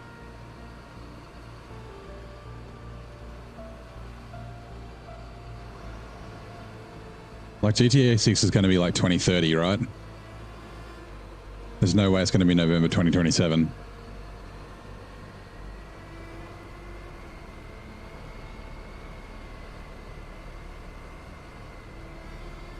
And they keep money off DLCs for SnowRunner, so there's no like real motivation, commercial motivation to create a SnowRunner 2 and spend all that money creating a new engine and whatnot. I mean, Spin Tires X might be the thing that pushes it over.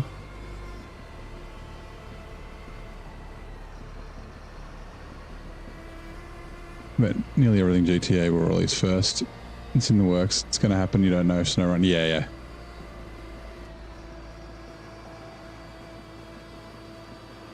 Stay on the bridge. Stay on target.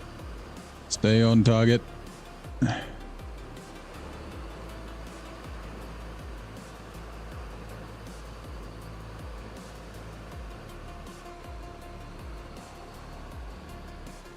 We just need them to stop trying to make fucking Roadcraft into SnowRunner.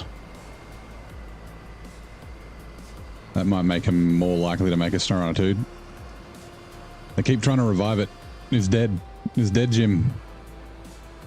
Worse than that. It's dead, Jim. Dead, Jim. Dead, Jim. Fuck, that's a... Sorry, it's Star Trek and Across the Universe song.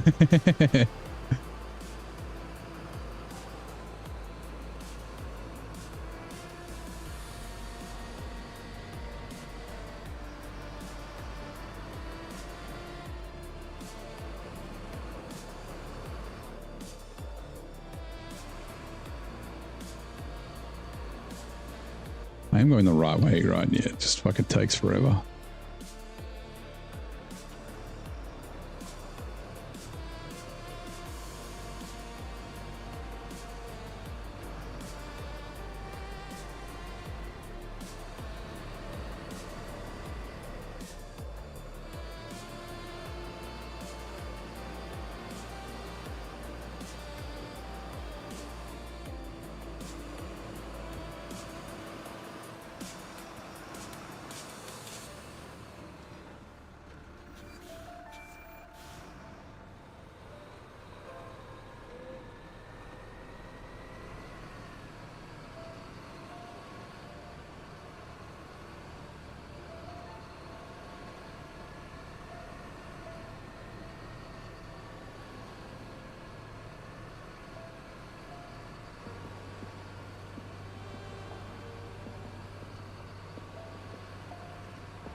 Right, another contract done. Nice.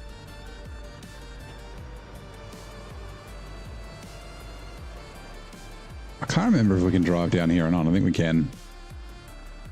Yeah, we can. I might do it during the day though, so that I can see.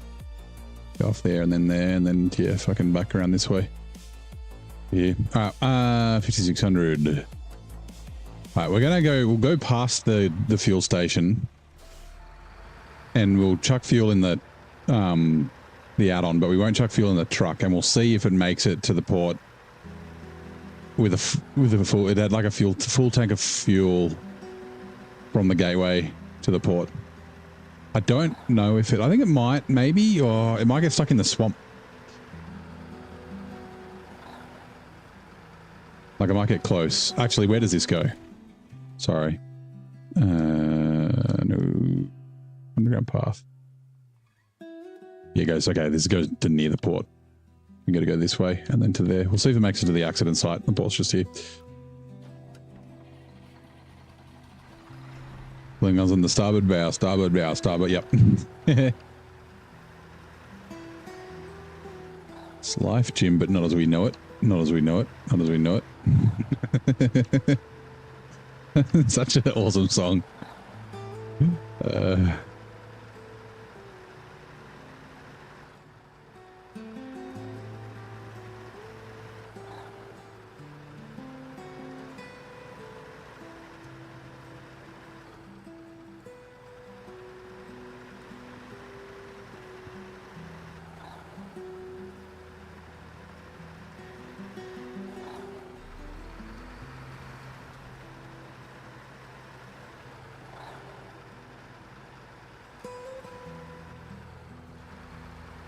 Drifties!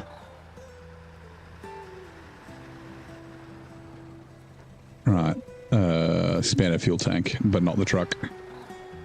I'm not a gentle driver. No, I'm not. I'm in a rush. I want to get the fuck out of here.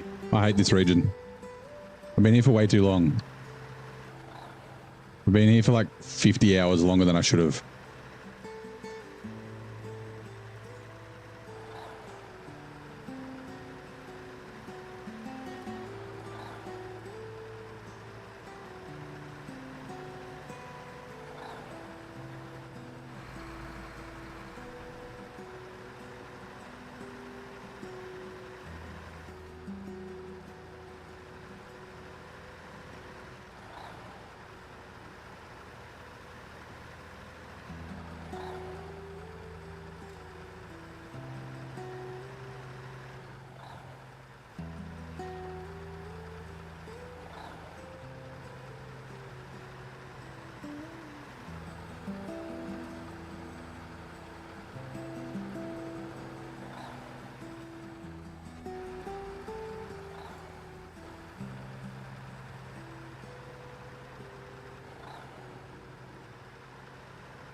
Can we be shoot to kill? Yeah.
Nothing to talk about.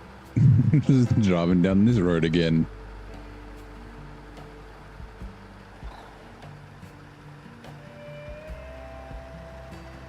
So I got to drive like a maniac. Yep, I wouldn't make it to the port on a full tank of fuel, or close to a full tank of fuel.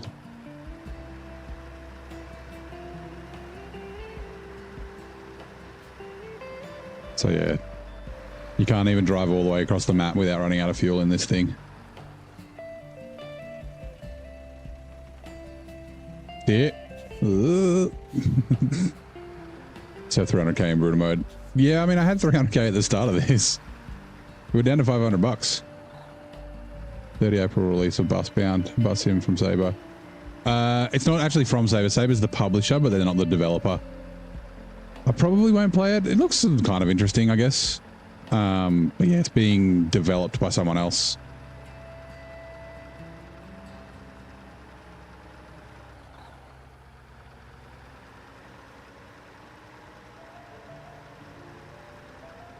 I forget who it is, who the developer is. Damn it, log, go away. I'm more interested in fucking Jurassic Park Survival. Saber could just finish that game and that'd be nice.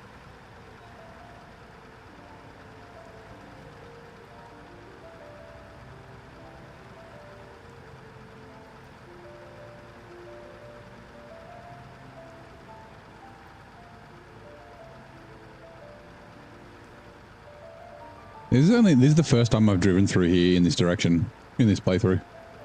We came this way a bunch of times in the last playthrough before we found the better way through the swamp.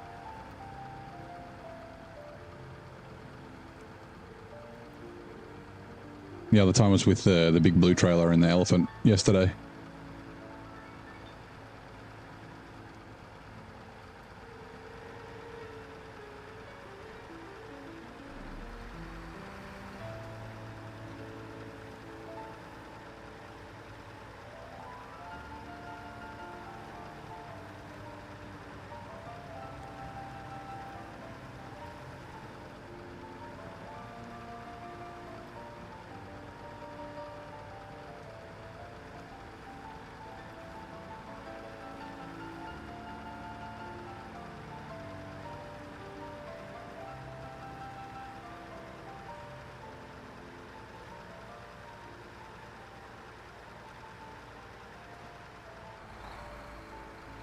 Zidania after Washington, you can't remember. Yep, Zidania is next.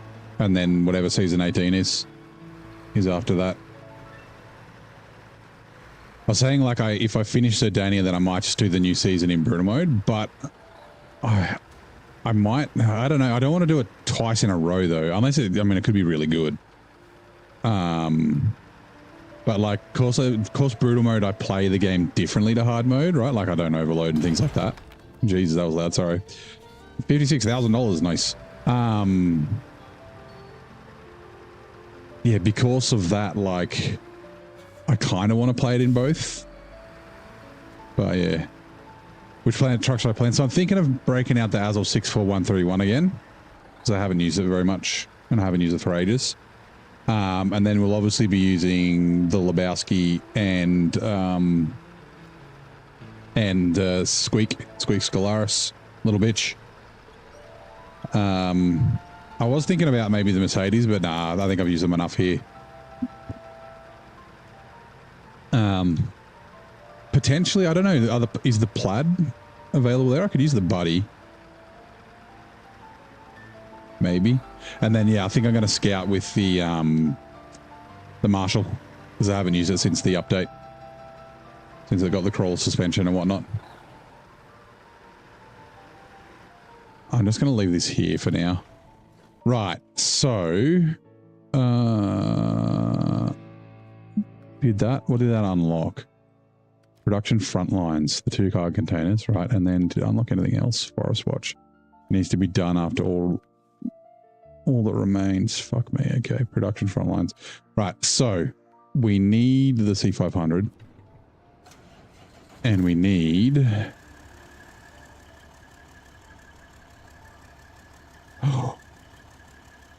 Wait, hold on. I got to visit. Oh God, visit the port. I thought they were from here. Okay.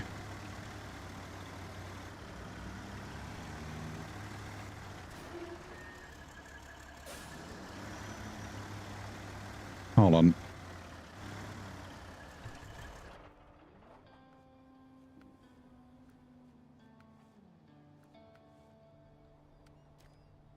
Oh, I thought they... Okay, they're around the corner, aren't they? Yeah, they're there. Shit. Okay, turn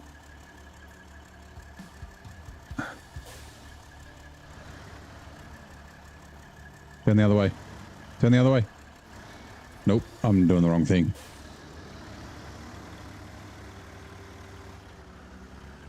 You know what? I think I can just... I can't remember. Can you get around here? No. Shit. Well, this is bad.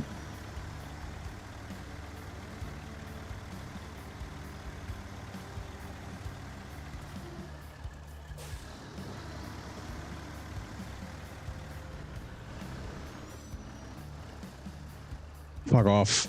Really? Damn it.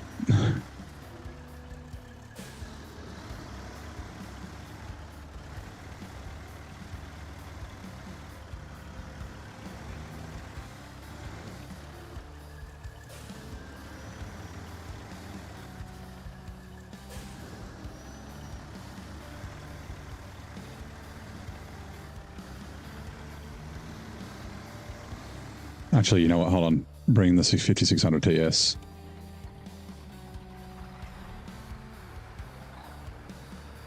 The Lebowski. Sorry, the Lebowski is the Jiangsu, the Jiang dude, the dude, and then the Voron G is Squeaky. He's Squeak Scalaris. We've already got the Squeaky D. So yeah, the Squeaky G is the Voron G. Ugh. Right, refuel.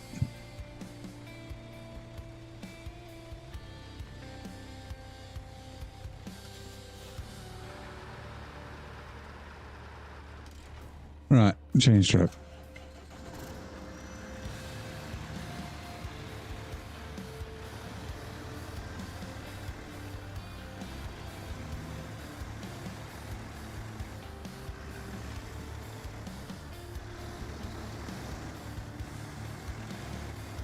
It's a good truck, yeah. Yeah, so I didn't use it a lot pre-nerf because I knew I was going to use it in brutal mode. I use it mostly as like a recovery truck. So it'll be interesting. I think it's still good though.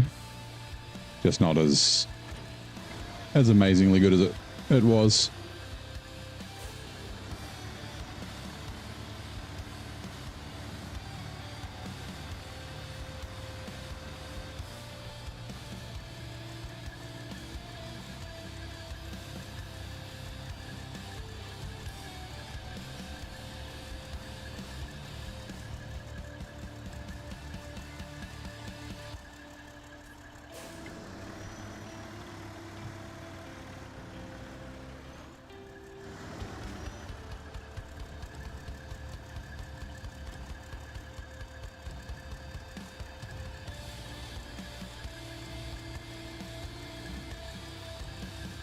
Was the best truck. I mean, I don't know if I'd say the best truck because it was quite tippy. It was very good, but it was a little bit too tippy.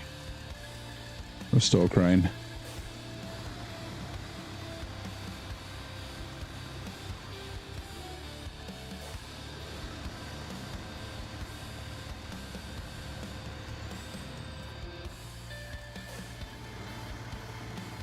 Oh, do I want to? So there's a road that I've never driven on. Attach trailer, unpack, pack. This road up here, this mountain pass. No, not with a 7 slot. We'll just run through the swamp. I answered my own question. Sorry, didn't mean to ask a rhetorical question.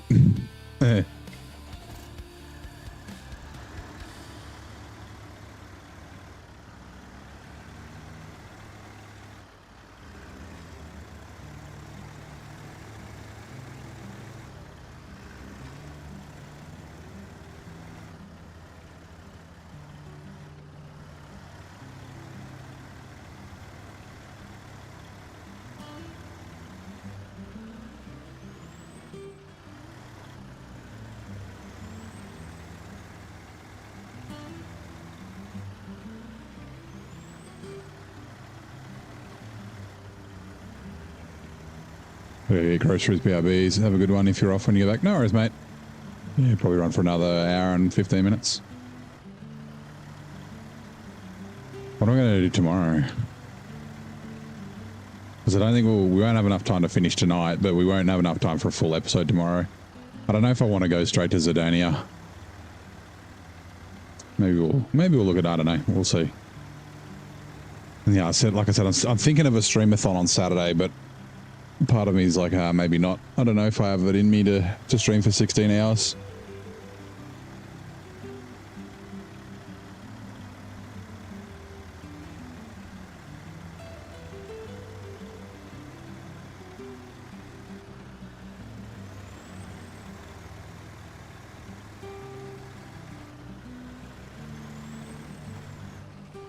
What the fuck?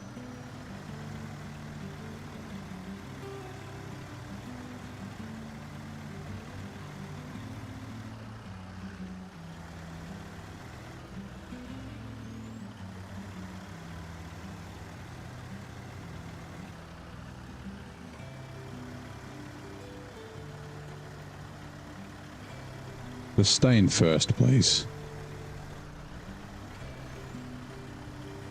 Stop changing gears. No, stop changing gears. It's low's too slow. Low plus is first gear.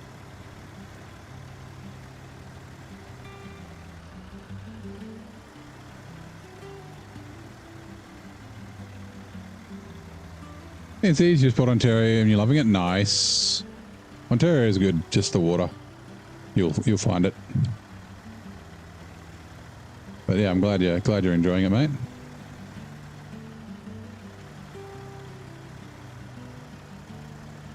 I always forget you have to open the garage in Ontario. Like, it's not very difficult to do. Maybe that's why I always forget. Like, there's warehouses nearby that you can get the materials from. Not like Maine that takes fucking hours.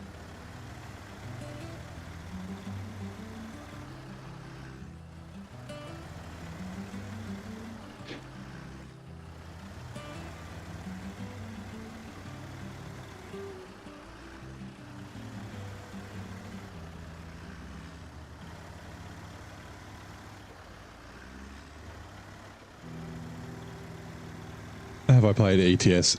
I played the original ETS back in like 2014 or something, but no, I haven't played ETS 2 or ATS. They're fun games, but I don't know, I'm not as big of a fan. I like the more casual. Like if I was playing ETS, ATS, I'd play it in my rig, and I can't really sit in my rig for 6 hours for a stream, so. Yeah, I mean, it's the same problem I always have. Like, the other games that are 1,000+ hour games, and I just don't have the time. All my games that I play are, like, really long. And all the games that I want to play are really long as well.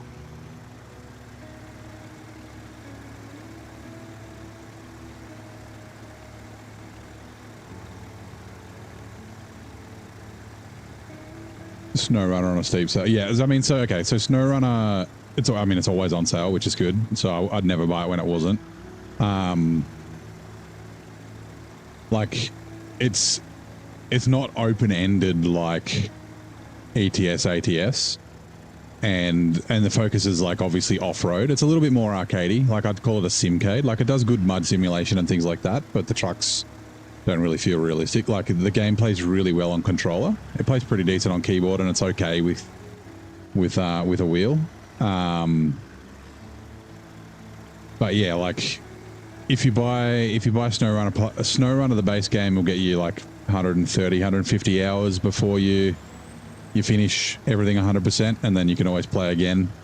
And then if you get all the DLCs, it's like 1,000 hours, right? So you look at the price and you're like, oh, it's kind of expensive for everything. But then when you actually think about it, you're like, for 1,000 hours worth of gameplay before you decide to play, like if you want to play again to play differently, like do hard mode or New Game Plus, then yeah, it's actually pretty good price per hour kind of thing.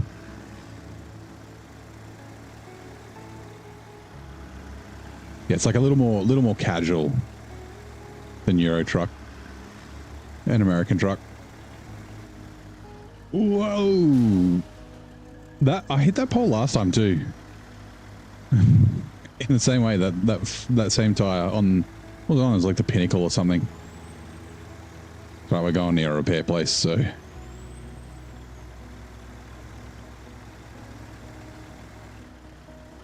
Also turn the all-wheel drive off.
It's hollow. Fucking Transformers are hollow. What the fuck?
You love going into a Transit ETS too, yeah.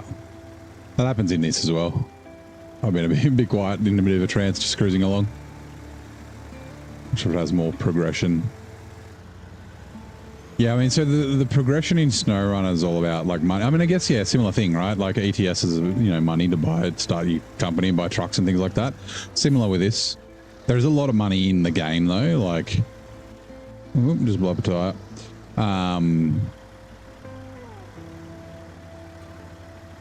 Also, I don't need to do that. But yeah, like if you're playing regular mode, it's not so much of a thing because you can buy and sell your trucks and add-ons and that sort of stuff for the same price. But in hard mode, money early on is a little tough.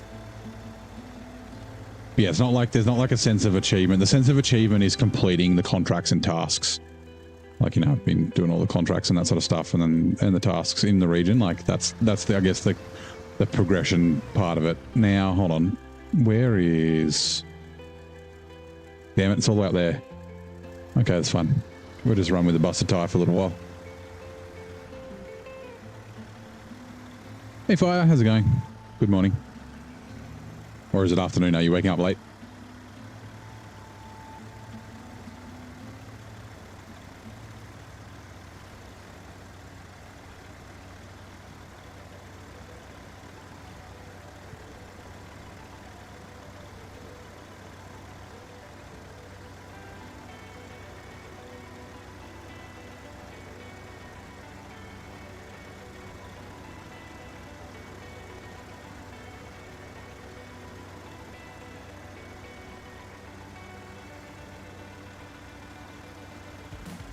Bust a tire across this crossing's going to suck. We'll be right. 6 a.m. Yep, nice. So, yep, early-ish.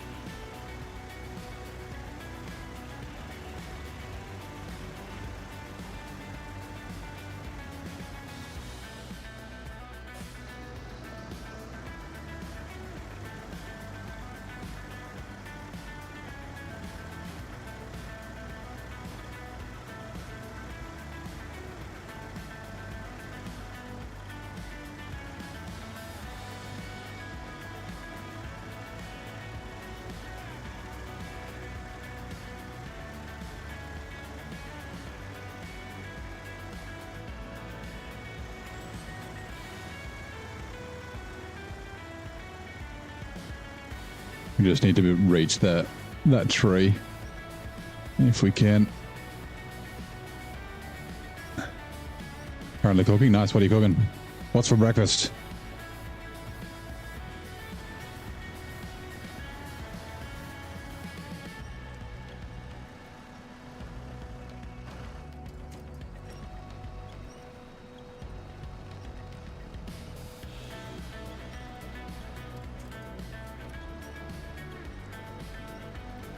I feel like we're not moving.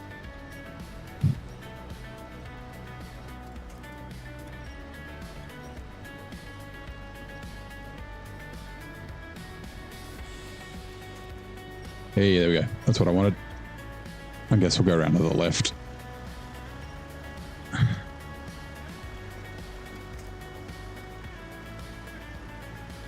Fried rice. Ooh. Fried rice for breakfast. I'm guessing your rice was already in the fridge overnight or longer. I should have gone right. I forgot how muddy this bit is.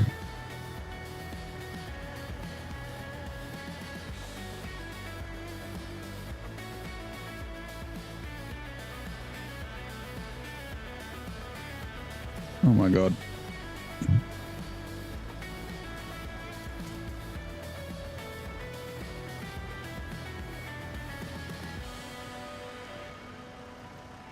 I got lulled into a false sense of security by the elephant. The elephant just walked through here yesterday. Come on.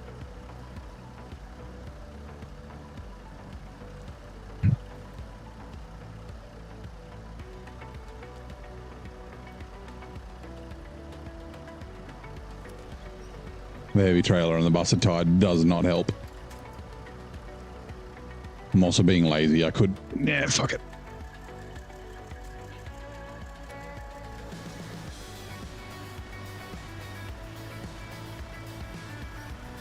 Those are on boxes. You're adding cheese when it's done. Nice. I think I've ever had cheese with fried rice. I mean, cheese goes with kind of everything, so... Just want to bring the rear around a bit, if I can. Roll. I was not steering the truck the right way.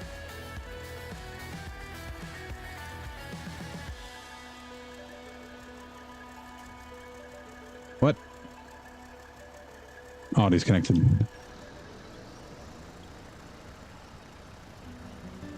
That rock.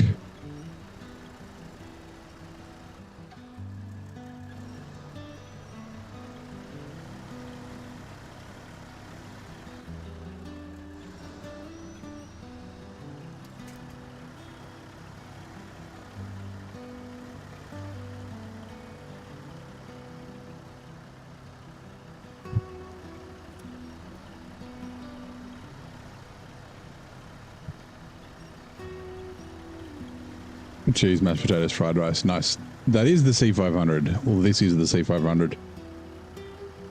I definitely chose the wrong way to go.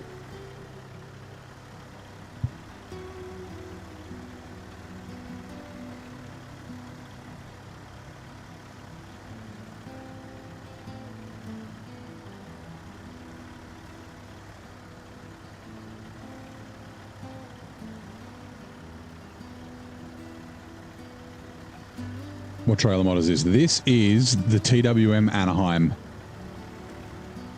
ANNAHEIM. You can see it there on the side of the trailer.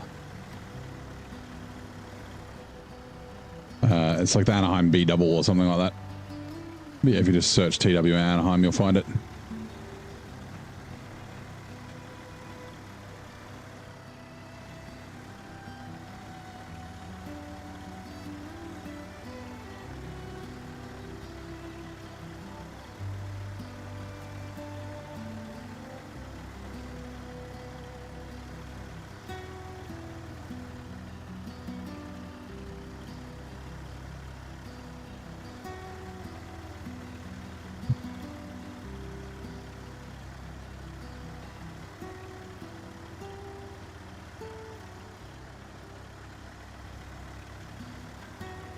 No worries.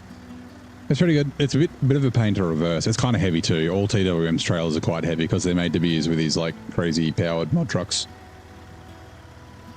But I think that's a pretty decent trade-off, right? Like heavier, harder to haul. Makes up for having extra slots. Like it's a 7-slot trailer, right?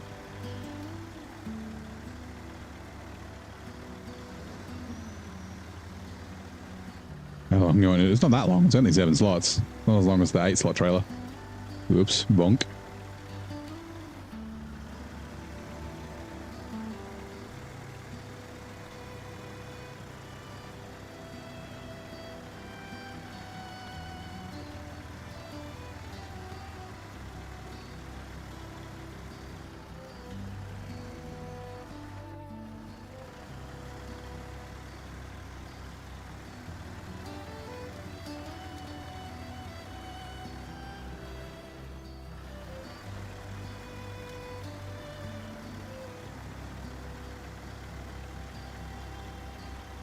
The truck is long enough than the trailer, than the service trailer. That's not a service trailer, that's a transformer.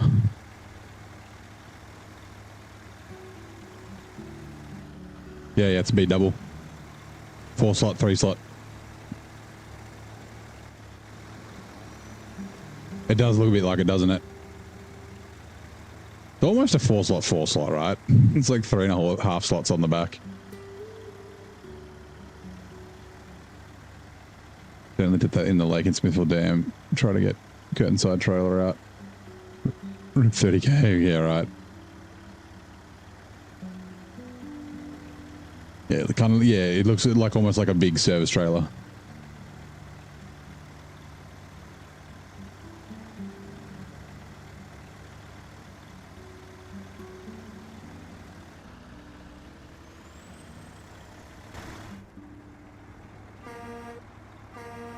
Honk honk.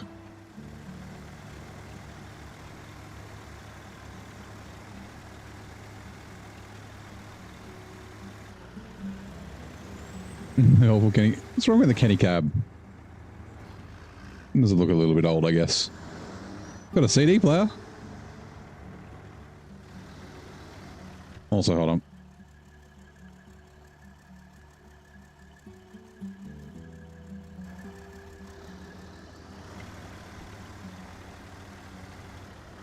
Yes, Deaver mate, yes.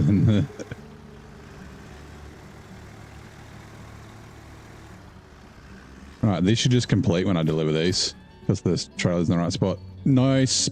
Right. All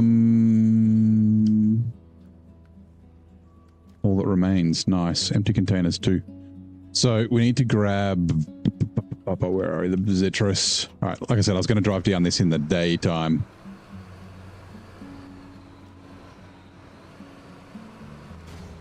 Bonk.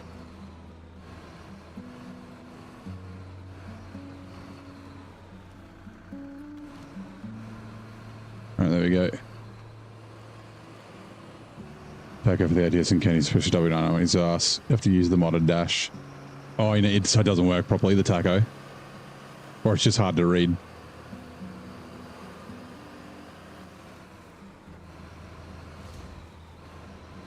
Fuck me. I'm at the point where I'm not really caring about damage that much.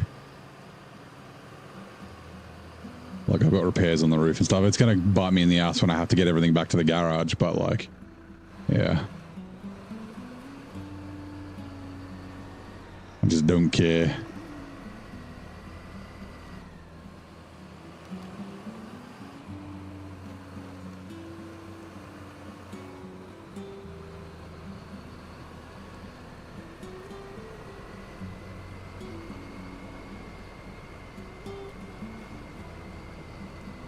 If the taco is not working, try the burrito.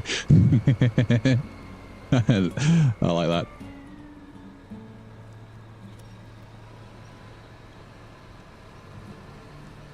Try the tortilla, yeah. Which link in the chain is the empanadas?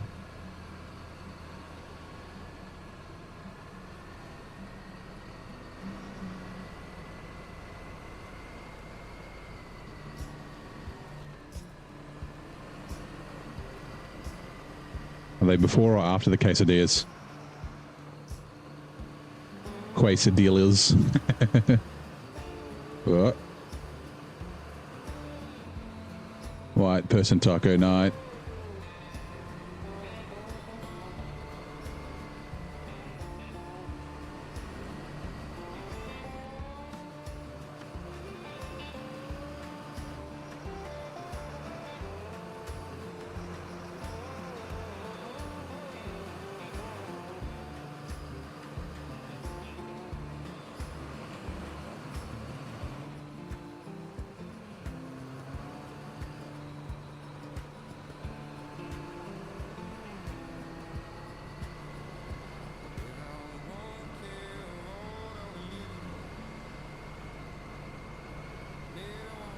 Afternoon, Nan. How you doing, mate? G'day.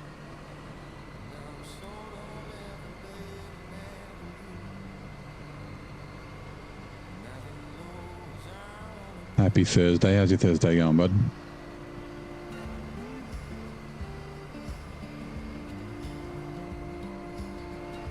There, I can't remember where.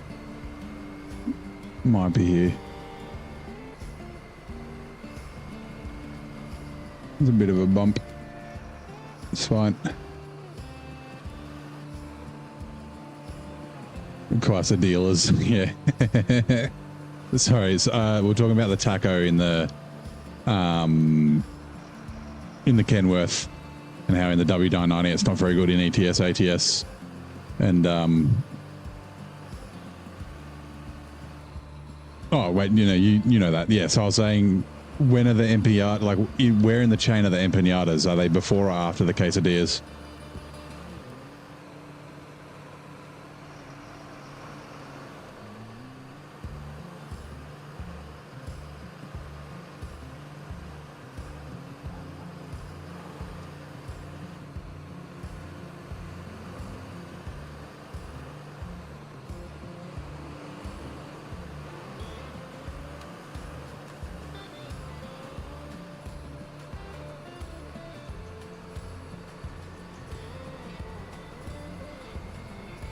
Beautiful day here, chilling after lunch. Nice.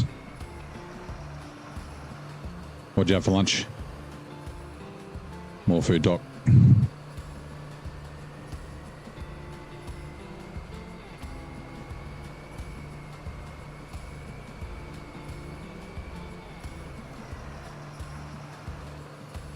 With 6 times everything. Yeah, accidentally learned auto repair is cheaper than repair. And versus 30, manual is 30 to 50. I guess yeah, okay. That's good to know.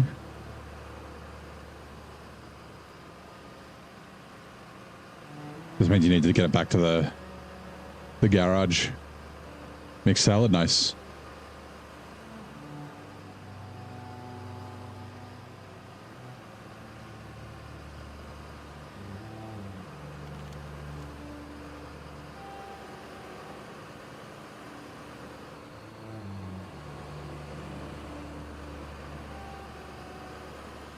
I kind of miss my my lunch is usually a mixed salad, like a 4-leaf salad or something like that, and a chicken thigh. So just pan fry with some salt, pepper, and thyme.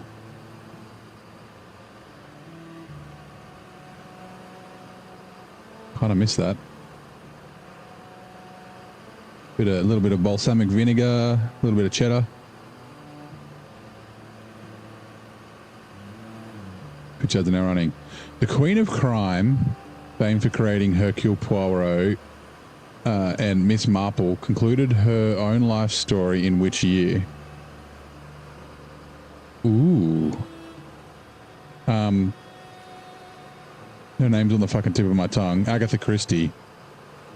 When did she die? Was it like the 90s? Or was it before that?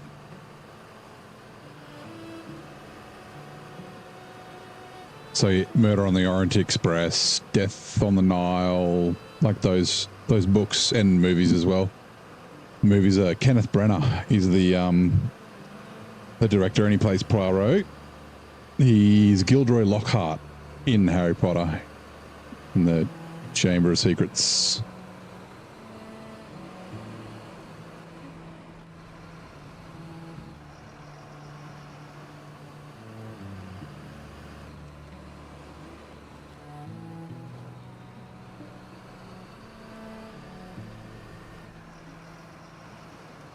I don't know why it doesn't give you the name, right?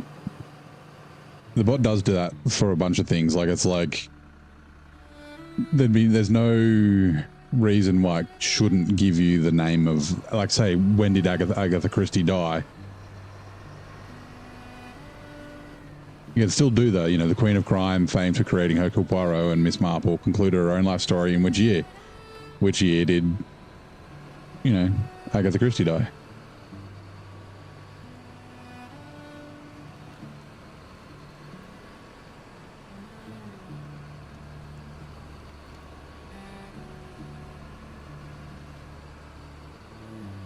I'm just say 92. I have a feeling it might be before then, but might be maybe the 80s. Yeah, Dame Agatha Christie. Oh, yeah, okay. The celebrated mystery writer passed away in 1976. That's close.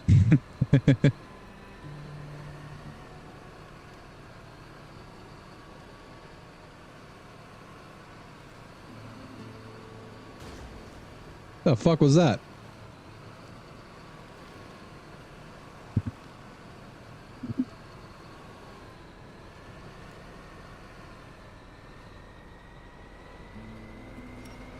They're just big on over. Yeah. I mean, I like it. It's just, yeah, sometimes there's sometimes when it's like the question's so unambiguous, right? You're like, well, that could be multiple things. You need to, like, and it's not going to make the question any easier by knowing. Like, it just means that you can actually, like, get the question.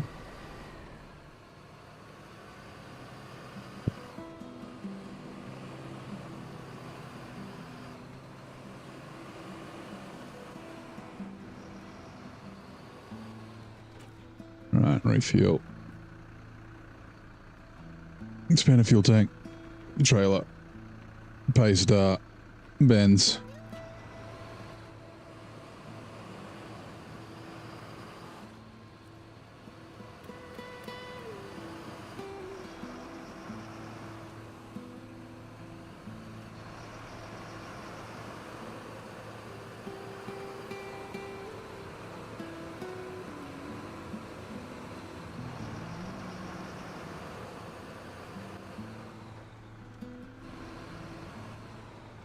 Ooh, I'm glad I'm not in the Actros. The Actros wouldn't be able to pick these up because it would just tip over.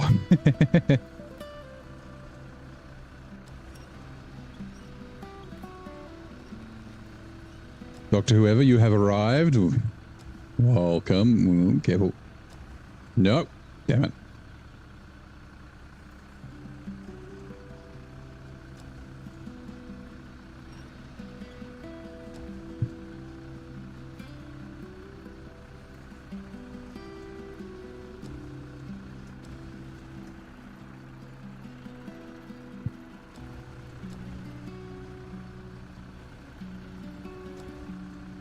My God.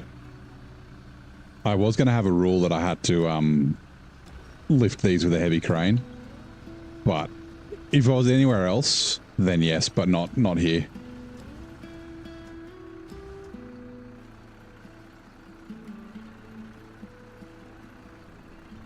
Doing the dawn service. Yeah, I'll head out to the dawn service. I usually don't hang around for the day stuff. I don't know if this will pack. Oh my god, it did. Cool. But yeah, I'll head out to the War Memorial on Saturday morning.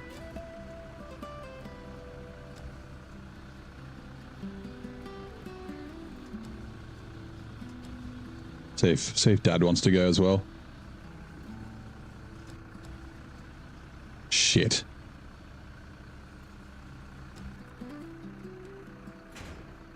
Bugger, that's not great. Okay, that's fine.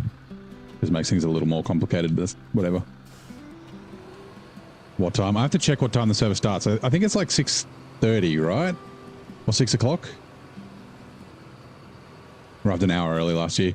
Well, I mean, it gets pretty busy at the War Memorial. Like, I usually don't get there super early. Like, you got to park kind of far away and then walk. There's no, like, parking nearby. I remember we used to always go, like, it was like the one day a year when we had McDonald's for breakfast. We'd go to the dawn service with Dad and sometimes Mark, the neighbor. I don't know why his kids never came. They're the same age as me, my brother. And then, yeah, on the way home, we'd go to Macca's breakfast.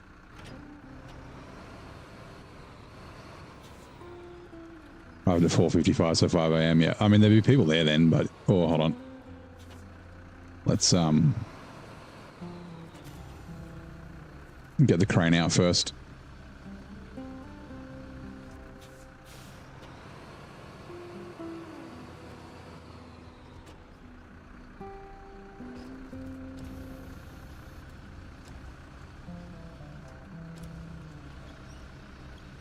Three or four people there, yeah. Yeah, like, I'm pretty sure there's like a few thousand that show up in Canberra. I mean, it's the National War Memorial, right? Makes sense. Finish cooking. It's the best fried rice you've made. Nice. Normally burn it or undercook it. Okay, well, that's... Oh, no. I hate... Fuck you. Look at this. It's stuck on the crane. My God. I just remembered the fucking bullshit I had to deal with in Zerdania. Oh my God, Zerdania's going to be even worse because I'm going to be using blue cranes everywhere as well. Shit.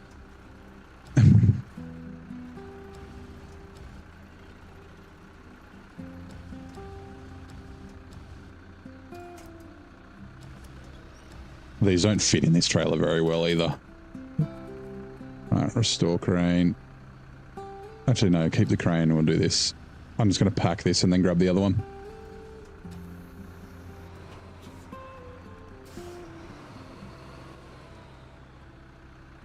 Recently found out that members of the US Marine Corps stationed in Darwin celebrate Anzac Day and participate in the parade. Oh yeah, that's nice.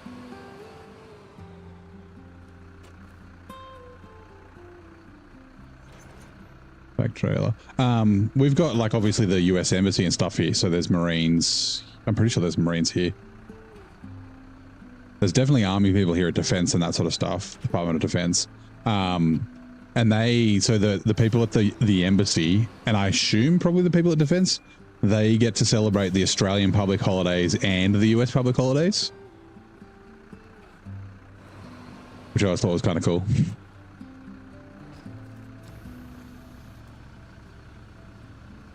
I assume it's Marines. Maybe it's not Marines at the Embassy. Maybe it's just... Yeah, anyway. I thought you did Zerdania. No, so I did Zerdania before Washington in hard mode. I still have to go there in brutal mode.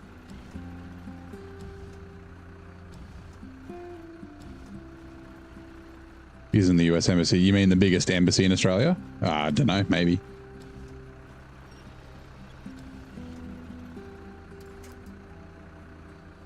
Alright. This shouldn't be too bad because it's mostly road. Oh, I'm going to have to... Okay, it's going to be a bit of a dick pain in the ass.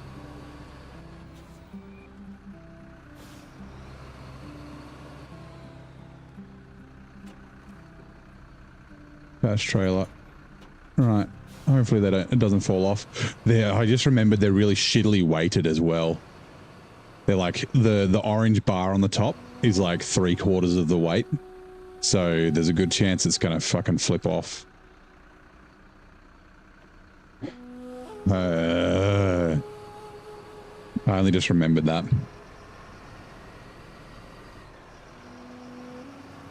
Oh, let me get a drink of water before I start raging.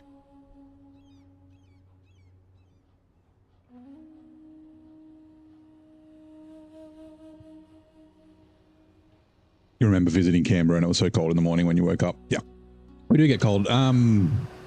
So there's like a, you know, in joke or an unwritten rule that you don't need your heater in Canberra till Anzac Day.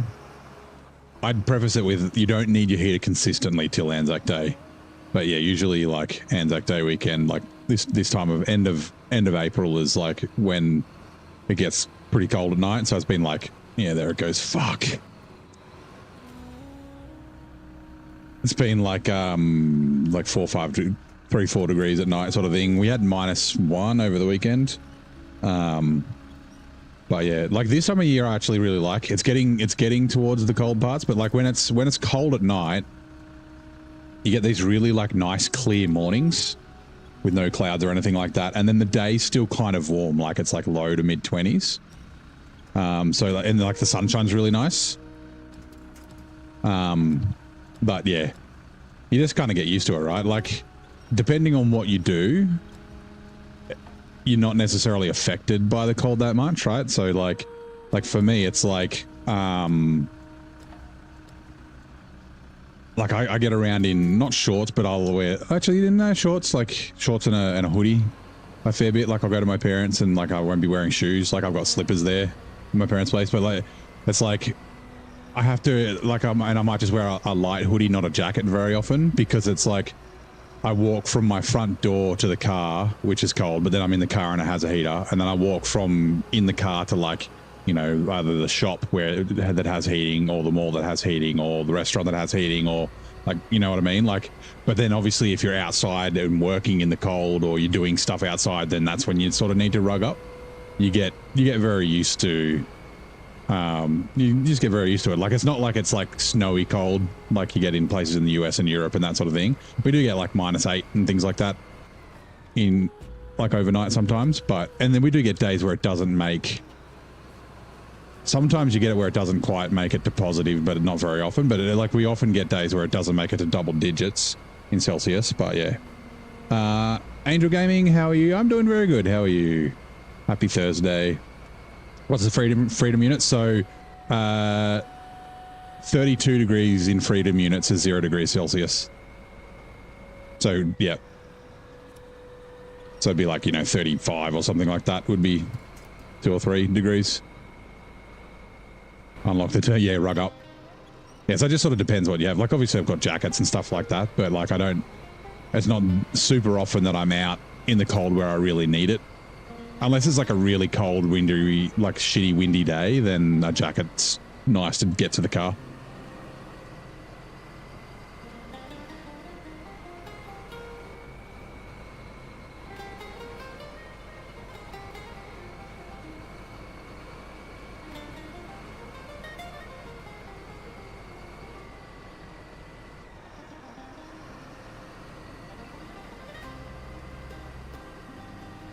Your Mountain Dew is dirty, should you clean? Should you clean the Mountain Dew? How do you clean the Mountain Dew? Run it through a Brita filter or something?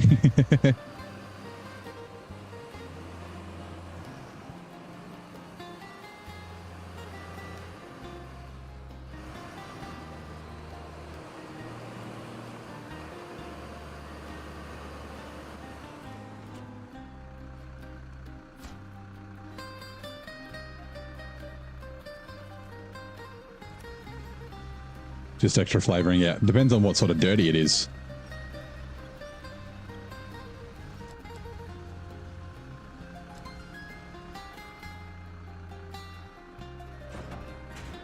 Damn it.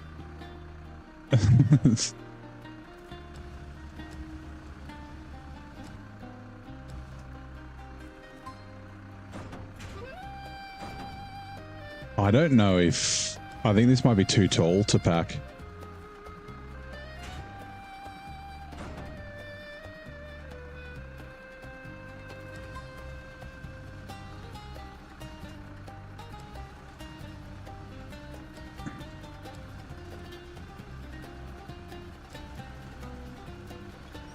Okay, now it won't put it down. What the fuck?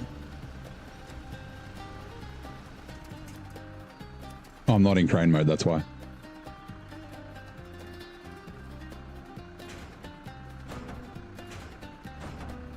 Doesn't like that. Okay, give me a second. Detached trailer.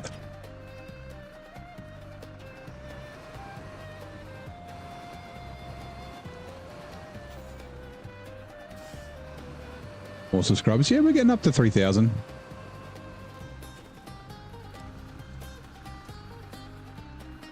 The viewers are definitely, I think I had a little while where I think I was getting someone like bought viewers, which I really appreciate, but I explained that it doesn't really help. Oh my God, it's stuck.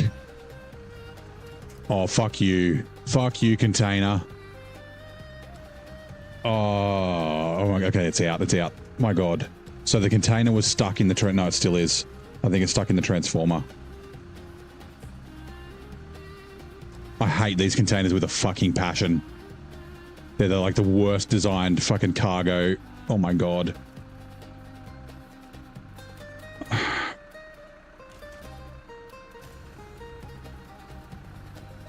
Right. They like clip through things and oh my God. The generator. Stop falling over.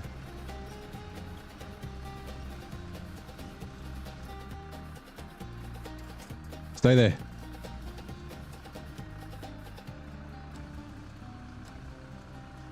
My God.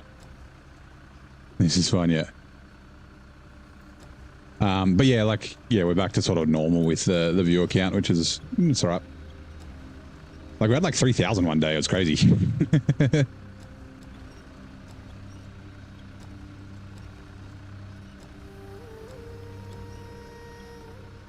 Odd weather in here in that the air is cold, but the sun is really warm. Too cold to sit in the shade. Yeah, we get... Oh, okay, yeah, we get that a lot as well. Like, that's what you kind of get at this time of year. So, in the sun, it's actually quite nice, but in the shade, it's like cold and fucking bitter. A lot of winter here is kind of like that. Restore crane. In Canberra, that is. Like those crisp early mornings. Oh, being in the sun, it's like really nice.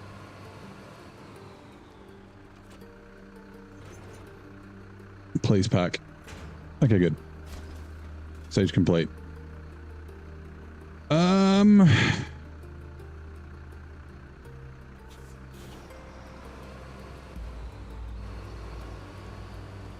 Blues and Maroons. Blues.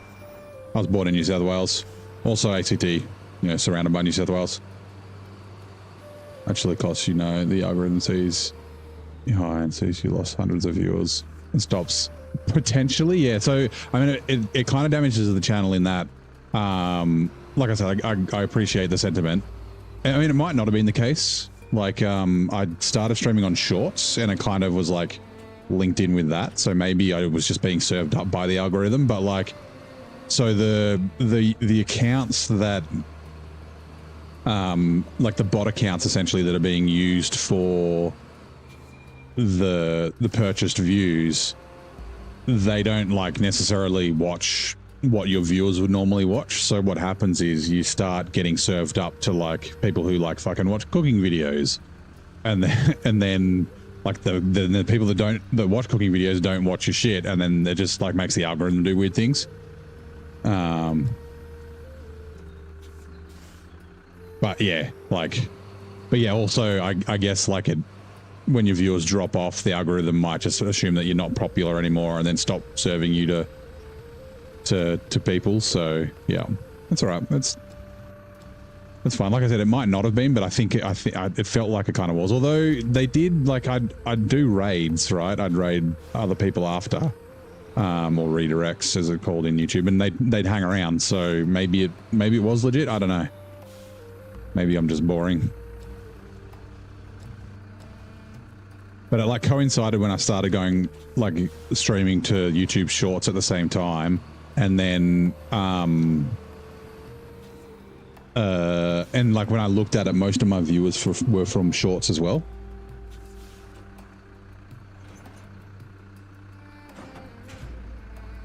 Right. You know what? Actually, I think Right.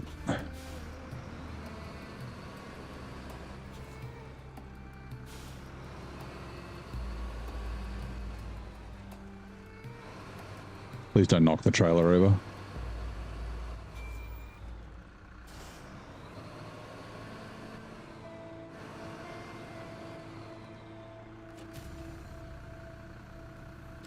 Yeah.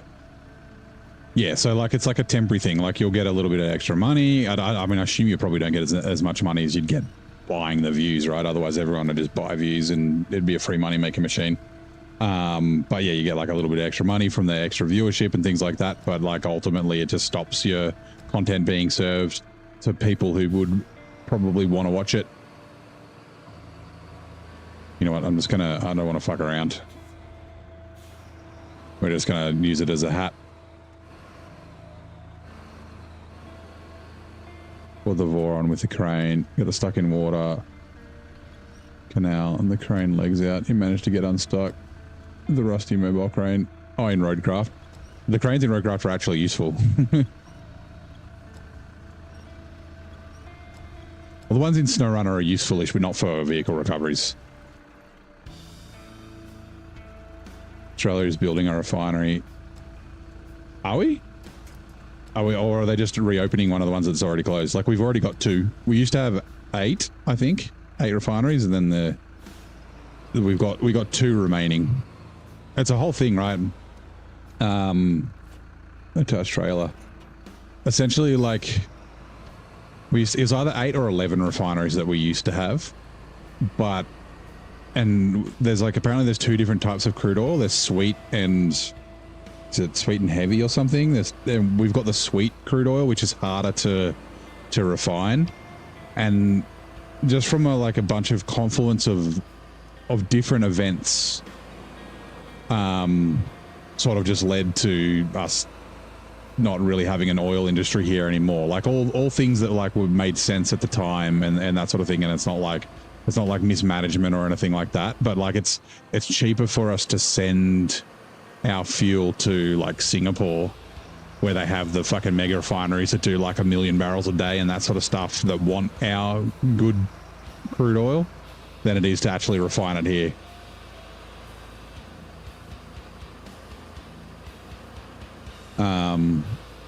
Yeah, we do have 2 refineries.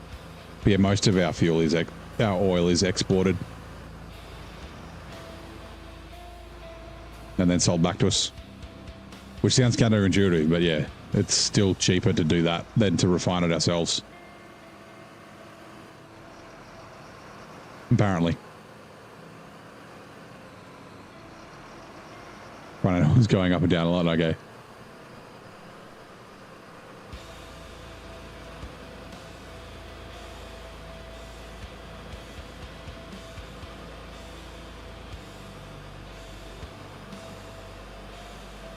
Bit of a shame. It's Australia exports so much natural resources, right? And we don't tax that sort of crap. Like we're like one of the biggest exporters of iron ore, I think. Is it iron ore? And then like we do like uranium and all that sort of stuff. And like we got is it cobalt and lithium and all sorts of things, but we don't have we don't have much onshore manufacturing for that.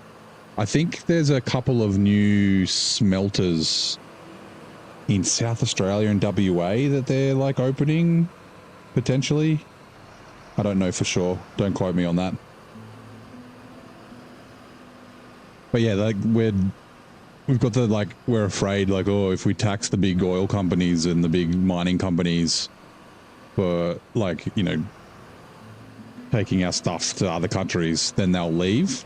And where was it? It was like Finland or somewhere like that. They had the same thing. Like the oil companies, like, well, we'll just leave, and then they taxed them, and then they didn't leave because there's still so much profit to be made. So yeah, last 2 months the first female defence chief Australia's formed a Coast Guard, I think it's called. And we're building a refinery. And I said, don't we already have a Coast Guard? I guess the Coast Guard's just part of the Navy, right? Yeah, I mean, it's possible we might be building more refineries. It's not a bad thing. Well, hopefully it's not a bad thing. Hopefully it's not a reactive thing that's just like, yeah, that's just causes us to fucking, like, doesn't help. Was it Japan? I think Japan doesn't have any oil reserves, right? And they tax, I think it's oil being imported, and they use that money to have like 90 days worth of oil, of fuel reserves in the country, but we're set on like 30. We've only got 30 days worth of reserves being stored here. They got members from the Army and Navy. Okay, it's on the news. I don't watch the news very often. I'm very like ignorant to it. I should watch the news more, but this makes me depressed. Not depressed, but you know, it's just so sad and upsetting, the news. Friends who are watching me, you were live on Twitch. No, like, this is risky and potentially will probably go wrong. Yeah. But you still did it.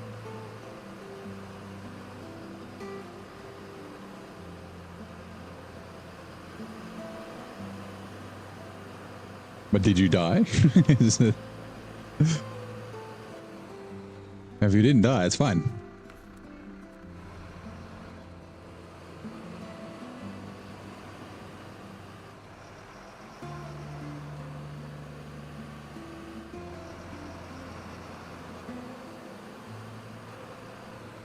You didn't want to pay 10k for recovery. Yeah, that's fair. Also, it's fun, right? Doing that sort of shit.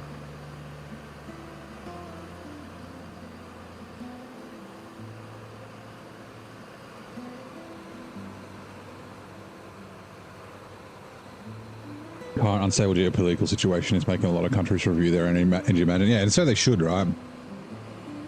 Like, it's something that should be always reviewed.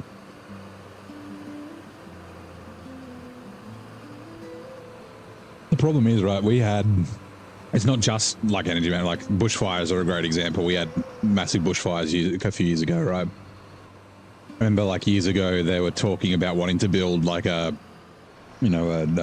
water carrier fleet and that sort of stuff for bushfires, and it, got turned down in Parliament. And it's because at the time, like, there wasn't like a direct threat, right? So same thing, like, you like look at your energy and like, oh, we should probably like, invest in renewables or refine our own oil, whatever. It doesn't matter what it is, whatever it is. But a lot of the time, it's not until there's a crisis is when it, like, action happens, which is not how it should be. It's like, oh, okay, wait, hold on. Just need to get rid of that sign. Go see Satan. Bye, sign. To hell with you. It's like, I got a lot of friends who work in cybersecurity, right? And like you see it in on the news, like a lot of companies and like government departments and things like that kind of don't necessarily take cybersecurity serious until they have a breach. And then they're like, oh, maybe we should actually like have some cybersecurity. So, but yeah, it's a bit, it's never, yeah, always reactive, not proactive, which is like not the way, it's not the most efficient, it's not the best way to do it, because it usually ends up costing you more money, but it's just the way that fucking things are, right? I mean, budgets and, fucking political lobbying and all that sort of stuff. And like, yeah, it's just the way things sort of happen, which, yeah, really fucking sucks. But there's always someone who can say, I told you so, right?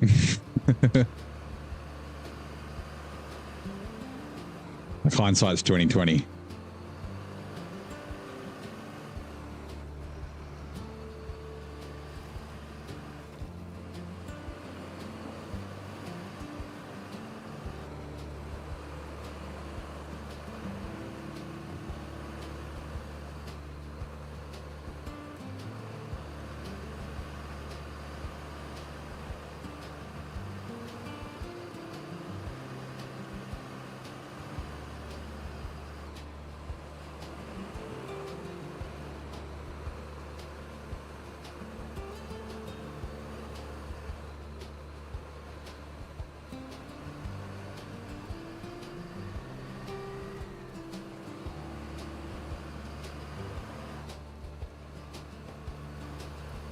Very human way of thinking, yeah. Money now, attitude, vested interest, etc. Yep. Yeah, I mean, I do the same thing, right? And then I'm like, yeah, that's future me problem. Like, man, I should have done that while I was thinking about it. A great example is like buying a house, right? I looked at buying a house like probably 5 or 7 years ago. 5 or 7 years before I bought this one. Maybe more than that. But like when I was looking, like houses are about 300 grand, and like I could kind of afford it. Like it would have been a bit of a stretch. But then like for an actual house, like a 3-bedroom house with a yard and that sort of thing. And I was like, that'll be fine. And then like years later, when I was like, okay, I'm sick of moving fucking every 12 months or every 9 months because my mates are uni students and they want to go back and live with their parents or travel the world or whatever. Like I paid over $400,000 for a 2-bedroom apartment. And that was off the plan too. So it's like kind of cheap. Like, yeah, like it would have been like way better for me if I had have bought when I was first thinking about it when I was younger, but I didn't because, that's future me's problem. Uh-oh. Please don't tip. Also, why can't I reach that tree yet? Surely I can reach. There it is. Oh god, no! Ah! We're still running. We're still good. Shit.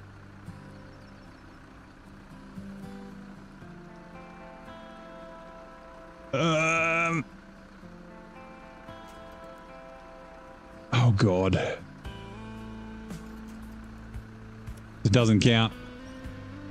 Unless the recovery was accidental, you're trying to get out of the way of the wooden bridge because it was blocking you from being... Okay, sweet.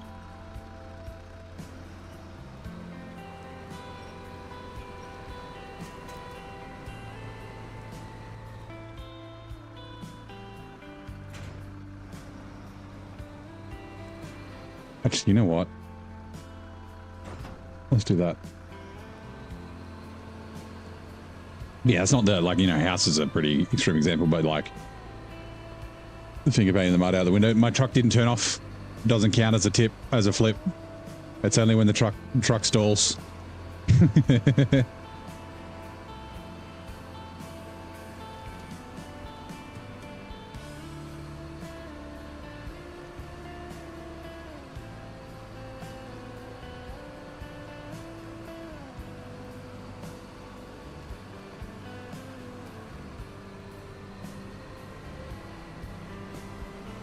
I got saved by the fucking, which I shouldn't be doing. I should have it in the trailer, but I'm at the stage where I'm like I'm not gonna overload more than the 12 slots or anything like that. But like, fucking around is not what I want to be doing anymore.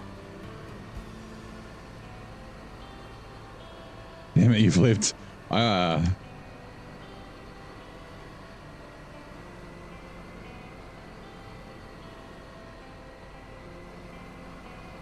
But yeah, we definitely won't, we won't finish in the next 14 minutes, but we will finish tomorrow night. Well, I don't want to jinx myself. We should finish tomorrow night. Touch wood. Bang my head. Knock on that table. I'm going to see everything going wrong. And then, yeah, Saturday, I'm thinking of playing a random game. Random games. But I'm thinking about doing a streamathon, but I don't know. I guess I got to do a 12-hour streamathon instead of like an 18-hour streamathon. You flip the recovery truck? Hashtags no run of things. That's right, that's part of the fun. You might not laugh now, but maybe tomorrow.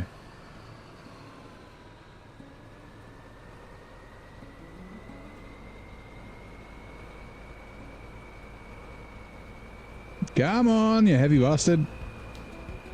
Fine. As long as I don't pull the fucking trailer over and tip myself. There you go. We're good. Only counts when you need to recover. No, only counts when the truck stalls. So I guess, yeah, when you need to bring a truck to recover it. Good thing they have a fuel tanker running around. Yeah, the Adam's a great fuel trailer. It's a bit of a shame because it's a really good hauler as well. I guess you could always buy two. But that 2,500 litre tank plus the 450 repair parts, plus the roof rack, and the fact that it could tow a trailer, that's chef's kiss. My laptop just shut off. That's weird. Okay. Went to sleep. Why? I don't know.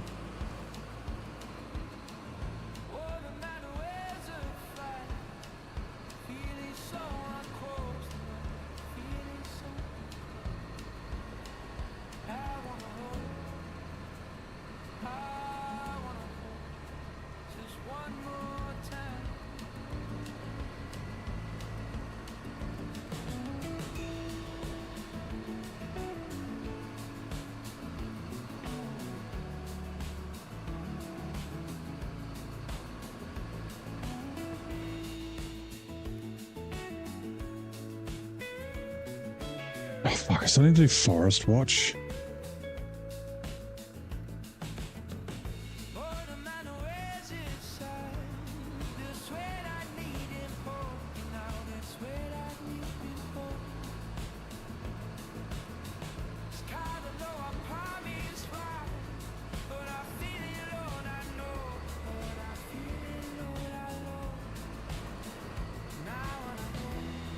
Righto. I guess we probably, like, once I deliver these, we'll be done. So if you guys want to guess the percentage we're at, we started at 85%.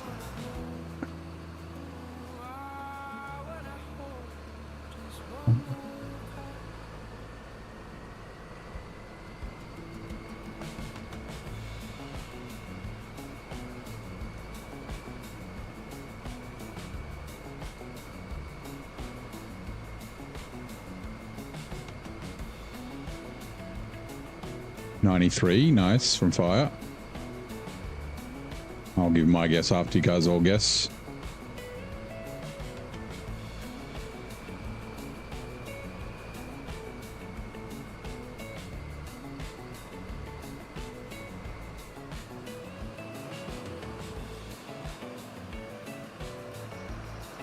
Yeah, scout flips count. They shouldn't though. Scout flips should be counted as half.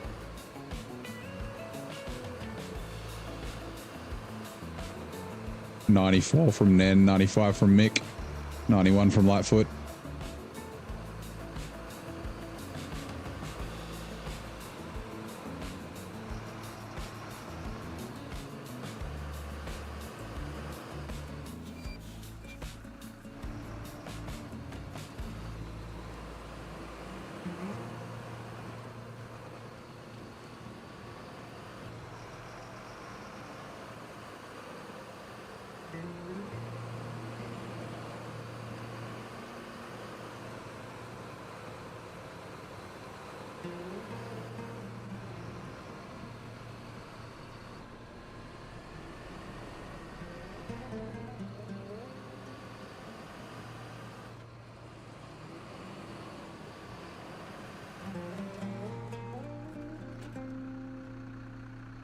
Oh.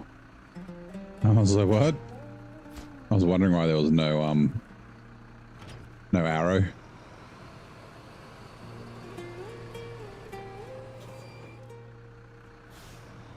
We need to prepare not to, need to prepare not to react to crisis, yeah.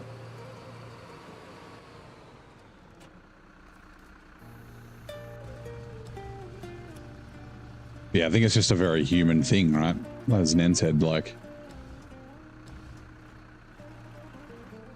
sometimes it's not. Even though you're like, yep, I should definitely do this. This is definitely a thing I should do. You're like, yeah, it'll be fine. And then you're like, oh, fuck, I really wish I had done that. Like, just, yeah.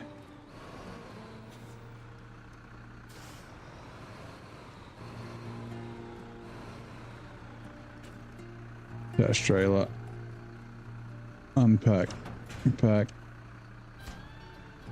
Sweet. $23,100. 419,000. Nice. So yeah, that is going to do it for tonight. Oh, I've got to set up a raid on Telly. Give me a sec. Because I think Telly should have started streaming by now. Studio. But yeah, like I said, tomorrow night we will be back here and hopefully we'll finish off the region. I think we should be able to. Yeah, maybe we'll play Depending on how long it takes, we might play like, I don't know, Motor Town or something like that. Afterwards, could play some co-op. Motor Town. That is the wrong menu. Give me a second. Go into studio. And I'm sent for 2 hours, right? Potentially, yeah. I think yeah. So, okay. So my guess on percent, I actually think we're probably going to be closer to 97%. It doesn't feel like I've done that much tonight, but I think there's 2 contracts and 1 task left. Unless there's another task that's fucking hidden, which there could be, which in case we might be 96%. But yeah, I think we're getting to the pointy end. Okay, redirect. Search videos from other channels. Daily Menace. Save. We'll find someone to rate on Twitch as well. Actually, no, we won't. It's fine. But yeah, let's have a 98.2. Let's have a look and see. Wrong button. 96%. We did get who guessed 96? Was it Mick? 95 from Mick. 93, 91, 94. Okay, so Mick was closest again. Weren't you closest last night as well? But yeah, okay. So 96%. Okay, hold on. I need to check. Tasks. Oh, the fuel road. I forgot about the fuel road. Okay, yeah. So that's just a fuel semi-trailer that's near the garage that we need to do. So the fuel road plus the fucking hidden one, red tape, which appears after you've done the final contract for some fucking stupid reason. And then, yeah, contracts are just 2 of them. So yeah, four things to go. And obviously the truck recoveries, which I probably won't do. Powerful Finale and then Forester's Den. No, Forest Watch, which we can activate.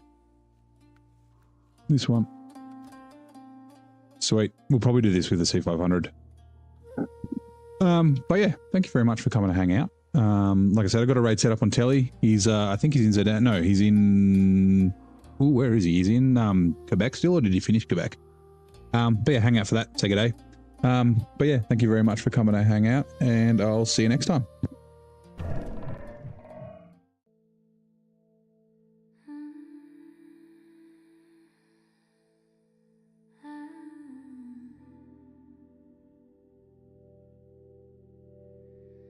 Mm-hmm.